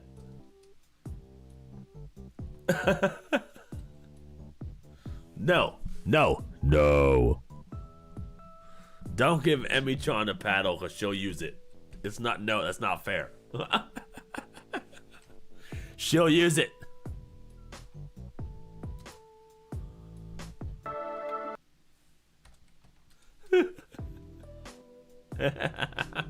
No, but I appreciate you stopping by. And I appreciate the birthday wishes.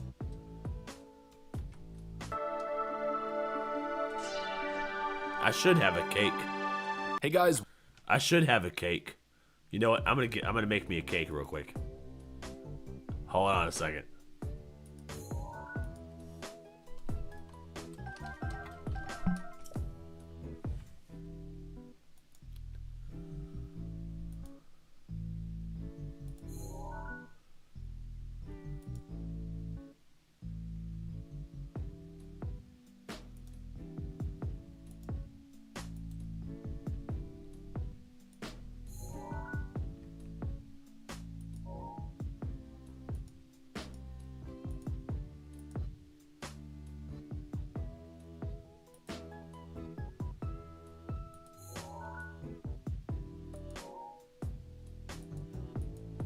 There we go. Hold on.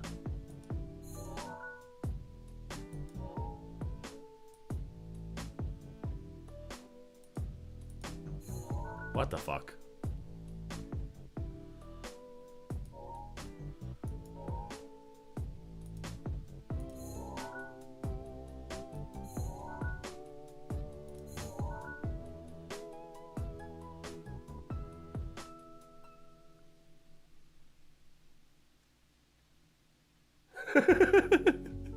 Paddles to cake, you know, it was Freudian segue. Right, you know, it's my birthday. It's my birthday. I've got to have a cake. I should have did this at the beginning of the stream, but you know, I already didn't do that. So now we're gonna do it right now.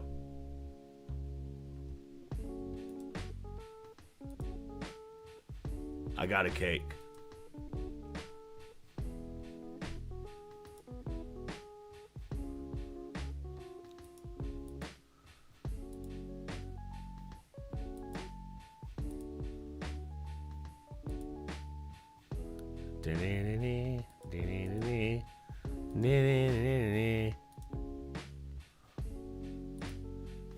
Jesus Christ is big as shit.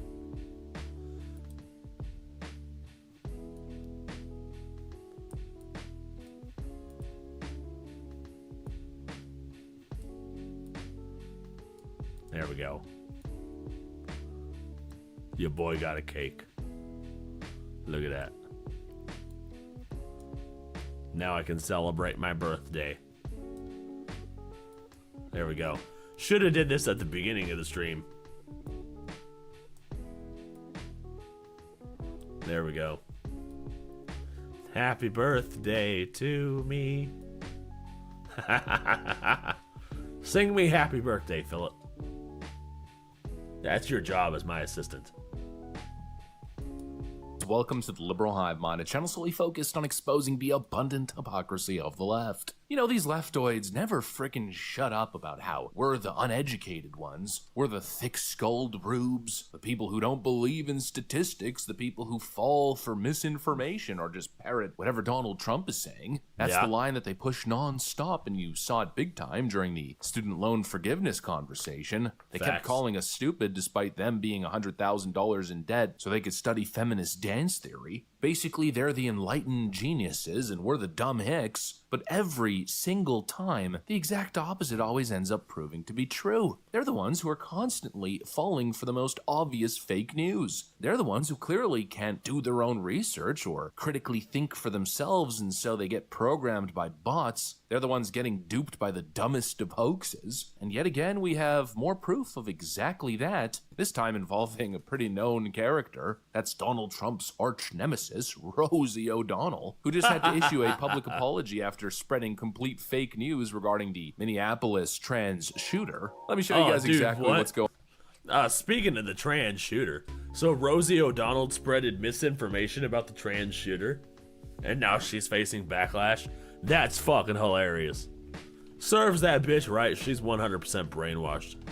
Going on here and a couple other clips. We got a lot to talk about. We got some stuff to get into, so let's roll the tape. All right, folks. So I think the facts are pretty obvious in this case. So how old are you now? I know you told me before. Yeah. I'm 35. You know, the waiter at the restaurant that I went to with my parents said that I looked 27. So we're gonna go with that. I'm actually 27. So, forget the 35. I'm actually 27. We're gonna go with that.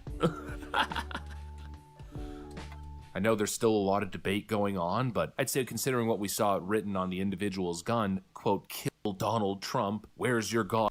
Oh, God. He said, where is your God? Dude.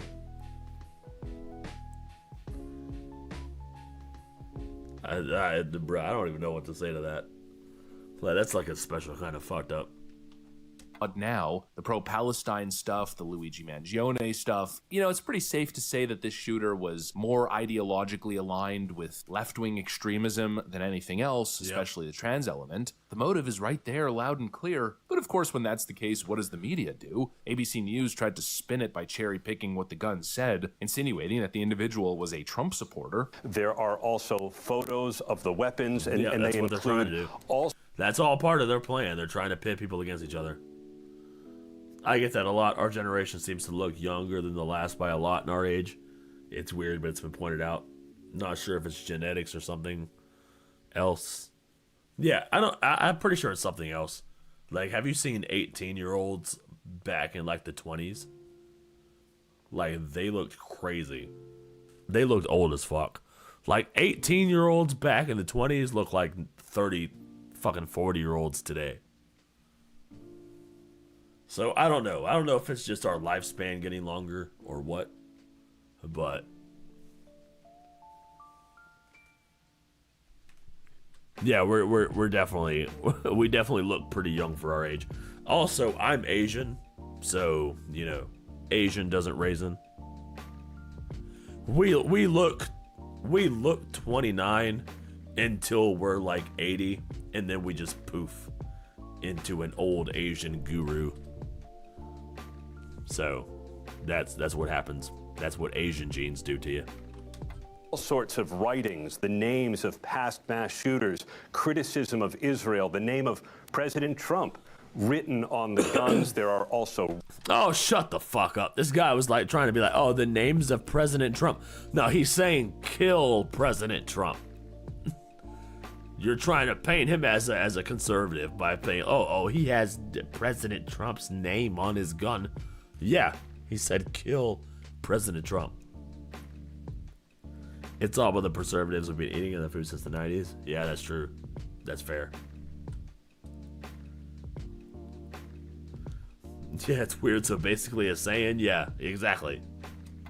Racial slurs, presenting it in such a dishonest manner, as if Donald Trump's name was just written on the gun, rather than the words that were actually written, like, kill Donald Trump, kind of a different context there. They just Yeah. presented as Donald Trump's name written on the gun, followed by a bunch of racist remarks. It was obvious what they were doing, and those of us with, basic circuit connections in our frickin' brains, we were able to see right through it instantly, but of course, the big-brained leftoids, the highly edumacated left-wing political scholars and philosophers, well, apparently, once again, they can't get it right. Yeah, they bought it hook, line, and sinker, including Rosie O'Donnell, who bought the whole thing hook, line, and sinker, then jumped online to declare that the shooter was MAGA, and then instantly and embarrassingly had to retract and apologize after spreading such pure misinformation. Oh, I see. So she was like, the shooter was MAGA. Got it.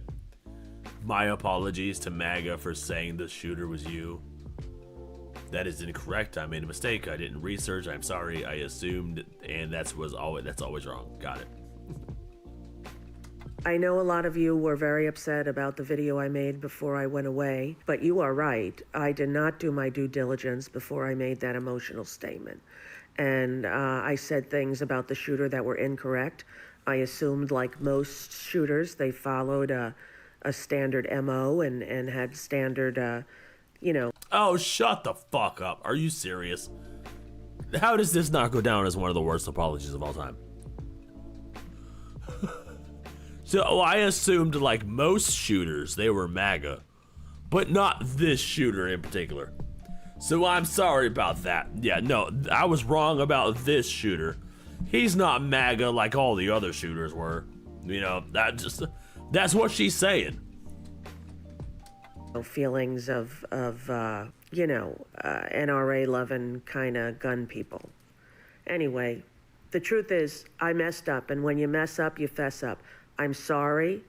This is my When apology you mess up, you fess video, up. Oh my and I God. hope it's enough. Yeah, these are the critical thinkers. These are the people who are constantly pointing at us and saying we're stupid. Absolutely pathetic. You can have as many university degrees as you want, but if you don't have the capability to see through the media BS, you're probably not as smart as you think you are. And if the working class people that support Donald Trump, the ones that you claim are so stupid, even though they're likely more successful than the average leftoid pointing the finger and claiming that, who would have thought developing actual skills that translate to actually landing contracts and doing work would leave you better off than studying some useless degree so you could go work at Starbucks? Who would have thought that'd be a smarter decision? But anyways, those people clearly aren't as dumb as the left makes it seem, because they're not the ones being constantly played. They're the ones laughing at the Jesus headlines Christ. instead of falling for them. And speaking of headlines, the New York Times actually just ran this headline, quote, "We may never know what motivated the Minneapolis shooting."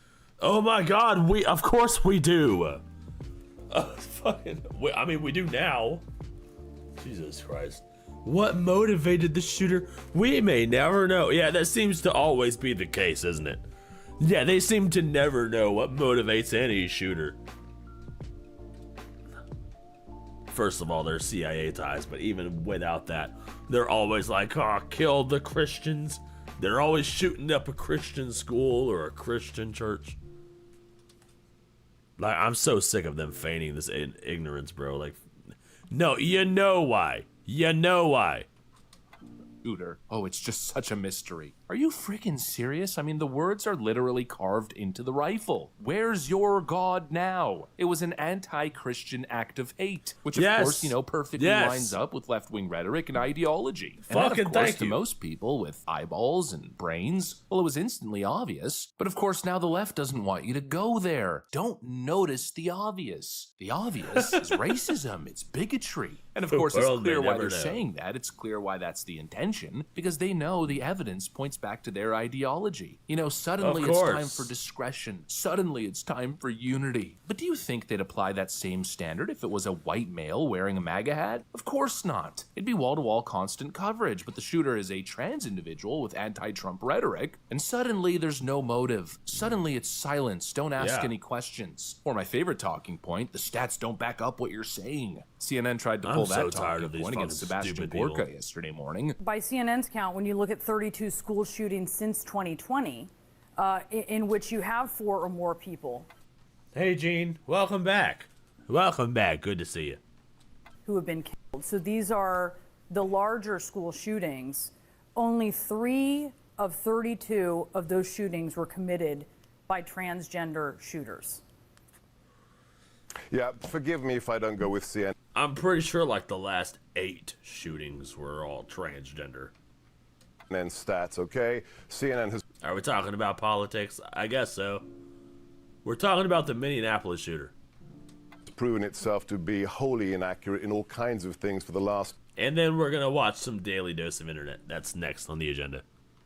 10 years, perpetrators of the Russia hoax, and that we didn't have an open border. So please forgive me if I don't take your stats for granted. All right, it's simple math. 2 of 32 No, it's shootings. not. It's distortions. You are distorting the facts. Let me be clear.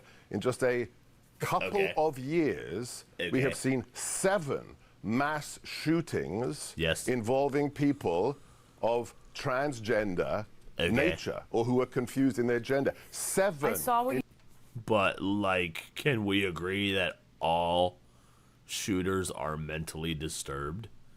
And we should reopen the asylums for people exactly like this?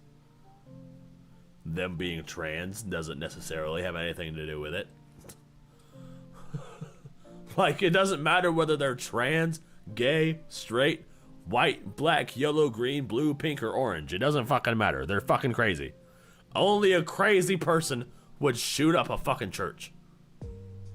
Let's put them where we put crazy people, in the asylums.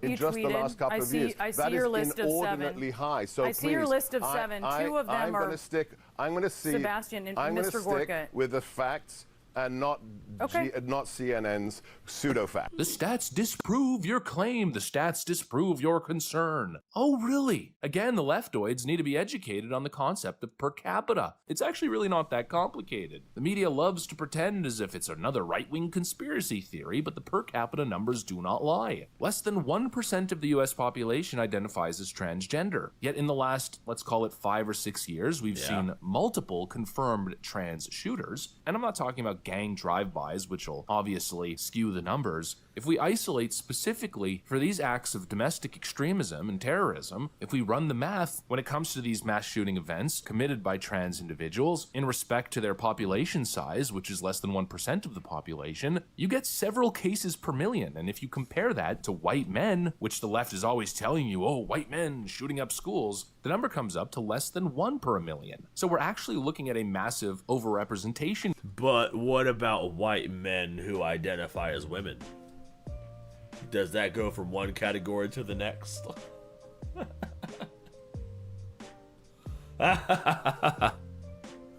Jesus Christ, bro.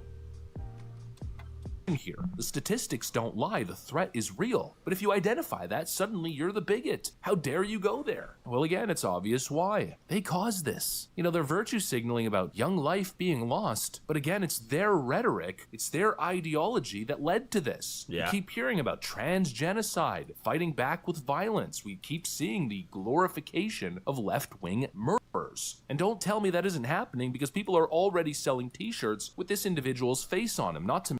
God damn it. Can people stop fucking glorifying murder? Bro, can we stop doing this shit? Like, for real. Like, hey, come on. This person killed a bunch of people. Stop fucking glorifying this person. Stop glorifying people like Luigi Mangione. Like, these people are taking lives. Like, quit it.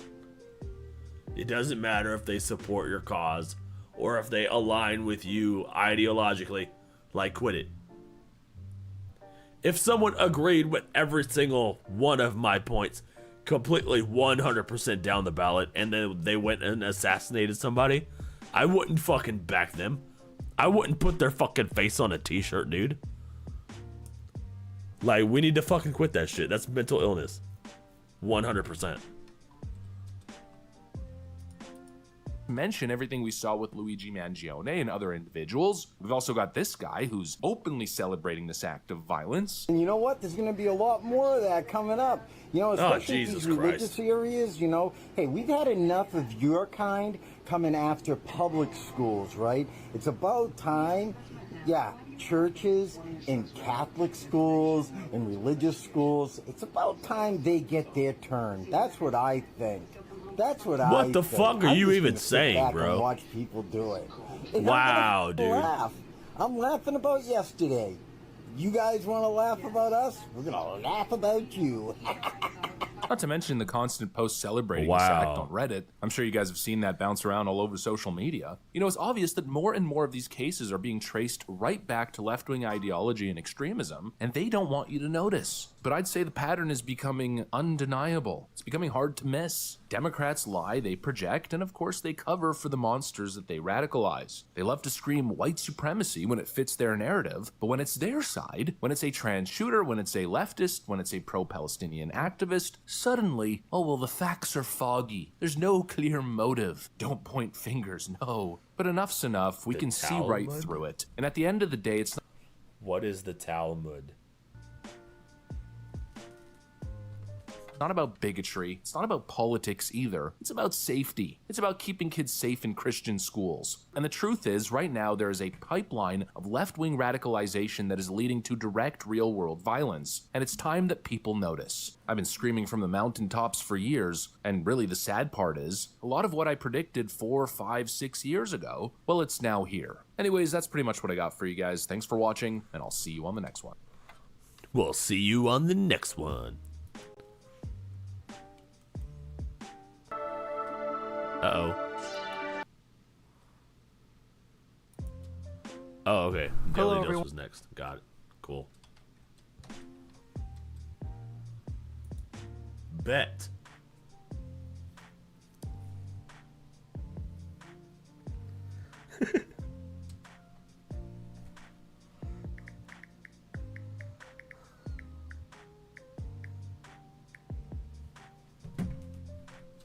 Time for some Daily Dose. Let's go. All right, we're gonna play some Daily Dose, then we're gonna wrap up the stream. It's been about 4.5 hours. It's been an awesome birthday. I got my cake. Making a wish, you know, wishing that the next year gonna be fantastic. Gonna be a good YouTube year, you know. Good year for YouTube. Gonna gain a lot of subscribers this year. Let's go. Hello everyone, this is your Daily Dose of Internet. They were trying everything they could to get this truck's attention.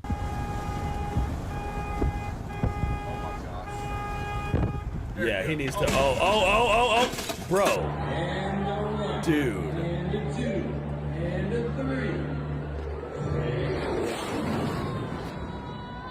Wow.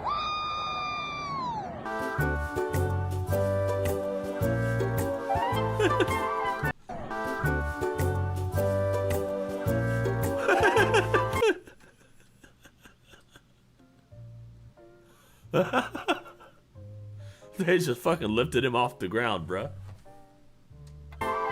This goose keeps tormenting golfers that go on this golf course. Oh,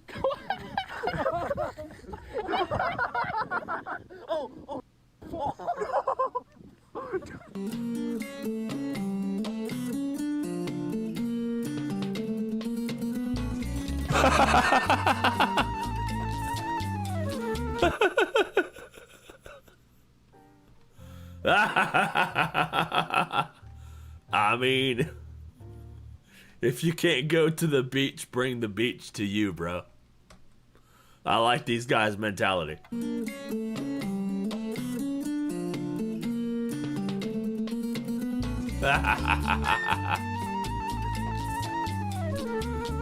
This guy saved this food delivery robot that was in trouble. Larry! Larry, I got you, Larry! Oh no, not the food delivery bot. Got you, Larry. How did you fall in that hole? You're drunk, bro. Go home. Larry? Yes, bro. He said thank you. You're welcome. Yo, what the fuck? Dude, what the fuck? Delivery robots, bro. We are in the future. You're drunk, I can't get over this shit. Yes, bro. He said thank you. You're welcome.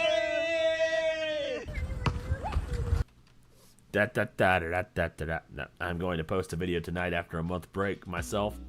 Hopefully it won't flop. I am going to start doing daily uploads again. Hopefully it continues. Yeah. That video is going to be the reactive viewers, by the way. Okay, I'll check it out. Yeah, drop that shit, dude. I'll watch it. Yeah, I want to be your friend. Okay. Bye, Mom. This is what security for That's how I made friends back in the day. We're gonna be friends. Okay.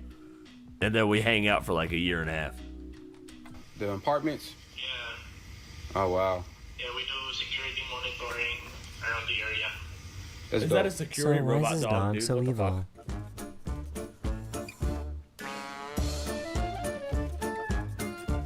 She forgot to use her brain when trying to catch a spider. Don't tell me she's about to catch that spider and all the glass is gonna break. That's my guess. I'm guessing she's gonna catch the spider, and then the glass vase is gonna shatter. Is gonna shatter. You can do it. You can do it. I fucking knew it. What? Hold on. That happened too quick. You can do it.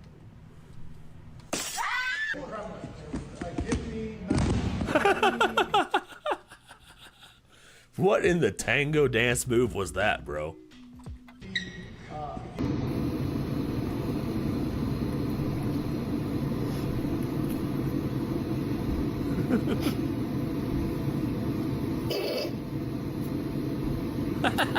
This food vendor saw that there was a fight going down, so he decided to take advantage of the situation.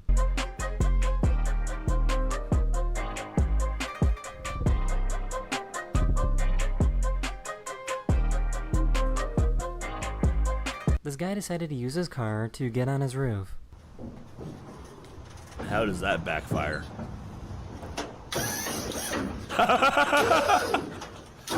Yo, what? What the fuck?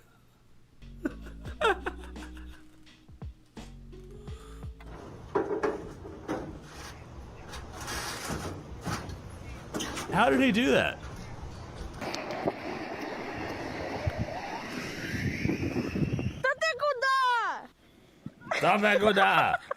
Oh.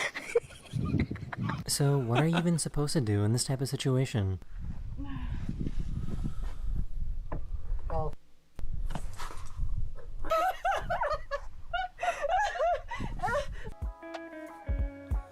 Is that Tony Stark? It's a Tony Stark and I'm Iron really Man. not sure why, but this little ant is wearing it was little cool. boots.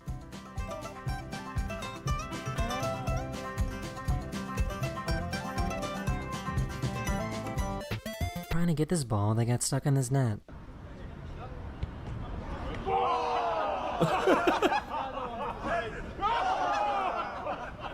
Hey, where's building B at? Sorry? Where's building B? Oh, it's that robot again. That's the robot dog. Okay. What? I want a remote control dog. I think that'd be cool as fuck. Katy, ¿qué te pasó? These people like to do fake proposals every single time a boat full of tourists comes by.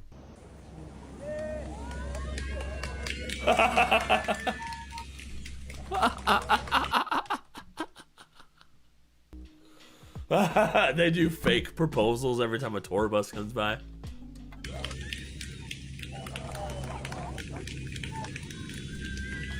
That's fucking hilarious. These drivers in China almost got hit by these boulders that were coming down a mountain.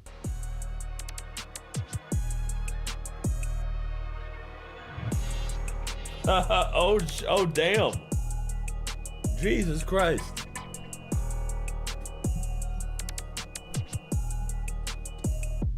So, how does something like this even happen? What the fuck? That water's black. No, that's death right there. That's no, you need to get a priest, do an exorcism. That's what that is.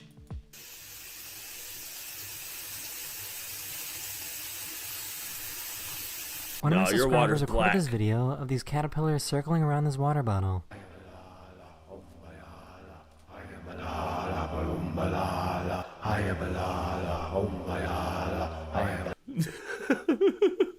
The caterpillar's like worshiping the water. Final Destination China edition. Right, dude? What up, Toast? Good to see you, fam. Welcome to the stream. I have never seen a cat get the hiccups before.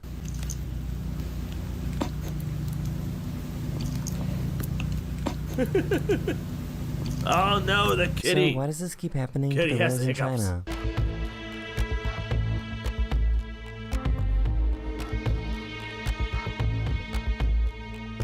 What the fuck? Hold on. No, you're not just gonna blow past that. What the fuck? Bro. What do you even do in that situation, dude?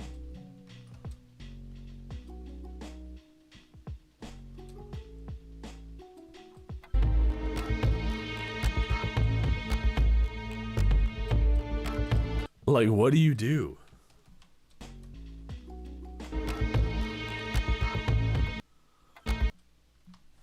That's crazy.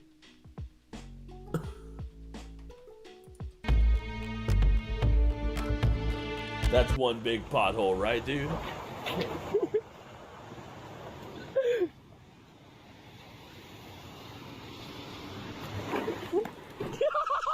Here's a time lapse of dude.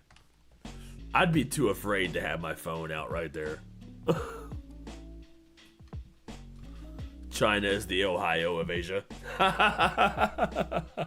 Right, dude, probably. Ohio final boss. Here's a time lapse of a caterpillar turning into a cocoon.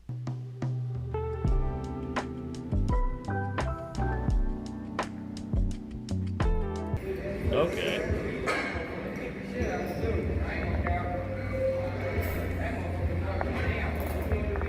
Oof, Imagine explaining to your boss that this is why I was about to be like, that looks hard. Why you were late to work.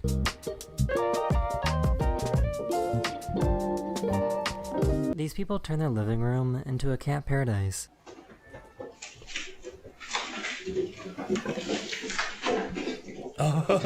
Wow. Their whole living room is just nothing but shelves. Shelf, shelf, shelf, shelf, shelf, shelf, shelf, shelf, shelf, shelf. Whole living room, nothing but shelves.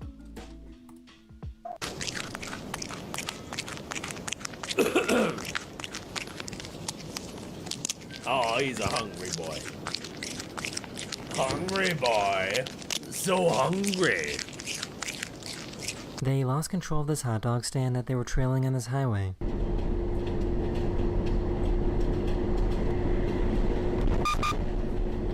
Oh no!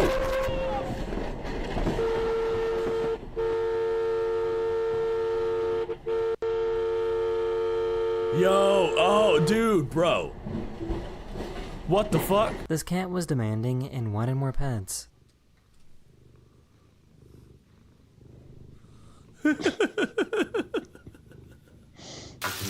Aww. This is the kid. Oh.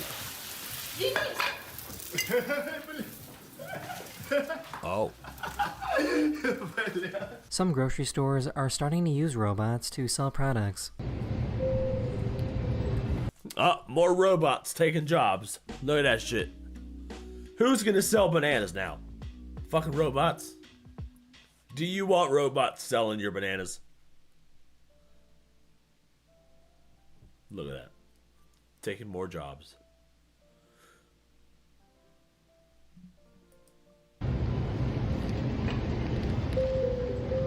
Hey you. Yes, you.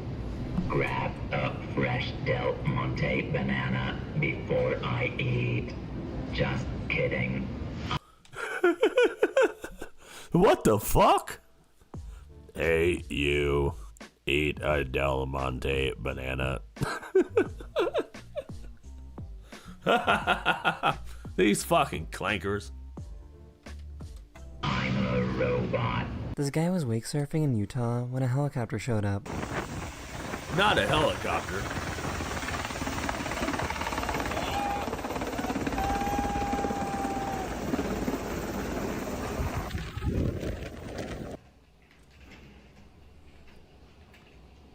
It's a whammy.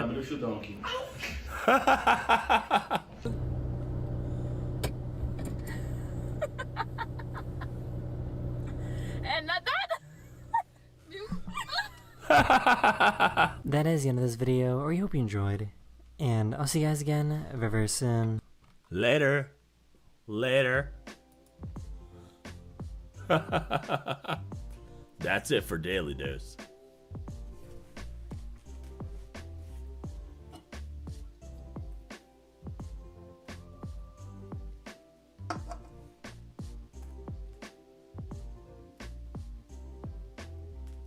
If they're gentle, yes.